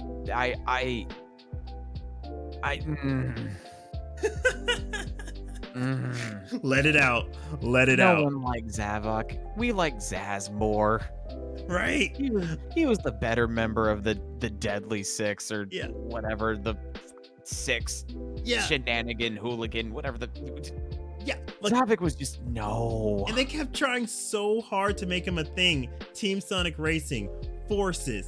Like they were trying at every point. They were like, yeah, the Nintendofication of Sonic is a whole nother topic we could get into for this era, but I'm not touching that with a 10-foot pole tonight. Nope. No. Yeah. This If there was ever a clear indication of a character, they're like, yeah, no, he was a thing. What are you doing? Oh, but you guys love him. No, we really don't. Like you need to stop this. You want more? What part of stop don't you understand? exactly. Like, oh my god. And like the only thing that keeps this whole era from being the mid era is the fact that Generations and Mania and OG colors are in here. That's it. But oh man, any last thoughts on this era? Because I want to get to the next thing, which I think it was great because like when I replayed through Colors this year, I actually enjoyed it more than I thought I was going to. Yeah. My big takeaway from Colors is, I think someone mentioned it in the chat of like not enough variety in levels, and I will agree with them on that one. I think the biggest killer for me though was the fact that it forced you to do, what was it, like 6 acts before the boss fight? Yes. That was not needed. No. You could have easily done just maybe 3 acts.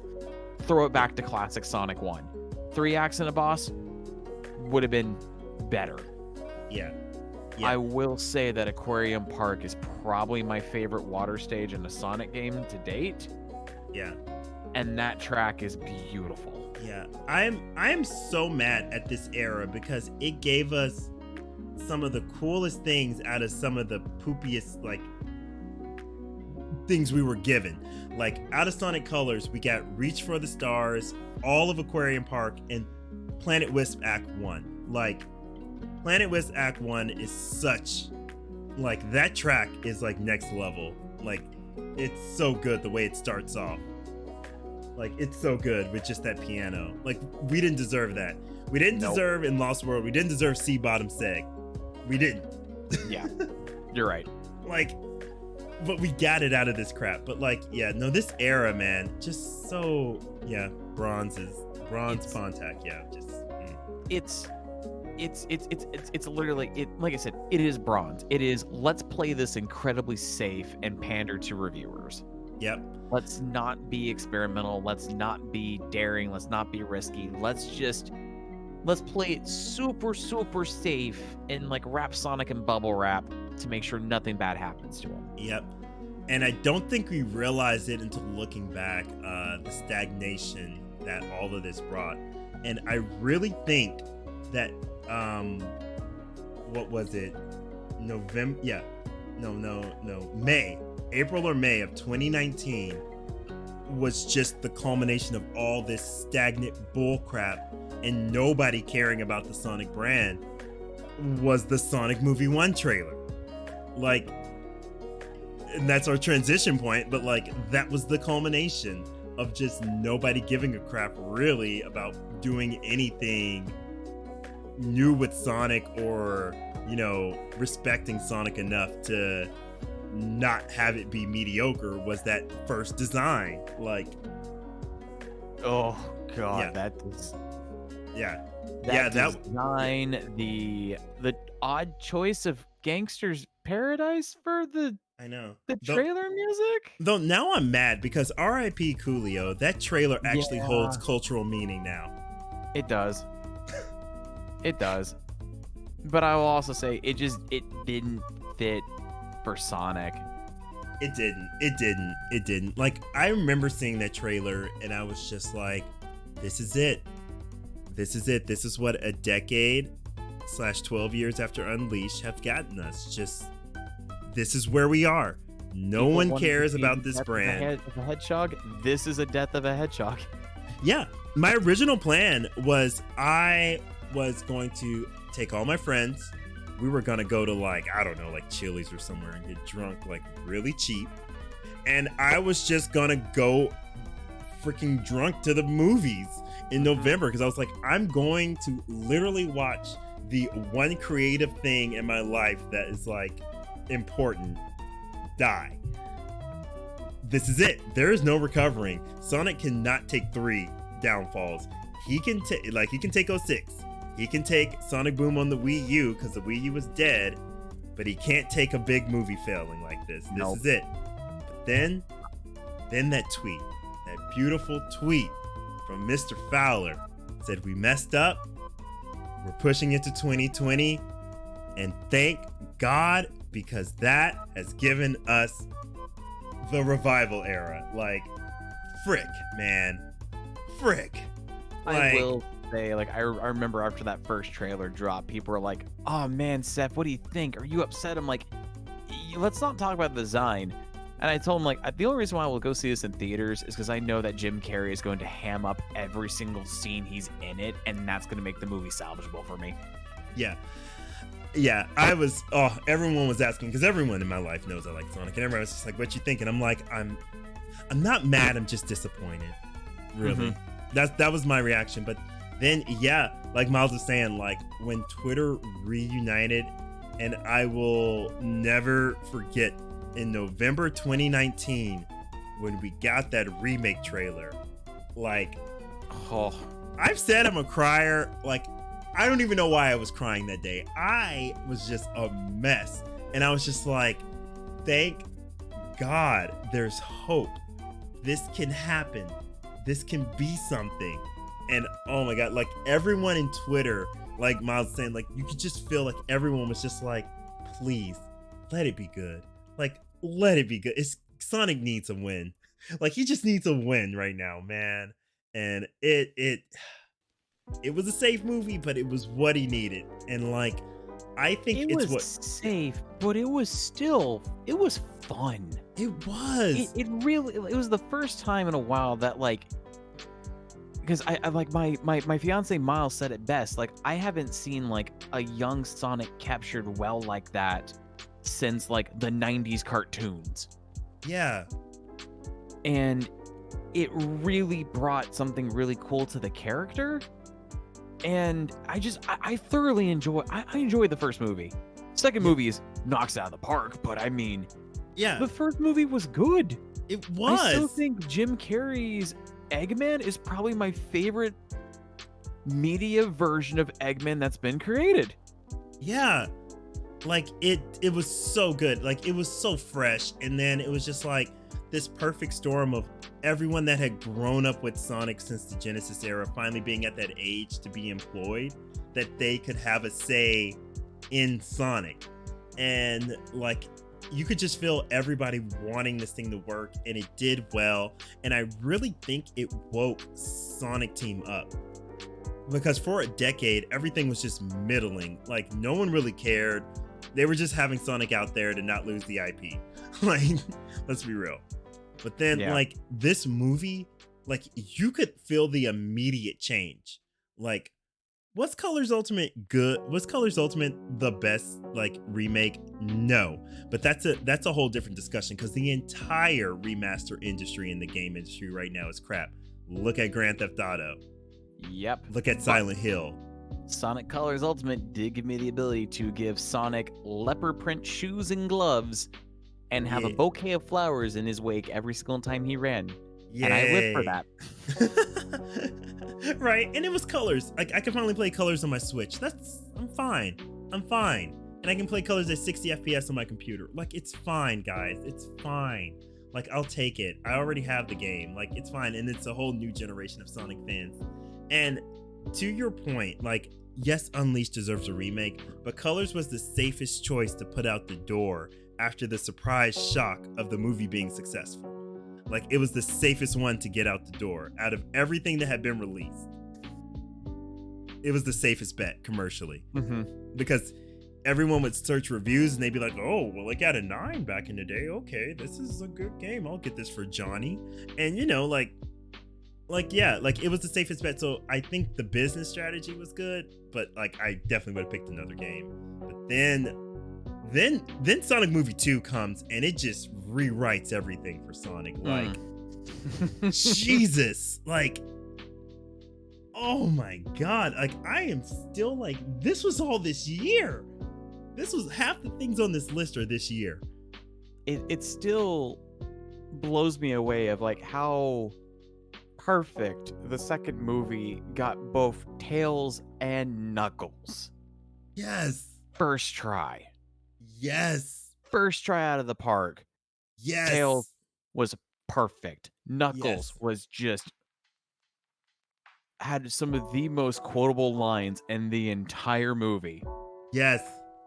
And Idris Elba lied to all of us collectively when he promised us, I will not use the sexy voice for Knuckles. You did, and you knew what you were doing. Right? It's like, bull crap. You made him sexy. It's like, well, I wasn't trying. Oh, okay. Okay, Idris. And yeah, Colleen as Tails, and like Ben is like the perfect Sonic.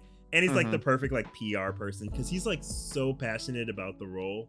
And like, I think that's what I love. The movies showed me what I missed from like the experimental era and like, you know, the silver like Dreamcast era that I was talking about earlier, is that the love and the passion is there for these characters. And like, that's what people love about Sonic, is like, can we also just appreciate like how much the community is in love with Agent Stone? Yes, I love it, and I love that he loves it.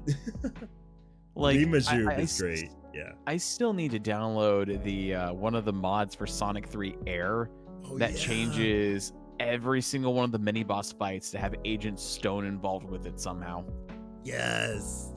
Oh my God. And I think people will look back for the Sonic franchise. The Sonic movie, the first one, was a pivotal change for the franchise.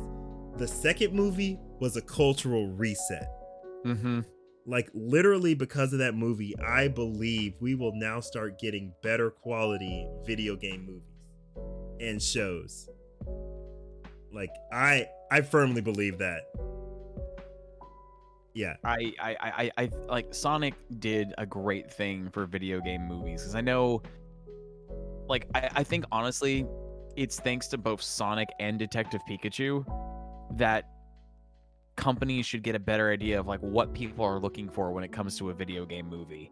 Like, we're still gonna have our stumbles, like the most recent Mortal Kombat movie, but like even something like the Mario movie looks like it's trying to take steps in the right direction.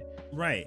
And I'm not asking, Chris Pratt is the voice of Mario. Yeah, I'm not asking for like Oscar-worthy stuff, but I'm asking for like similar to the first like few phases of Marvel. where it's like, Yeah. I just want to be able to go to the movie and not feel ashamed of what I'm going to watch. Like, I just want a movie set in the world with the characters that I already know and like expanding on them. That's what I want to see. I don't want to see a recreation of the game. I just want, like, I'm going to see what I can't get in the games. Exactly. And like, yeah, no, Sonic Movie 2 did so perfect. Like, and I can't wait for part 3 or the Knuckles spinoff. Like, the Sonic is becoming like a franchise, like a brand again. Like, seeing him in the Macy's parade every year now, he's back in the parade. There's all these outlets, like, people know who Sonic is again. Like, of course, he's never been as popular as Mario, but they know who he is, and it's not like a laughing stock. Everyone's like, oh yeah, no, some of the Sonic stuff slaps. And like, Origins, like, you know, some people didn't like it, but I think for people getting into Sonic from the second movie, it's perfect.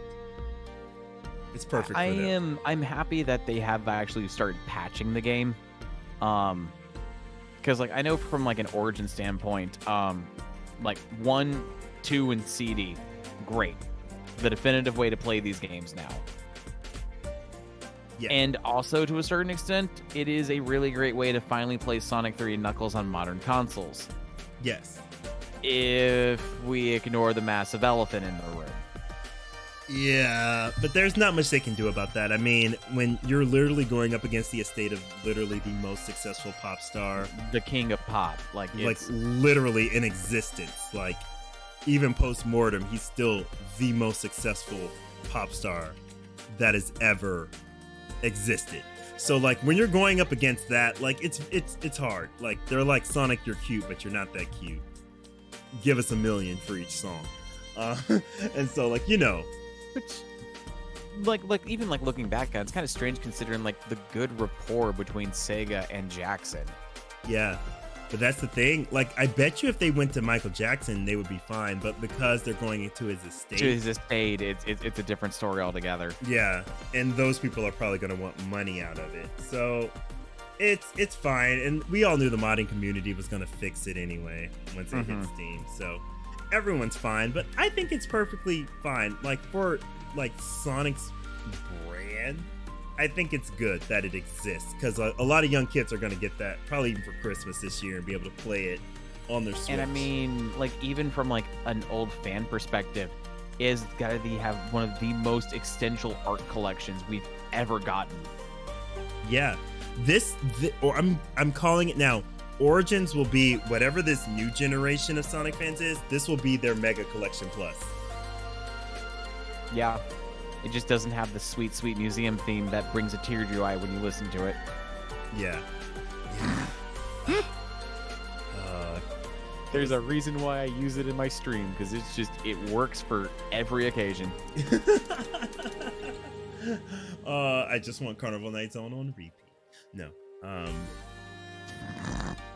I don't know. How do you I showed you the clip of the Sonic 3 Cursed Edition where like the beat just doesn't stop, like it just never drops for Carnival Night. Yes. I'm like, stop. No, that's so annoying. But oh man, Miles, yes. We probably will never get a Michael Jackson song in Sonic 3, but that would be awesome.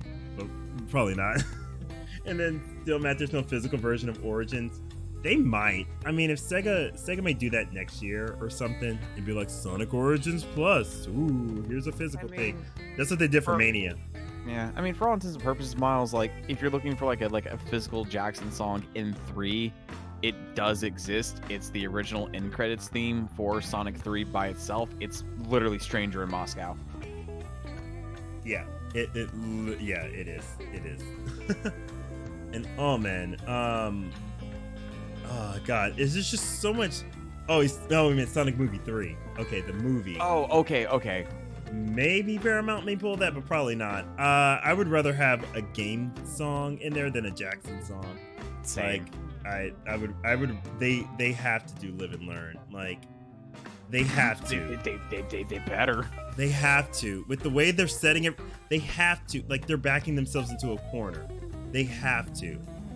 Everyone's gonna know, and we're gonna call them phonies if they don't. Like, I mean, especially when the project is being helmed by like actual Sonic fans and people who did the CGI work for Shadow the Hedgehog. Exactly. Like, Jeff Fowler's name is in the credits for Shadow the Hedgehog.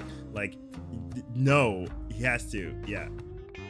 Yeah, it's gonna be pretty much Adventure 2 and Heroes. And now that we've seen like how Rouge will look at Sonic Prime, I think we could fit her into the Sonic movie verse. I love her Prime outfit. Oh my gosh, It fits her. Yeah. It fits her well. Yeah. Can we just say like how awesome Prime is turning out to be?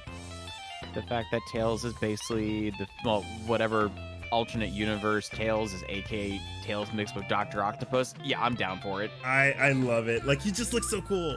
Like, their designs look so cool. Their designs in that future is what I wanted Forces to be.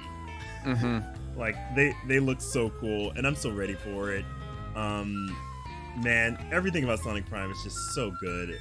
Devin is doing an amazing job as Sonic, and I'm just like, we've come full circle from Jalil to Devin, and I'm just like, God, history's repeating itself literally 30 years later. Here we are again. I'm all for it. I am all for it. Like, it's so funny, like, after talking through this whole thing, how big of a circle this has been. Sonic's got collections back out, is popular in the media. Everyone's saying good things. Like, nobody's just like, ooh, Sonic. Everyone's like, no, I'm hyped. Like, even Frontiers, like, what a freaking, like, ugly duckling story that was. It literally pulled a Sonic movie 1. It went from being this, what are you guys doing? I don't know if we like this, to then being like, okay, pause. Let's get our marketing together.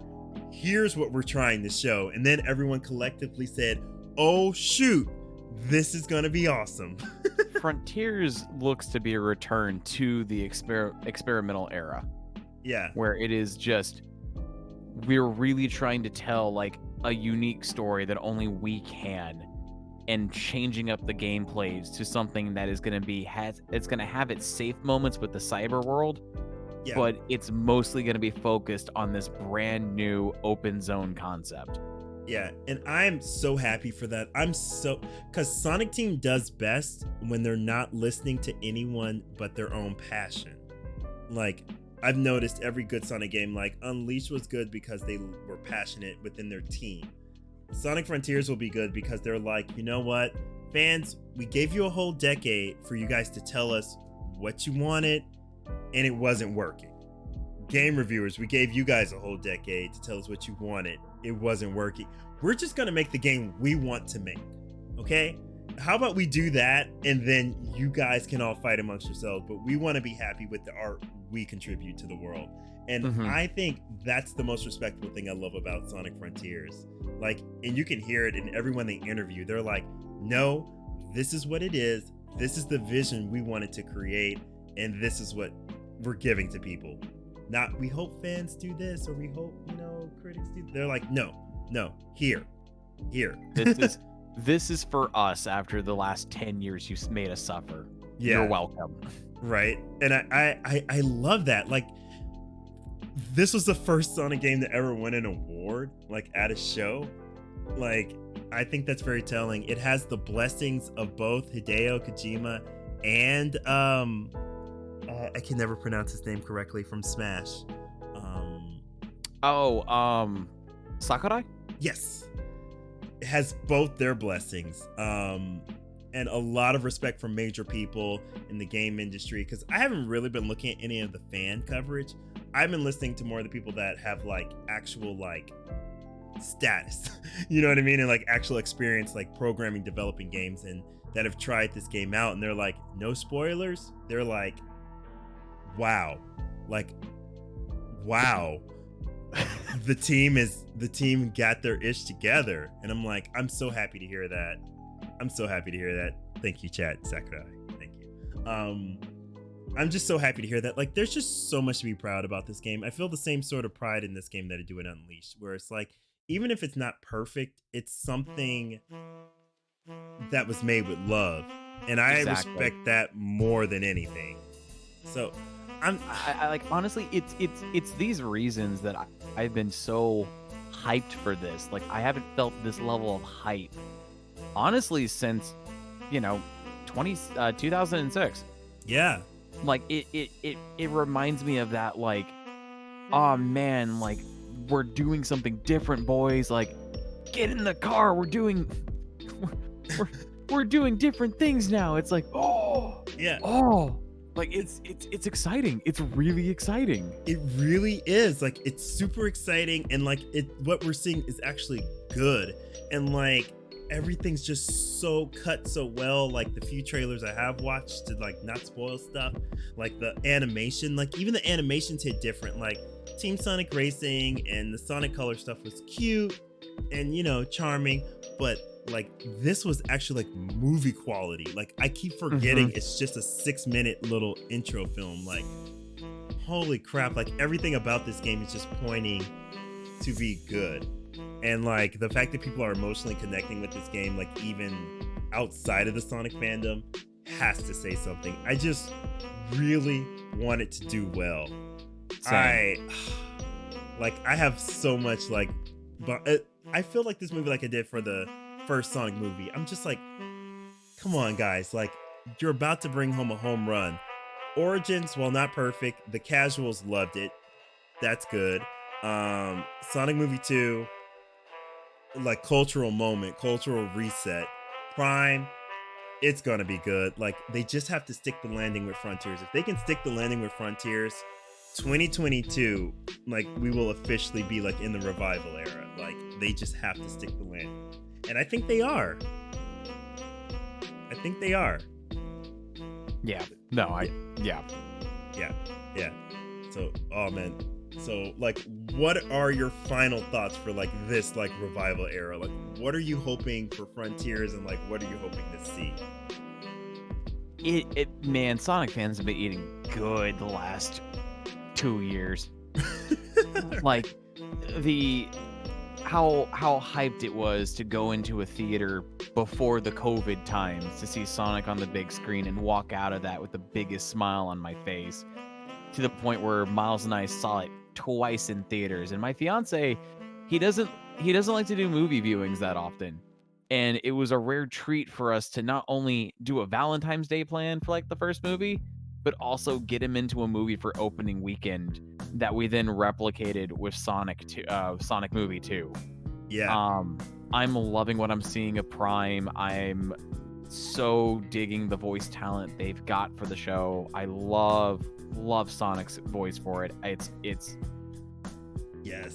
I am beyond excited. Frontiers, it has been such a fun roller coaster. Seriously, it takes me back to like the Shadow and like Unleashed roller coaster.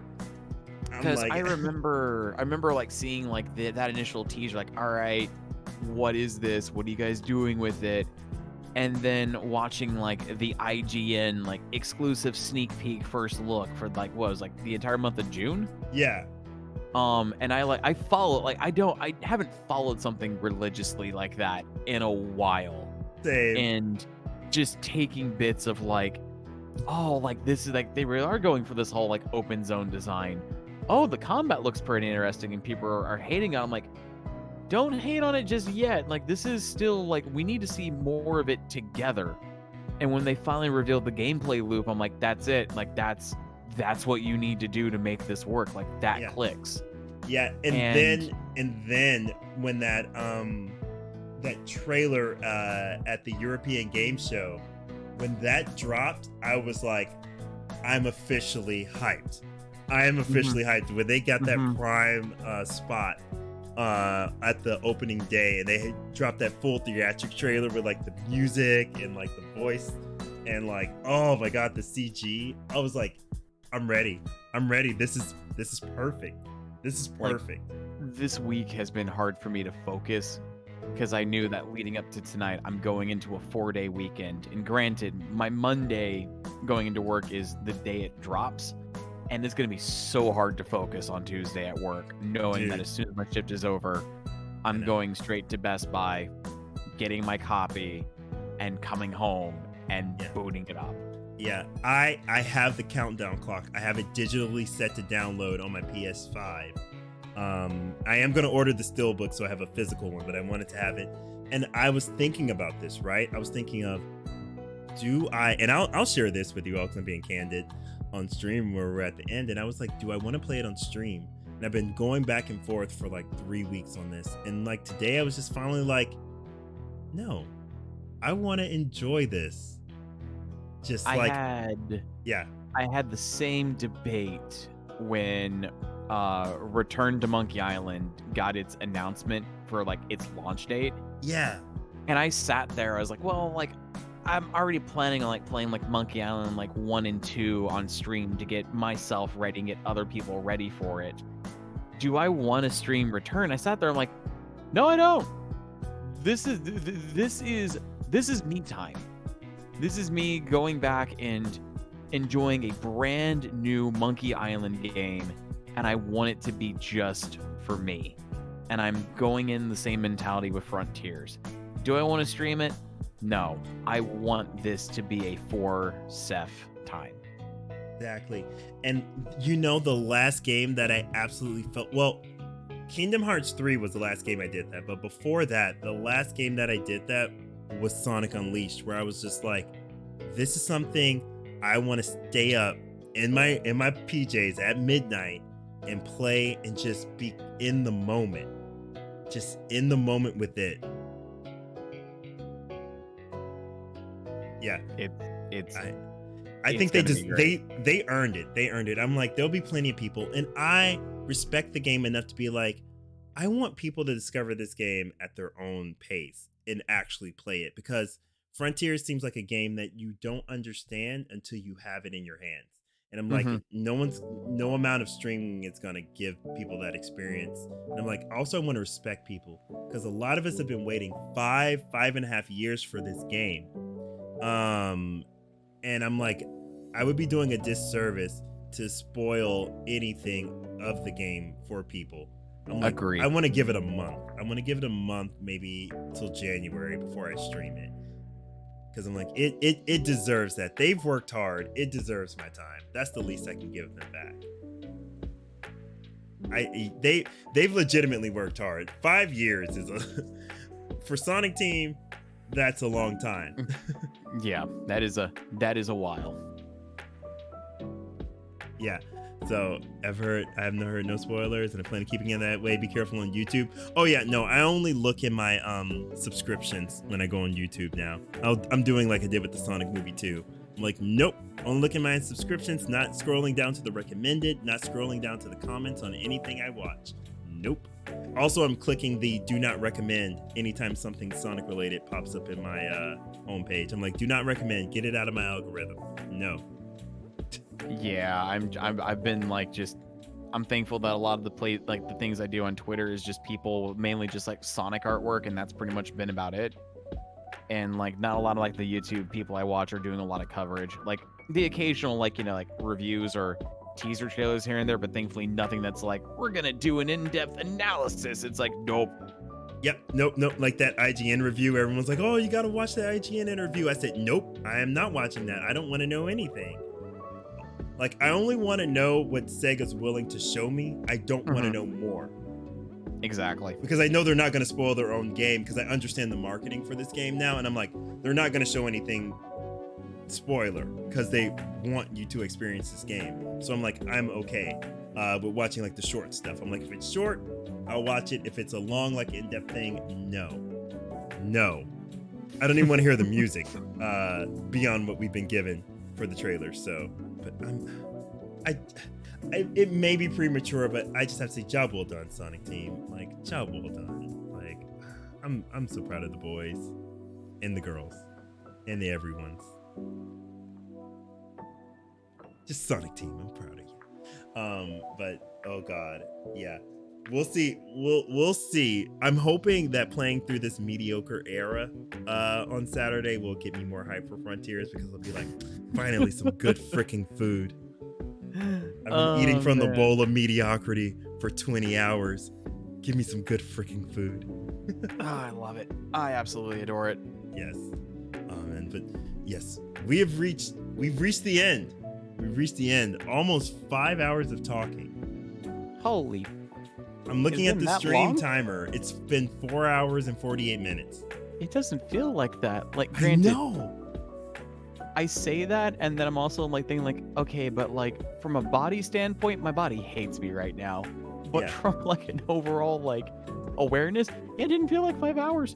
No, it did not, because we were talking about Sonic. Like, I could literally talk about Sonic like nonstop, y'all.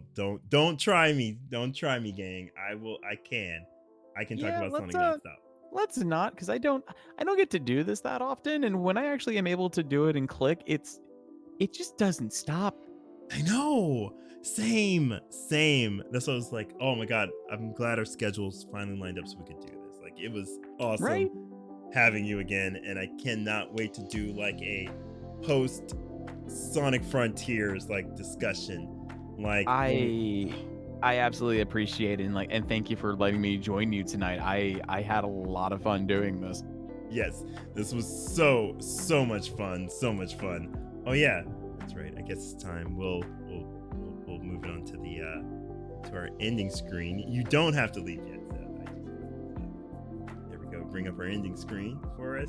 But yeah, no, this has been so fun. Like I said, anytime I get to talk like Sonic and just going through all these eras. All right, yeah. What did you think of these new names? Is this better than Meta Era and like Classic Era? I think this is better.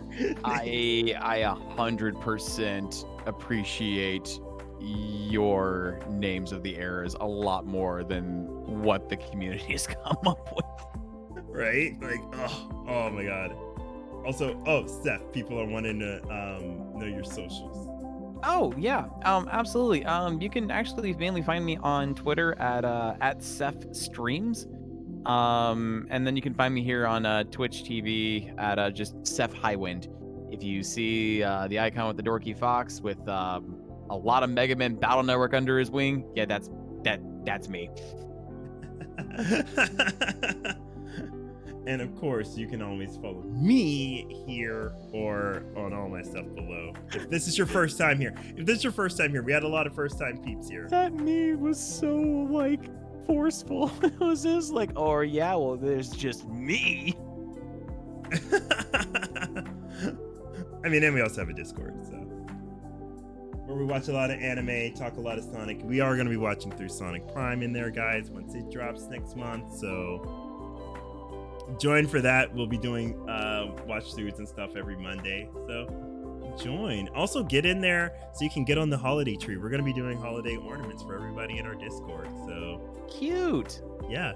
So get on in there, guys, and enjoy the Sonic and plant talk, and we talk game room stuff too. So if you want really cool stuff in your game room, we talk about that. And food. We talk a lot of food as well. So yes. Oh man, Glade, you are so welcome. For the very informative history lesson on Sonic. I figured I would give one before we all jumped into Just dive straight into Frontiers. right. I'm like, let me give you a little bit of catch up. That's actually like interesting, rather than watching like 17 YouTube videos where we don't understand anything about what's going on. Oh man, so let's see. You know what? I think because we've done some good Sonic talk, I have a good friend that's doing some Sonic speed runs tonight, Savik. So we're gonna go give them some love, and watch them play some Sonic Adventure 2 because it's always a good time. So they're going for a new PB tonight, so we're gonna send some love over there. Just send them some good cheers on their goals. And yeah, everyone, I am going to be back on this weekend. I'll be posting on the Twitters when I'll be starting the Decade in a Day stream. Oh god. We'll be doing that this weekend and playing through all of the Pontac era games. Well, not Boom, but all the other mainline Pontac era games. So join for that, give a follow if that's up your alley, and yeah, we're just gonna have a good time while we get hyped for Frontiers. So as always, as I love to say, stay hydrated, make sure you practice good hygiene, get vaccinated if you can, and we'll all get through this together. All right, everyone. I'll see you. Seth, any last words for you? Yeah. So those chili dogs you promised. They're over here, just in this cellar door. See this door leading down to the cellar? They're right here. They're right Ooh. there. Sweet. Thank you. Yay! Yeah, there are no chili dogs down there. I'm just gonna lock the door. Shh.